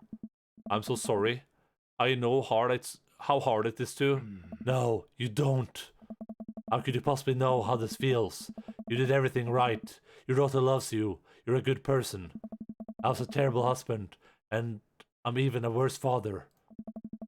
I have no idea why she's even bothering to contact me now. I know I'm just gonna fuck it up like I always do. I'm broken. I shouldn't even go.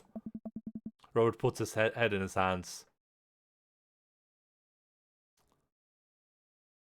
Tell him what he wants to hear, tell him what he needs to hear. I'm gonna tell him what he needs to hear. Nothing is going to change until you do. Robert pauses, he looks at me. There are a lot of things in my life that I regret, that I wish I could take back or do over, and it hurts so much that I know that I can't. But that what I know I can do, and what you have the privilege of doing tomorrow morning, is to wake up and try to be a better person than you were the day before. Like your hair. Exactly. Like my green screen CGI 3D technology hair. Things aren't going to fix themselves tomorrow or the next day, and patching things up with Val isn't going to solve all your problems either. But nothing is stopping to change if you don't.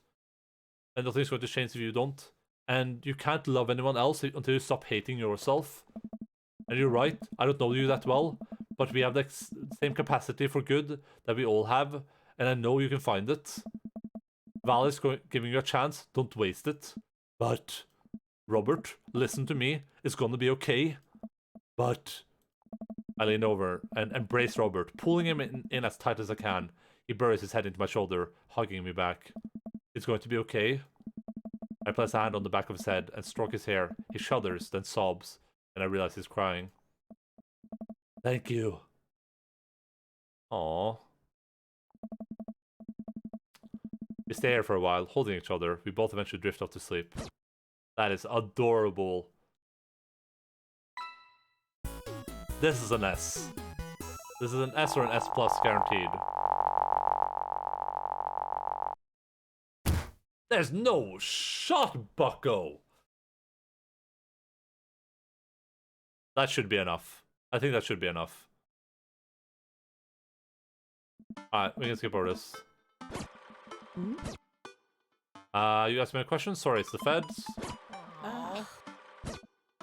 Yeah, better than the sea, you're right.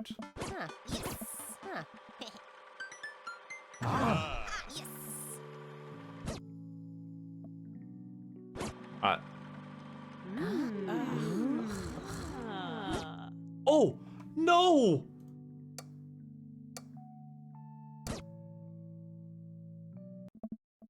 Why did that randomly happen?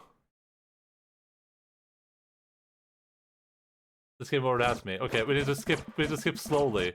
I skipped over dialogue for someone new. Why don't, like, I haven't played a lot of visual novels in my time, but I've seen people play them, and I know a lot of them do this thing where it skips to the next thing you haven't seen before. I don't know why this thing just skips over everything.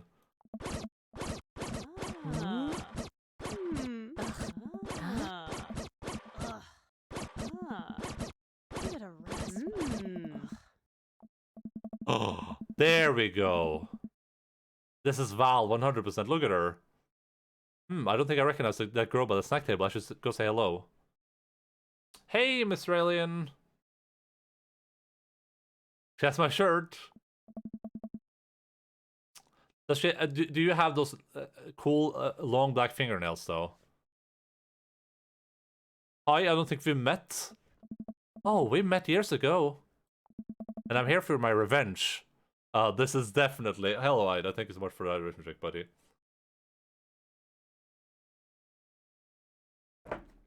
This is definitely goddamn Robert's daughter. You're Robert's kid, aren't you? Spot on. I guess that makes you Endaline, huh? Yeah, it's nice to meet you. I'm glad Robert brought you along. He promised there would be free food, so that's kind of hard to pass up, and... Look, I don't know you, but can I get real with you for a sec? My old man's a real close book, you know? Me and him, we got a long way to go. You don't erase decades of neglect in a week, but you sure can get tired of staying angry about it. That kind of bitterness, it poisons you, I think. I'm too young for that. Anyway, lately it's been better, a lot better. And between him shaving for once, and how much he talks about you, I get the feeling you have something to do with it. So, thanks. Robert means a lot to me. I'm glad he's getting better. Just keep an eye on him while I'm not around, okay? Or else? What? I'm kidding. Or am I? I don't know anymore. I don't know why I'm like this. I think it runs in the family. I might have trust up the conversation. Hey, I love your necklace.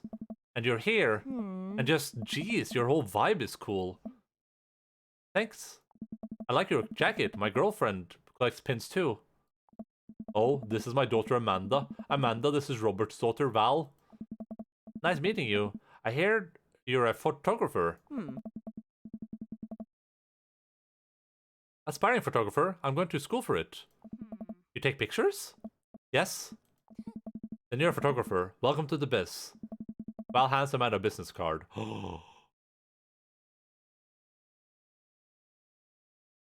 This game's all over. I love it. This part is so good.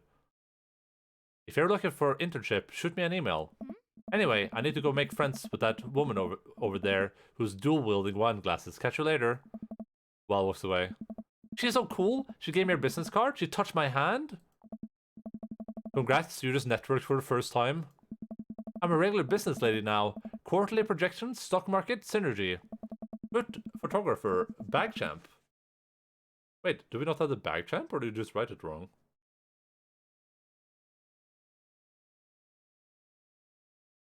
Don't go near Mary.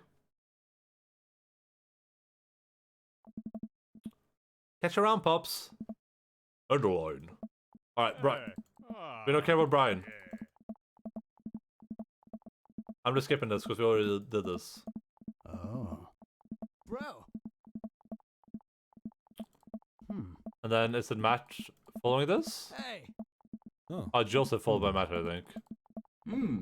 Oh, Hugo. God damn it. Where's Matt? Hmm. Oh. Oh. That worked wrong again. Ah. There we go.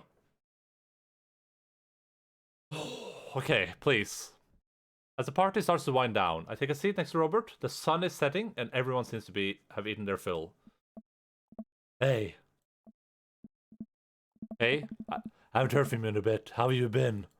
Oh, I'm great. Never better. We got to get together again sometime. Maybe watch the game or something. Huh. Yeah, that sounds cool. Come on, Robert. Give me something more than that. Let's have fun like we used to. Robert places a hand on my thigh. Oh. I mean, we could have fun. Not like that. I pull away from Robert and look him in the eyes. Robert, I miss you. Hmm. Okay. Robert gets up. I'll see you around. He walks away, leaving me alone on the bench. The last guests begin to make their way out of the party. Killer party, Pops. What can I say? I was inspired. So, I also have something for you. For me. Why? Is this guy alcoholic detective? He's a professional sarcasm machine. Not to be completely genuine about my feelings for once or anything, but growing up wasn't easy, but it could have been a lot harder if it wasn't for you. Dad, you've been there for me through everything. There's been times in my life where you were my only friend. I was really scared of going to college and being so far away from you, but I realized that everything you've done for me has been to prepare me for this, and I'm ready. I wouldn't be who I am today without you. Don't cry, don't cry. I swear to God, Endaline, if you cry again. Like me then. You're the best dad. I love you. And I'm crying. Huh. Anyway, that was enough emotional vulnerability for one day. Present time. Amanda hands me a tiny wrap package. I tear the wrapping off to find a framed picture of me and Amanda. It's us. Kind of shocking. All of our photo albums are just pictures of me, huh? I figure we need at least one pic together before I leave. Amanda, thank you. Watching you grow up has been the happiest experience of my life. You're such a talented, intelligent young woman, and I'm so excited to see what the future holds for you. I finally found my dream daddy. I hope something happens after this, because I thought I had to. Knock him dead, kid. Always do. Amanda and I share a hug. This is only the beginning, Pops. Plenty more memories for us down the road. Memories to make and stuff to break, right? Oh, I'm gonna break so much stuff. Intentionally and unintentionally. You're probably gonna have to pay for most of it. It will be my honor. Amanda and I wave bye to the partygoers as they leave. Can I ask you something? Yeah, go for it. Is the color of the day red? Is there a lot of reds in your chat? I see a lot of pinks. How come you have the fake Scottish accent and Amanda doesn't? Because Amanda is not from Scotland. We sit together and watch the sun slowly dip below the horizon. I'm glad you made some friends. Yeah. I know that's maybe not what you were looking for, but these people care about you. I love you, Dad. You're right. It's gonna be hard at first.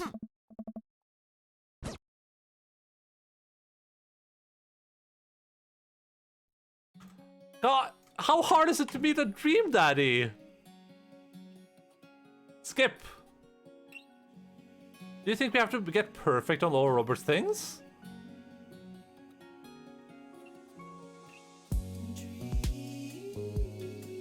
Aww. That's an adorable picture. Screenshotting that.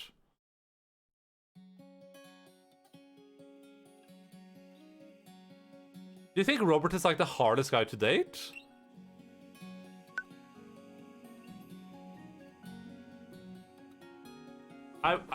I wonder if I get an S, is that enough, or do you have to get an S on all of them? Maybe maybe I didn't get a good enough ranking.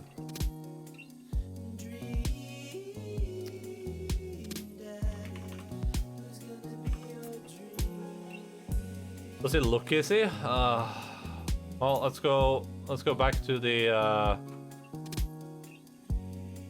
back to that book. Robert's not the one. He is the one. You've got dads.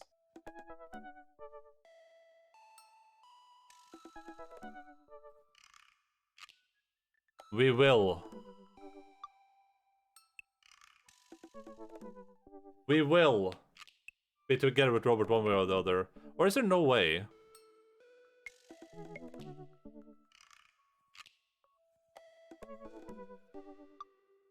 Everyone's back to pink, thank God. Yeah, it must have been something rare with your chat.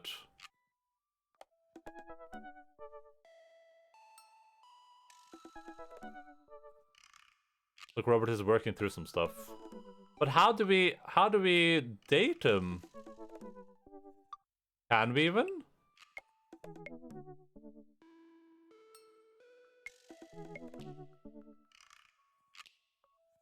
I'm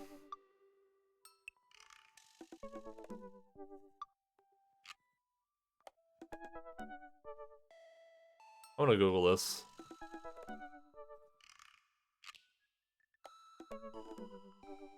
Oh, do you need all S ranks for those aiming to unlock all? For those aiming to unlock all that endings in Dream Daddy, knowing how to get Robert's ending can be extremely helpful. Because Robert can be a bit hard to talk to, as he's standoffish, reckless, and irresponsible.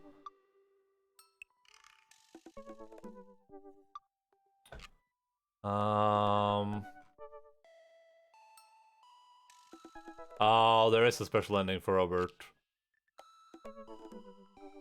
Do we need all S ranks? Are you crazy?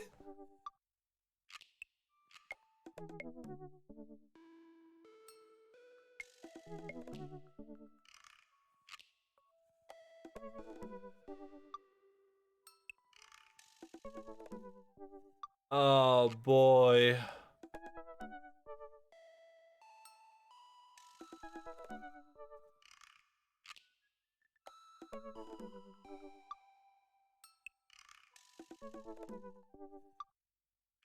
Well, the best is good enough for the best dreamiest daddy.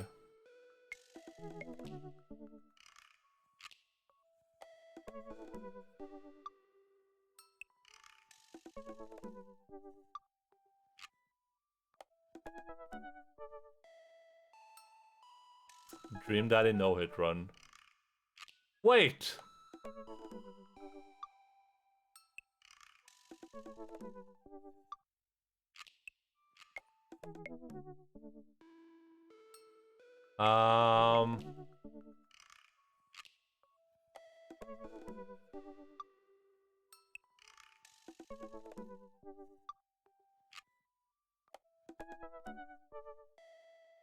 Apparently you can sleep with Robert on the first date. If you get all the choices right. And apparently Robert and Joseph had an affair.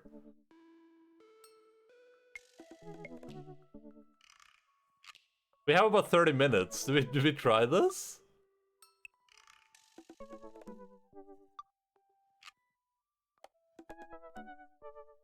Apparently, if you go on the third date with Joseph after dating Robert, Robert confronts you. I don't know if there's a way to actually date Robert though. This doesn't say that. I don't know if it says you can unlock like a cool picture. You can unlock a cool picture, but it doesn't say anything about like actually dating him.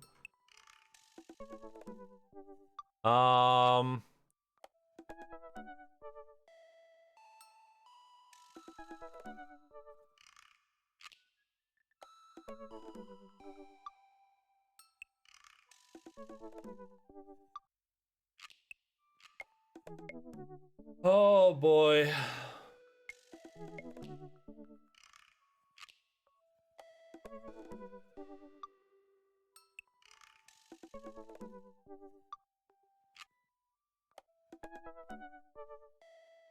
All right, let's should we try to do the first date with Robert again? You can't do that from here, right? That would be pretty cool, but you can't. If you don't dream, you don't dad. let's go on the. We have time for one more date probably. So let's what are you gonna say, Matt or Damien? Let's do Matt or Damien. See how that ends the game. We should do Matt, right? Wanna end with Matt?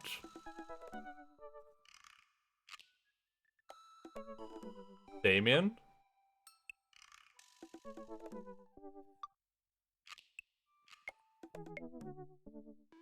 Stop it. Go full goth. Damien for number 1, reliable dad. Stop it. What do you mean stop it? We have time for one more dad. We might as well see how it goes. Alright. We're gonna date with Damien.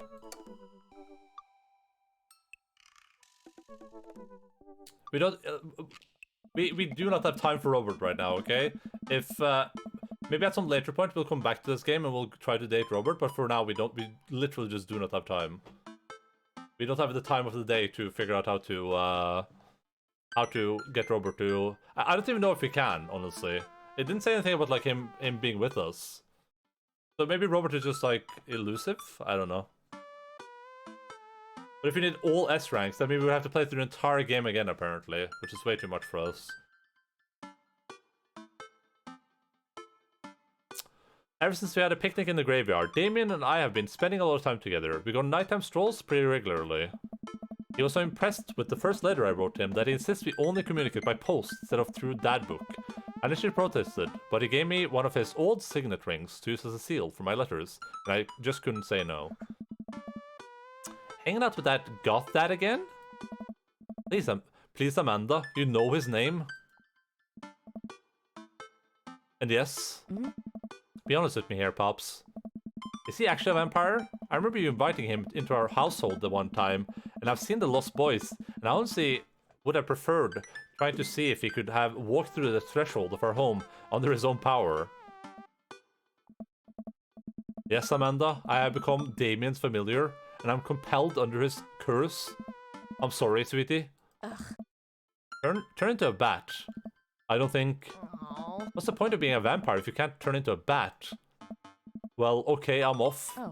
Are you taking the car, or are you flying off into the night on the leathery wings of a bat? One of those. While I'm out, you can throw away the garlic bread that's in the freezer so I don't die. That would be great. I'm keeping it there as insurance. You understand, right? That's my girl.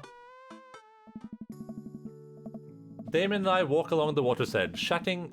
Damien's cape, I mean cloak. He hates it when people call it a cape. Damien's cloak flutters behind him in the breeze.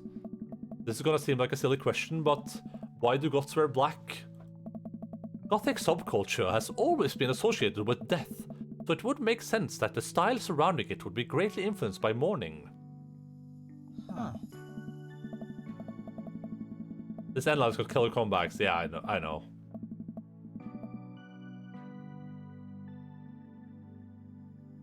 Why can't our endline be more like that endline? We're the same person. Interesting enough, though, was that in the Victorian era, Queen Victoria herself mourned the death of her late husband for 10 whole years, wearing black for the rest of her life. If that's not goth, I don't know what is. I have another question. Oh. Go ahead. How are you so comfortable with death? You mentioned in the graveyard that it helps you appreciate your life or something? Ah, I've experienced several losses over the courses of my life, and I truly believe the only manageable way to cope with it is to accept death, that death is simply a part of living. Ah. It's a single universal truth for every human who has ever lived. I am going to die, you are going to die, and life carries on without us. Doesn't that make you feel scared? Not at all. Without the advances of modern science, death was everywhere in the Victorian era, and yet funerals were a major social function. Victorians were obsessed with mementos of their loved ones, even going so far as to take elaborate staged photographs of their dead relatives. The minutiae of mourning was so complex that there were set periods of grieving that were deemed acceptable based on who in your life had passed. Now, we don't have any of that. If you lose someone, you end up feeling lost yourself, because we have no modern equivalent of those formalities. But we need to allow ourselves time to grieve, to feel the loss fully, but not allow it to consume us. Robert was such to dump your ass, you're so quick to go elsewhere. Never settle for seconds. Game Endaline will do sick dance moves though. True. I do those in real life too, but it's my feet mostly.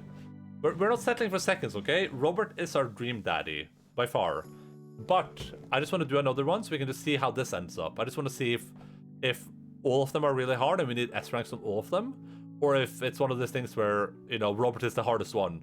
So we need to just punch through Robert, but all these other ones are kind of more ambiguous.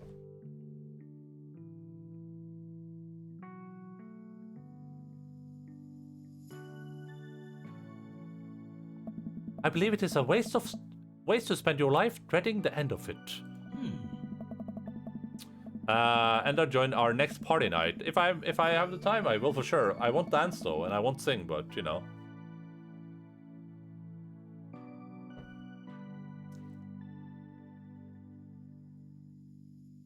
The time we have here is brief and fleeting, and occasionally cruel, but it is at all times precious. To stare death in the face and live despite that, I think it's a noble existence. Let's save the morning for the dead.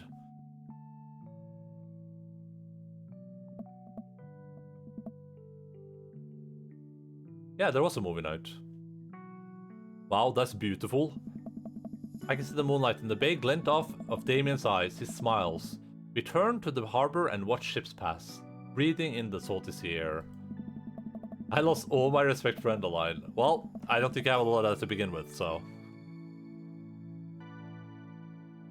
I look to Damien again, and I can't help but be entranced by his charm, his mystery. I find everything about him so fascinating.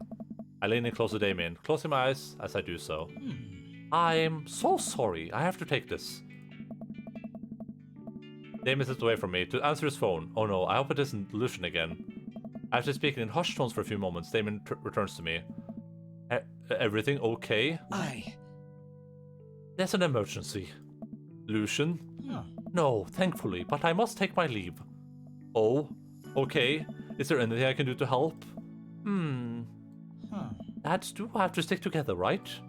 You know it. Then come. There isn't time to waste. After a short drive in silence, we arrive at a rundown building on the outskirts of town. Where are we? It's better if I just show you. I push the surprisingly heavy door open and find myself in a dimly lit waiting room. A few erected chairs line the walls, and there doesn't seem to be anyone behind the front desk. There are a few paintings and pictures of the walls, but they're so nondescript, I'm still unsure of what kind of place this even is. Danchik, God damn you. Wait here for a moment, I'll be right back. Oh, sad. Oh boy.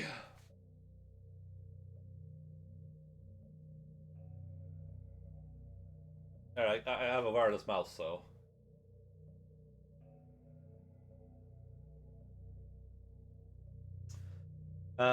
Damien walks off down a corridor, his boot heels echoing through the halls of the seemingly empty building.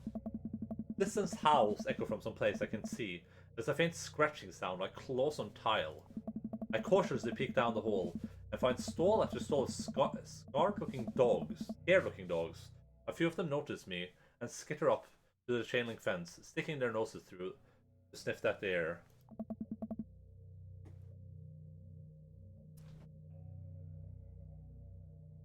I'm fully reclining in the most comfortable position imaginable. I've said this before, but when I'm not streaming, this is my sitting position. Unironically, this is how I sit.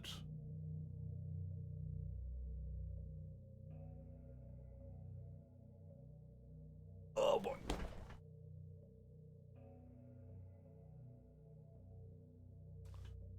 I don't want to watch this anymore. Why does it hurt? We're just going through some different options to see what would have happened. I would have done this even if you dated Robert. This was the plan all along. I said so at the start of the stream. We would go with our choice and then we would go back and to see what other choices would have been. We don't have time to do the full romance with Robert anyway. We might watch it on YouTube though. Suddenly, the light shut off. I panic, unsure of where I am or how I can get out. I stumble through the darkness, my breath getting heavier and heavier. That's not how you find love. What would Damien think? Damien would understand. He's a vampire. He's been through this a lot. Damien? The lights finally turn back on. Hey, sailor. Mary, what are you doing here? Come on. You aren't here for the fight club? I don't want to get punched in the face. Great, because this is an animal shelter. A what? Ah. I take care of stray animals, and then people adopt the stray animals. Did you see the pets when you walked in? Oh, sorry. I didn't really expect to see you volunteering at an animal shelter. Ugh. If you found out, he's your second choice. It was your second choice, actually. My second choice was Matt, so that's why I asked you guys. So he's my third choice. Okay, kid, wait to put me in a box. Dames, you hear this balloony? Just one moment. Thunder cracks and the door bursts open. Appearing from the shadows, I see... Damien? Hey! It's Damien. He looks completely different. No cloak, no Victorian-era clothing, no makeup. I wasn't planning to share this side of me until much later, but I'm not as goth as you think. I'm a systems administrator for the IT department of a realty company. I wear tennis shoes to work, and I listen to Bruce Springsteen. I enjoy going to the hardware store and looking at storage solutions, and I volunteer at this animal shelter in my spare time. I'm boring. I'm fascinated by Victorian-era history and the goth lifestyle. That much is true. It's just not all that I am, and I need you to know that. Oh, hate to kill the moment here, but there's some pressing business that needs attending to. What? Oh, right. It's Duchess Cordelia. Again? Who's Duchess Cordelia? She's one of the pups. Gets out all the time. She somehow learned how to open doors, and now she's unstoppable. Ah. When did she get out? This morning. I went to sing she Santas to the cats, and when I came back, she had already bolted. I have to stay here with the pets, so I needed you two to go find her. Of course. Where could she be? She always ends up running off to the same places. Here, let me draw you a map. Mary starts scribbling on the back of a pet adoption form. It's very smart, ruthless even. You need to stay on your toes and get her back by sundown, or else she turns into a werewolf and starts eating people. What? You're a little... You're a perfect little peach, Endaline. You just don't want her to be stuck outside when it's cold. Oh? I'll grab some treats and we can hit the road. Damien and I look over the map Mary created for us.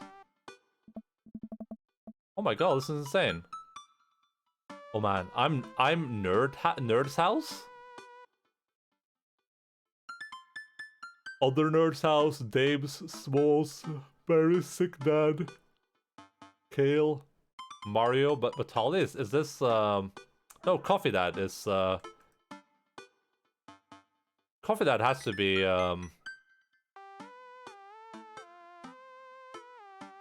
I don't know who the people are.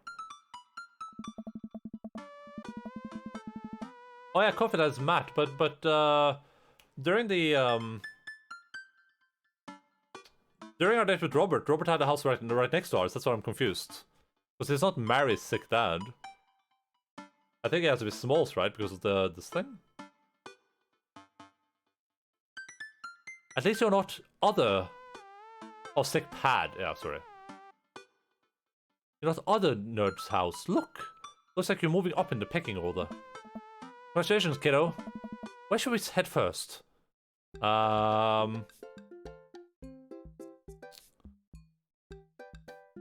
Bayside, softball field, coffee spoon. Dave and I exit the parking lot and start driving towards the town. I look over to him. He seems concerned. Shouldn't be too hard to find the Duchess, right? She's a pretty big pup. Mary wasn't kidding when she said that dog was smart. One time she correctly guessed the winner of the Kentucky Derby. It was a really great year for the bark. I don't know. What do you think of our odds are, Endaline? This'll be easy. Got to stay positive. No sweat. If I can wrangle a toddler who suddenly decided that she's princess of the drywall, and then spent 3 hours fishing a toddler out of a crawl space in our attic. I can find a dog. It was Amanda. Amanda did that. Let's just hope for the best. We got this. We're right back at Bayside. Just like old times, eh? I remember it as if it was yesterday. I mean, earlier today. What do you think? Any sight of the pooch? Not yet. Although, who knows if she made it onto any of these ships? The Duchess would do that. I wouldn't put it past her to know how to navigate in rough seas and without a compass. Very smart. Pops? Dame and I turned to see my daughter. Amanda, what are you doing here? Did you think I just stayed inside all day? Vegging out on the couch and watching TV? I'm gonna take the things off my tattoos. I can't take it anymore. Uh-oh. Oh, sorry. What are you doing? I'm heading home to go veg out on the couch and watch TV. I had to get a burrito first. Oh. Young miss. Have you seen a dog around here? Yes. Oh, you bet. I saw a Pomeranian with a bow around his neck. I saw a big old Doberman named Henry. There's a stroller full of Yorkies and a Greyhound, a Golden Retriever. Did you see a Mastiff anywhere? No dice. I would definitely remember that. Gotta run though. This Rito has about 10 minutes before the cheese breaks down and the molecular structure of the tortilla and makes it all soggy. You understand? I do? Of course. Have a lovely evening, Miss Baggin.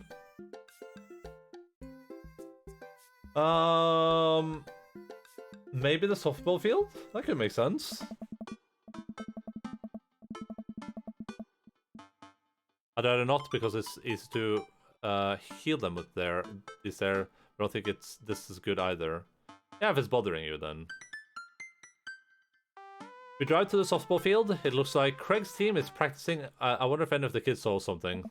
Craig sponsors the joke's over. Softball bat slung over his shoulder. Hey bros, what's up? Craig, you wouldn't have happened to see a dog around here, have you? One escaped from the animal shelter and we're trying to locate her. I don't think so. Maybe one of the girls saw something. Girls!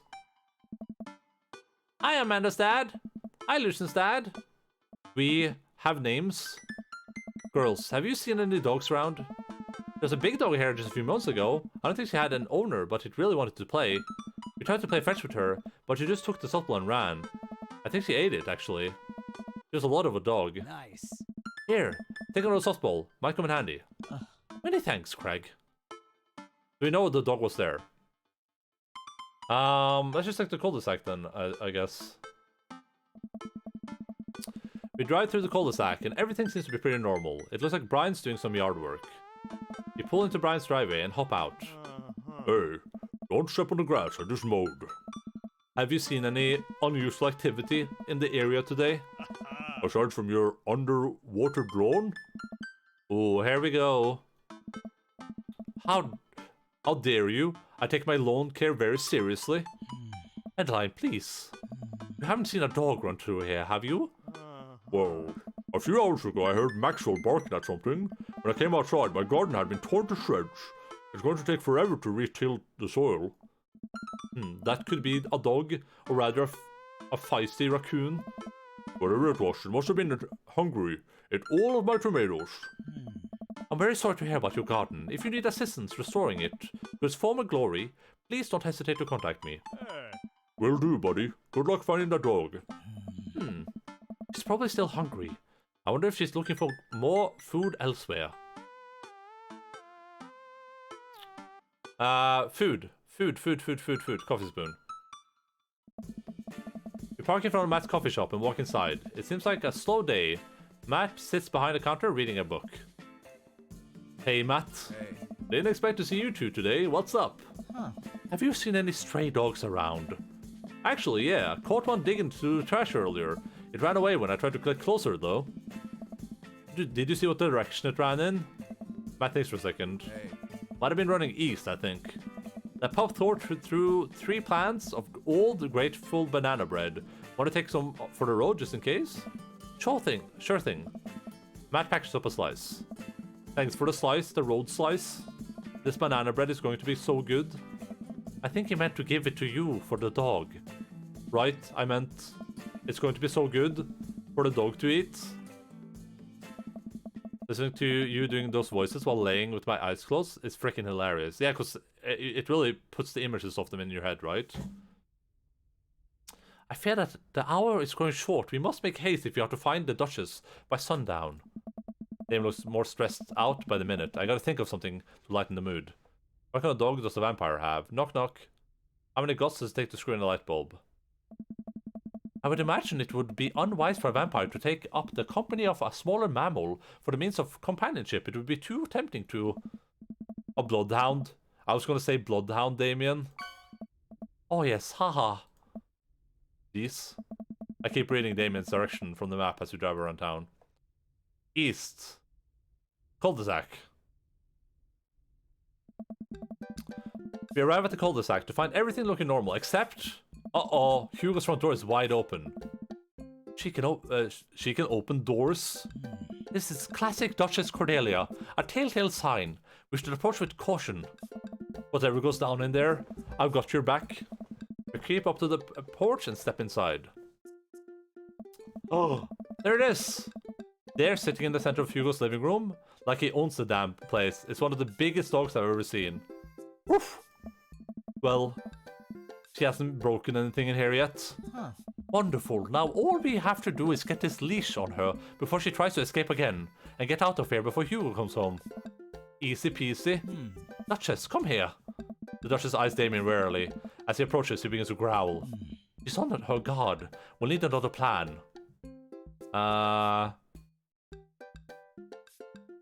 her a dog treat. Try the softball. I pull out the softball that Craig gave us. Hey girl, remember this?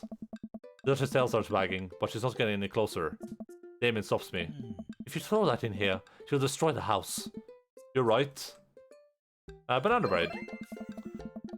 I reach into my pocket and pull out the slice of grateful banana bread Matt gave me. Duchess sniffs the air and hones in on the bread. Come here, girl. Nice and easy. I've got some yummy, homemade, vegan, and possibly gluten-free banana bread, if that's what you're into. The Duchess cautiously approaches me and gives me the bread a good sniff before gently taking it from my hand and dropping it on the ground, like dogs always do for some reason. She curls up and starts munching on the bread. Tattoos are so cute, but you know what's not? Is it the tattoos healing? Damien walks up behind the Duchess. Feel like film kind of like Band-Aid off the fresh tattoo. Yeah. Damien walks up behind the Duchess and attaches the leash to her collar. She immediately notices and starts whining. It's time to go home now, Duchess. Damien gives a tug on the leash. She won't move. Duchess, what happened to our rapport? You and I used to be bosom buddies. She still doesn't move. She's huge. There's no way we could even try to lift her. Well, this is a weird situation to be in. I think we're literally trespassing in our friend's house with this large dog. What are you nerds doing? Ernest stands in the doorway with a plate of pizza rolls. Don't tell your dad about this. We're definitely not trespassing. What flavor pizza rolls are those? Pepperoni blast? Nice. Duchess notices Ernest and starts pulling against the leash. Why is this dog in my house? It's along. The Duchess suddenly breaks free from Damien's grip and hurls towards Ernest. Ah! Ernest and the Duchess fall to the ground. Pizza rolls fly everywhere. This is bad. Ernest, are you okay? Ernest feeds Duchess a pizza roll. Hey, she likes pizza roll. Ernest sits up, but the dog keeps licking his face. Oh, hey! Hugo stands at the door, looking like he's at a loss for words. Sweet man, Che. What are you guys do? Guys, whose dog is this? It's a long story, but then there was a large dog who knows how to open doors. Woof! Hugo, may I present to you Duchess Cordelia? Is he gonna adopt her? How do you do? Woof! We're friends. The Duchess licks at Ernest's face. She's from the local animal shelter. She got out and we've been chasing her all around town. Your house was her final stop. Dad, can we keep it? Keep her? Ernest, I don't know. I don't know if we are set up. I do not know if we are set up to take care of a What? Wait, did you just call me Dad? Come on, please, look how cute she is. Hugo sighs. Oh. We had been talking about adopting a dog for a while. But you have to promise you'll take care of her. Yeah, I'll give her all the pizza rolls her little heart desires. I suddenly remember what's on the back of his map and pull a pen out of my pocket. Got the form ready for you if you're interested. Oh. I'll even waive the adoption fee since you know we technically broke into your household. Hmm. Well, alright, it's a deal. Hugo steps onto the porch with us and signs the forms while Ernest plays with the Duchess inside. He sure seems happy to be with his new friend. Oh. I know. He called me Dad. Can you believe it? Damien places a hand on Hugo's shoulder. Oh. I certainly can. I think this will be really good for Ernest. It should teach him some responsibility. You should probably look into getting better locks on your doors, though.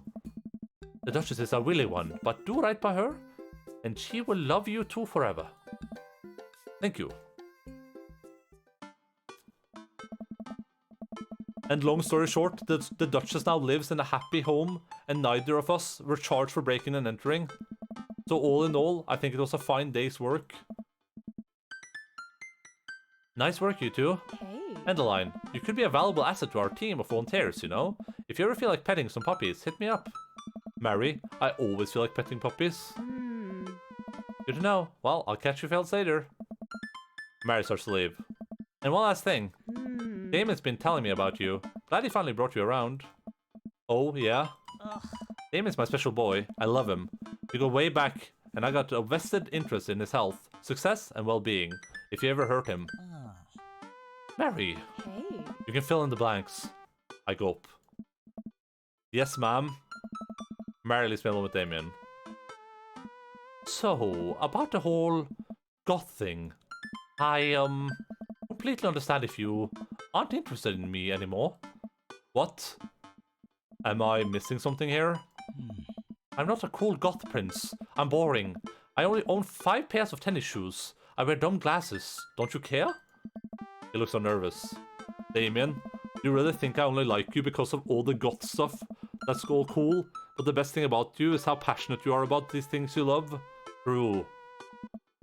History, art, Victorian fashion, dogs, storage solutions. It doesn't matter what it is. You care, and that's awesome. And also, the glasses are very cute. You don't think I'm boring at all? If you're boring, then I don't know what that makes me. I spent too much time online shopping for flashlights. I get excited to mow my lawn on Saturdays. I get cranky about commercials being too loud. I've even been thinking about making my own peanut butter. Then maybe we can be boring together.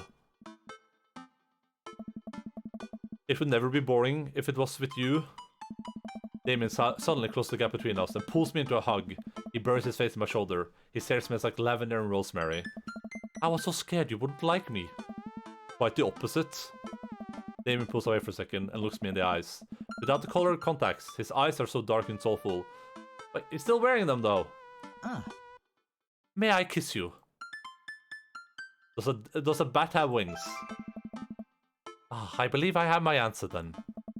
He smiles slightly and leans in, giving me a gentle kiss. Damien pulls away and gives me an intense look. Huh. Do you want to help me take care of my puppies? Yes! Damien and I arrive back at the cul-de-sac, our fingers intertwine. Like a proper gentleman, he walks me to my doorstep. This was lovely. Thank you for understanding. Thank you for everything. I'm very happy I can be myself around you. I'm glad, but I have one request. Huh. What's that? Can we keep sending each other letters? Oh. But of course. Damien kisses me one last time before turning around and heading home. Amanda runs back to the couch from the window and tries to look as nonchalant as possible. Hello, Father. I was sitting here on the couch this entire time. Hi, Amanda. So, are you guys, like, starting a vampire coven together? Oh, plot twist. Mothman. Damien's actually Mothman. I didn't see it coming either. Genius. Well, whatever's happening, I'm really glad you two are happy. You deserve it, Dad. Oh, shucks. I'm gonna head to bed. Catch you in the morning? Huh. Sure thing. I make my way to my room and fall asleep with my heart full, excited for the days to come. This was an S rank for sure, right?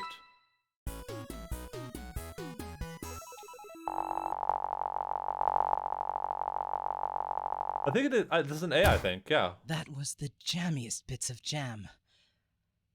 I'm not quite sure what that one means.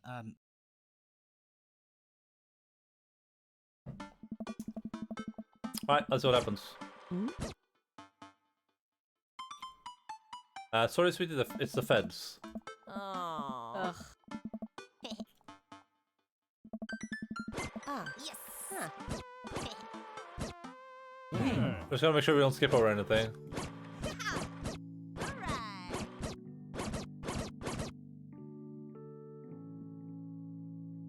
Alright, we're just gonna click through this because I don't want to suddenly get assaulted.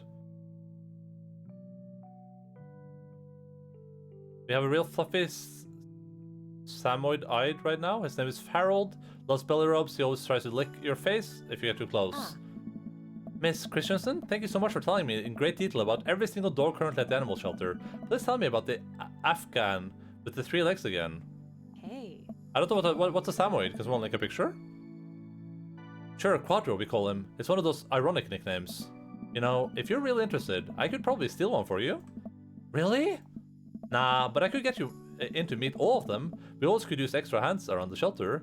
And if those extra hands also happen to steal a dog, I'm glad you two are able to bond over cute dogs. Really warms my heart.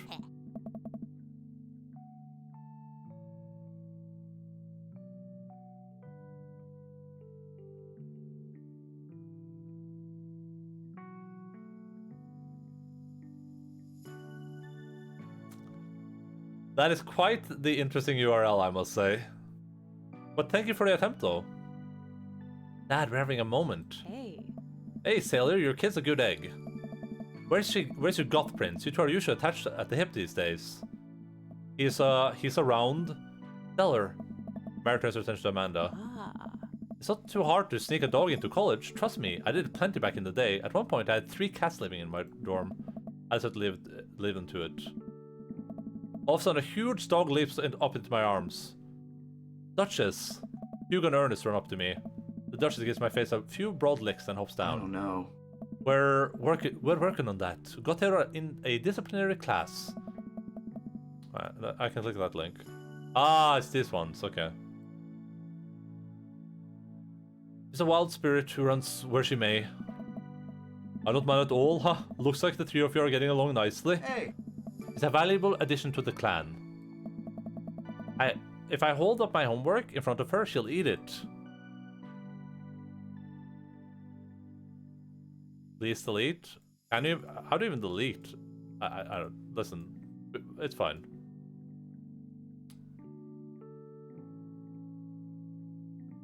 Cool.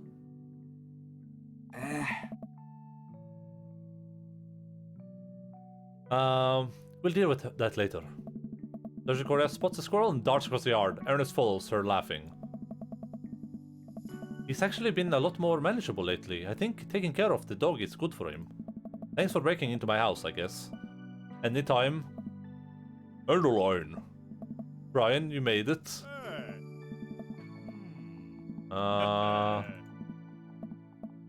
Okay, we've definitely read this.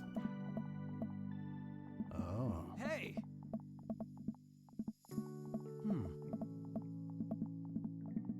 Hey! Alright. Joseph.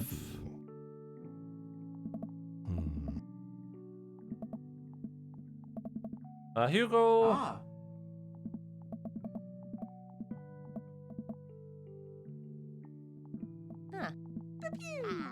Yeah, please delete the non-Robert dates. Wait, what? Ah. Oh. Oh god, Robert. Robert gestures vaguely to the snack table. Good stuff. Yep. Oh. See ya later. Hey. Wow, that was short. I turned to spot Lucian walking up to me. Yes, Lucian. Thanks for inviting me to your party. Anytime, bud. I know we have a rocky start, but I'm glad to know you. I hope you know how much your dad cares about you. Yeah. My dad's had a rough couple of years, and I know that it must not have been easy to raise me alone. He's kind of a weird guy, but I love him a lot, and it seems like you make him happy. So, you're cool in my book. Thank you, Lucian. That means a lot to me. Sure. Let me know if you want me to give you a stick and a poke sometime. Also, I'm sorry about the oregano thing. Thank you for coming by, Lucian. See you around, Endaline. Party starts to wind down. I take a seat on our back porch step. The sun is setting, and everyone seems to have eaten their fill. Amanda wants over and sits next to me. Killer party, Pops.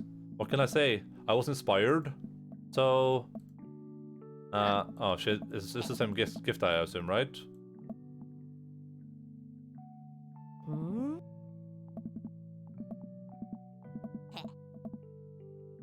Ah. Okay, yeah, this is the same gift.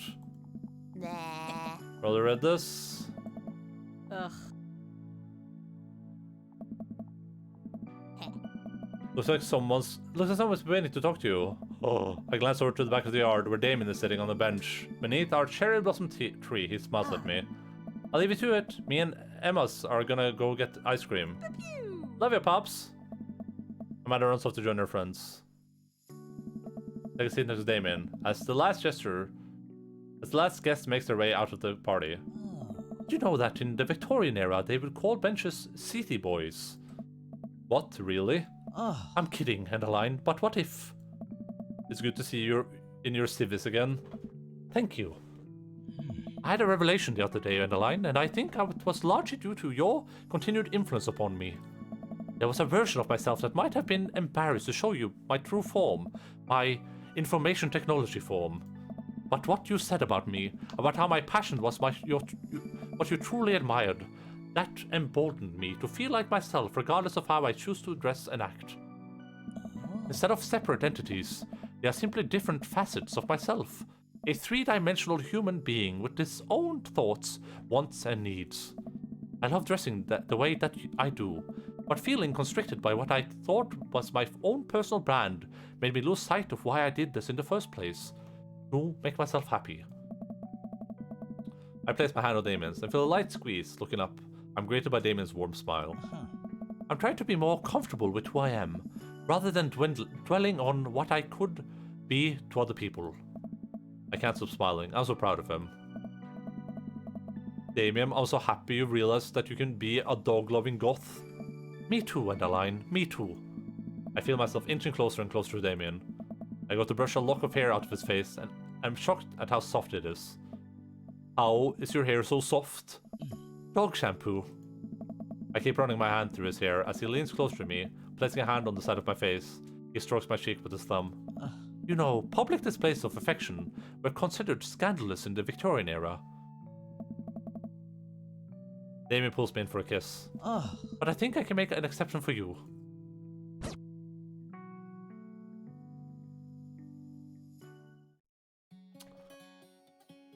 Alright, so I'm not sure if we can even date Robert, but you know what? I'm determined to make it work at some point.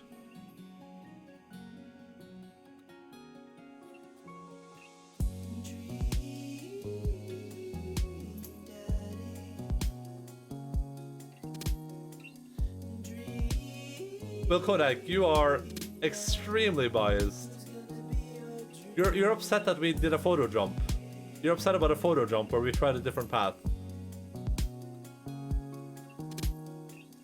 This picture is very cute.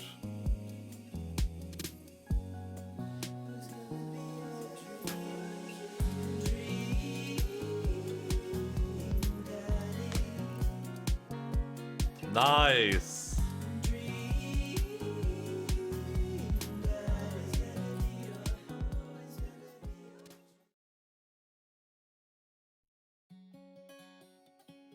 Should we try? Do you want to? Let's try a thing. Let's see. We have time to try one thing, okay? Let's go back to the dad book. Welcome. You've got dads. Let's try to S rank the last thing with We're gonna try to S rank the last thing with Robert instead of change the thing. Because we did not S rank everything with Damien, and we still got the good ending with Damien with the picture. Let's try with Robert real quick. Let's try the last date to do really well on the last date. We're gonna cheat to do it. I have the cheat sheet open here. So for this one, we just do yeah, dude.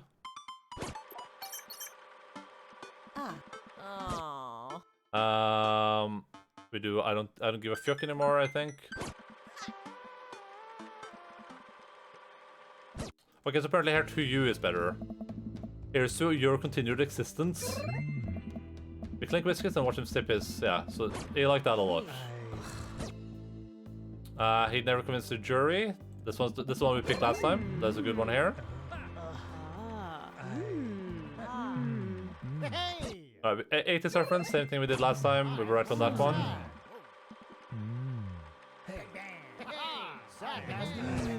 We go with something we know. Hey. Oh. Hey. Okay, same thing here, traveling grifter.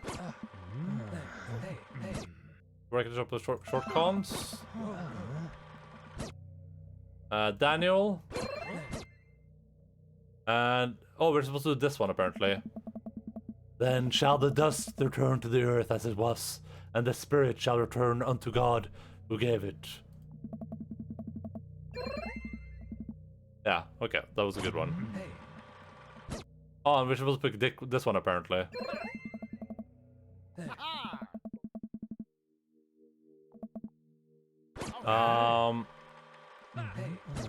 Is that even a question? Robert, how long have you known me for? Do you really think I would turn down the opportunity to share a fine alcoholic beverage with my treasured friend and accomplished Mr. Bobbert Small? If you ever call me Bobbert again, I will kick you right in the shins. Both of them. Then you can expect an angry phone call from my orthopedist in the morning. Bobbert. Robert just laughs and starts unlocking his door. My shins live to die another day.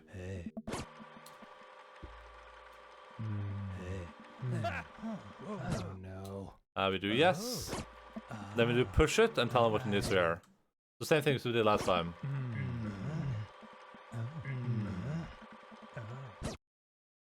Tell him what he needs to hear. Alright, let's see if this made any difference for us.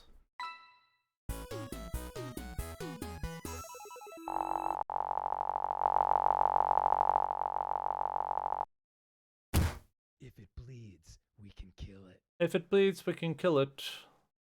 If there's any difference, we have to come back and replay the entire video game, I guess.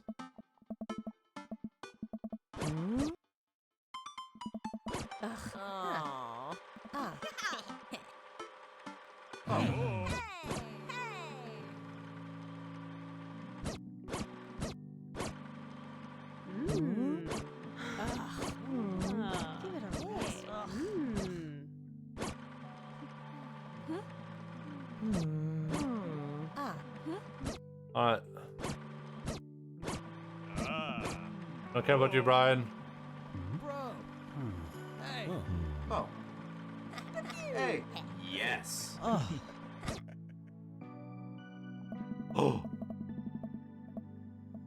I think it worked. I think it worked. Because now she's giving me the picture before and not after.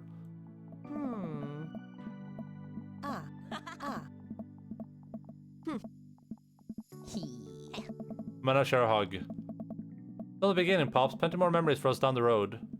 Memories to make and stuff to break, right? Oh. Looks like someone must be waiting to talk to you. I glance over to the back of the yard, where Robert is sitting on a bench beneath our cherry blossom tree. He smiles at me. I'll leave you to it. Me and Emma are gonna go catch ice cream. Love you, Pops. I take a seat next to Robert as the last guests make their way out of the party. Hey. Hey. Robert gestures vaguely to the snack table. Good stuff. Yep. So, I had a chance to talk to Val. So. She physically threatened you. Yeah? That's my girl. She said, "You've been doing better. Trying to work on my vices. I also showered today." We sit in silence for a moment. This is beautiful. You know, every day for me is a battle against my own self-destructive habits. But lately, it's gotten a little easier. Thanks for talking some sense into me.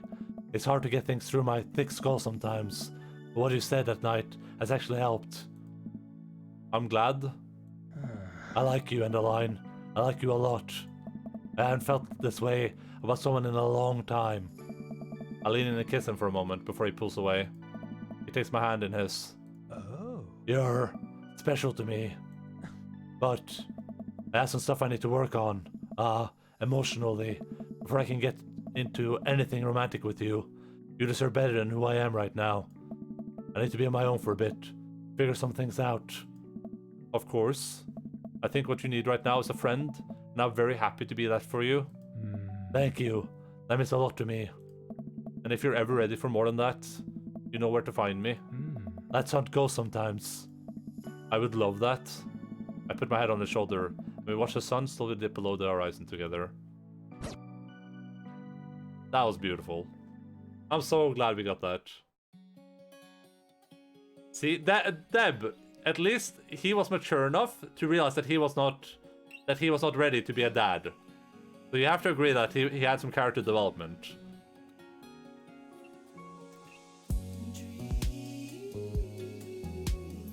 I also showered today. I did not shower today, or the day before that, or the day before that, or the day before that, or the day before that, or the day before that. Let's look at the picture. Maybe we didn't get a picture? Oh, we did.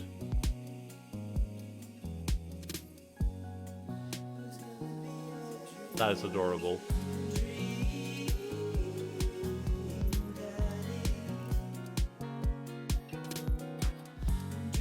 That's cool. Oh.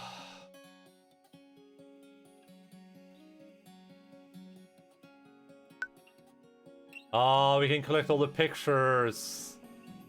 Your dog licks you clean every day, so you do not need to shower in line. Yeah, exactly, Endo-chan.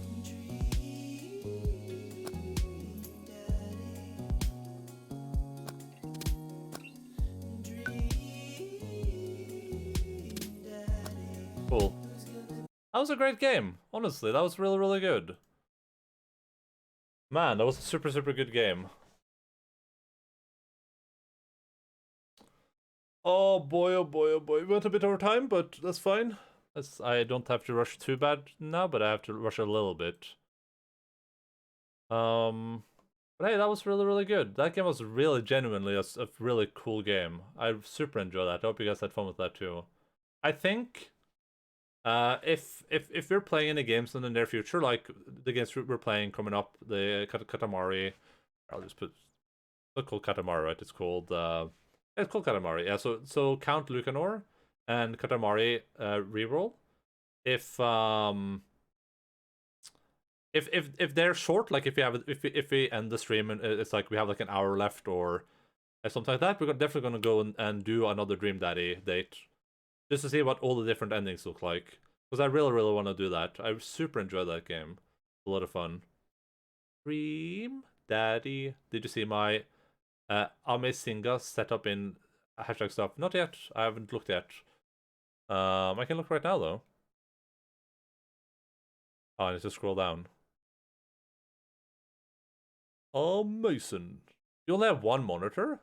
What the heck, Sika?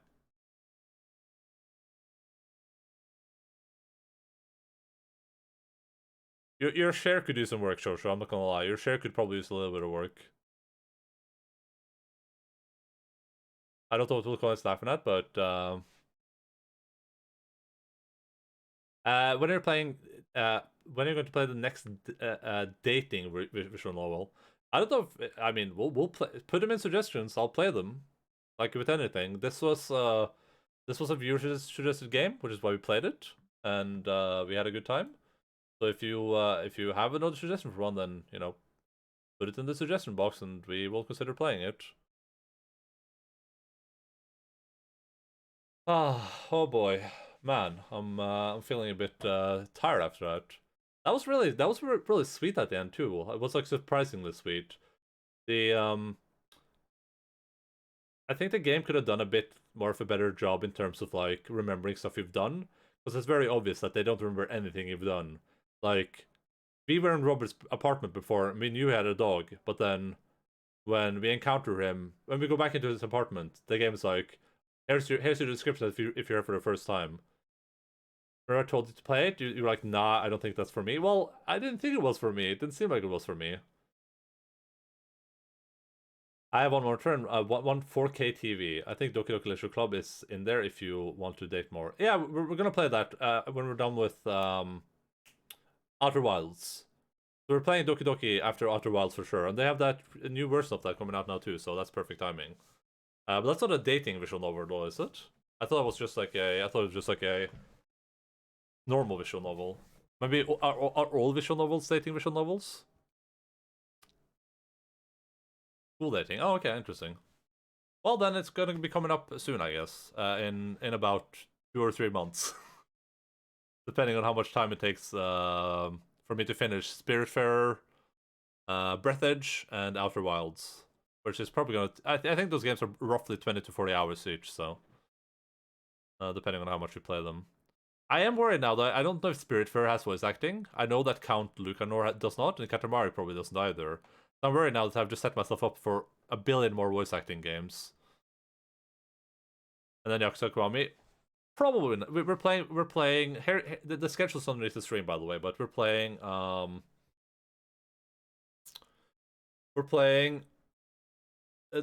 this is there. We're playing these two. Then we're playing Spiritfarer, Breath Edge, and Outer Wilds, which are relatively short games compared to what we've been playing recently, but they're not like one stream games. After that, we're gonna do 3 more viewer suggested games, followed by Resident Evil Village, which I don't want to play, which is gonna be miserable, and I'm gonna hate myself, and you guys are gonna be spamming pepper laughs in the chat. And then we're playing the Mass Effect Legendary Edition, which is probably gonna take us a little while, I think. And after that, I don't know what we're doing. I don't know if I'm picking up a Yakuza game that quickly afterwards, but we'll see. We'll see what's on the schedule and what we decide to do. Kiwami is a bit of a shorter game too, right? So might not be more reasonable, but yeah, we'll see what happens. I have no plans because that's far in the future. Like all the games I just mentioned, we're probably talking like 4 or 5 months. I would never pepper laugh at anyone being scared at the game. That doesn't sound like me at all.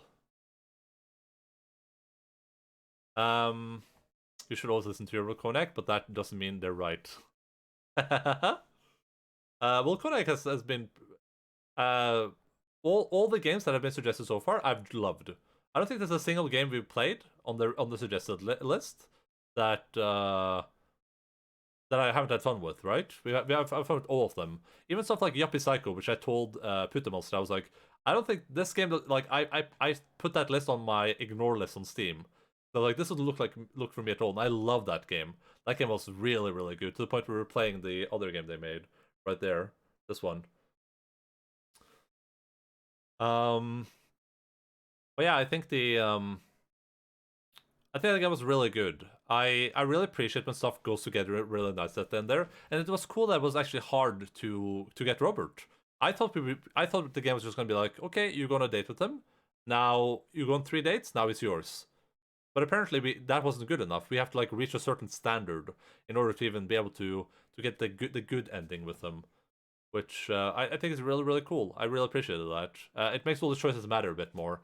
It does make me wish I didn't meme as much though, because I did pick some meme answers just for fun. But yeah, the only criticism I would have for the game is, I mean, I think not having voice acting is better for my part. I think I preferred it more without the voice acting, but it could be better with voice acting. But I would say one, they didn't care about any of your choices. Like, they care about all your individual choices for his dad, but they don't remember anything. They don't remember where we've been. They don't remember who we talked to. They don't remember who we interacted with. And two would be the fact that nothing changes. We had the only person that changed was was Brian, right? That's the hunky dude. He took his shirt off once, and that's about it. Nothing else changed. Like they said, like, oh, character is there and he's wearing his like golf suit, but it's not wearing his golf suit at all. He's just wearing the same clothes. That's the only thing I would say they should probably have. If there's a Dream Daddy 2 in the future, that's the only thing I would change. I would say like, make different outfits for the different people, because I think that would make a big difference. Make it so that they change outfit and make me change outfits, because there was a bunch of stuff where I'm like, we didn't get to see me shirtless, you know. Even though it said in the game I was shirtless, I was still wearing clothes, so that's a bit disappointing. Damien had scrubs. Yeah, that's true. Damien did have his scrubs. Yeah. Think about the budget. It can't be that much of a budget to just change the outfits of those people. That can't have added that much. But it's clear they were working on the budget, though. But yeah, overall, that was really, really fun. I enjoyed it a lot. I hope you guys had fun with it, too. We're gonna end streamer in a second. I think I know where we're gonna head as well, but oh,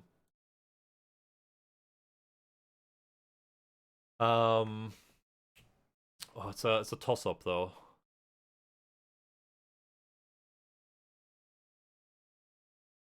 Yeah, I know Tin is streaming. But we raided Tinny last stream, so I don't think we're gonna head over there this time. It was last stream, right? Yeah, it was last stream. Yeah, for sure.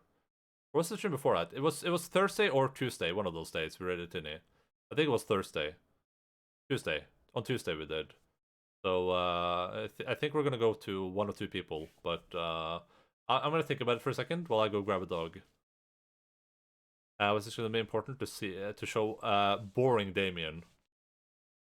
I forgot to say that too. Like the it's cool how diverse those characters are without being like one tone. Like Robert had a lot going for him. Damien had a lot going for him. Matt had a lot going for him. All of them had a lot going for him. And I'm sure that in the future, like I said, I will try to revisit this game. Meaning that if we have time, if we have like an hour or something, we'll go back. We'll try to just play through one of the dads and see what the story looks like and what their ending is like, how that ends up. I don't know if we can even do that with Mr. Hunky Dad Body, because I kind of meme on him the entire date because I'm not interested in him. But I want to do it with Matt at least. And it would be cool with Hugo as well, I think. But yeah, I'm gonna go grab a dog. If you guys don't want to be here for a raid, then thank you so much for being here. If you want to hang out though, that's pretty cool. I'll be back in like 1 minute.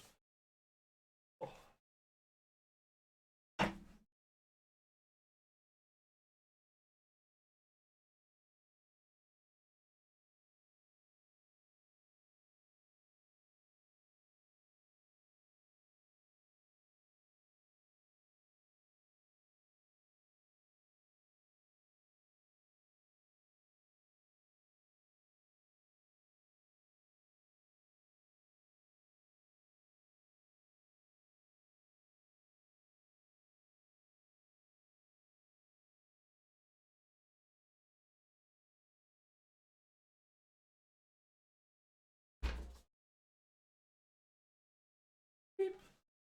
Boop. Pop. Beep. Boop, beep, boop, boop, boop, beep, beep, boop, boop, beep.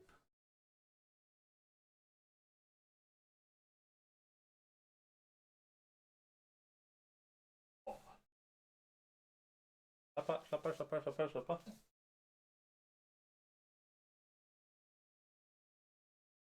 Oh. Hi, chef. That's a dream puppy. We need a dream puppy. We need this game, but instead it's trying to find like your perfect puppy instead.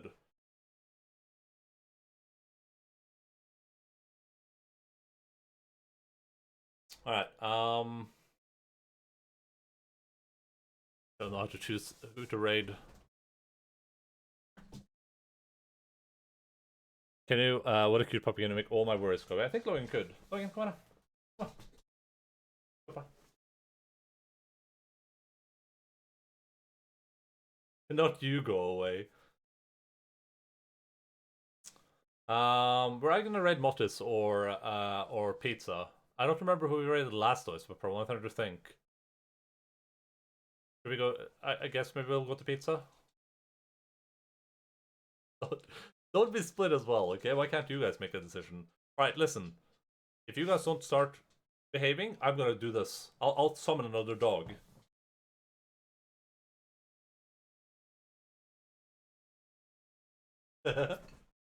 Oh, they traded spots.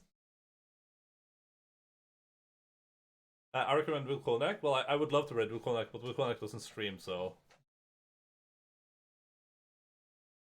Now make them date. Leg scratcher? Kicking her leg? You doing it? Alright. That works for me. Yeah, Logan. We're just gonna go somewhere, okay? We'll go somewhere in the world. Let's see. Let's see what they're both up to. I don't know what Moses is doing. He's doing his challenge thing. What is Pizza up to? Oh, Pizza's playing some Mega Man. I'm sleeping from... Oh, hydration check. Thank you so much, Jojo.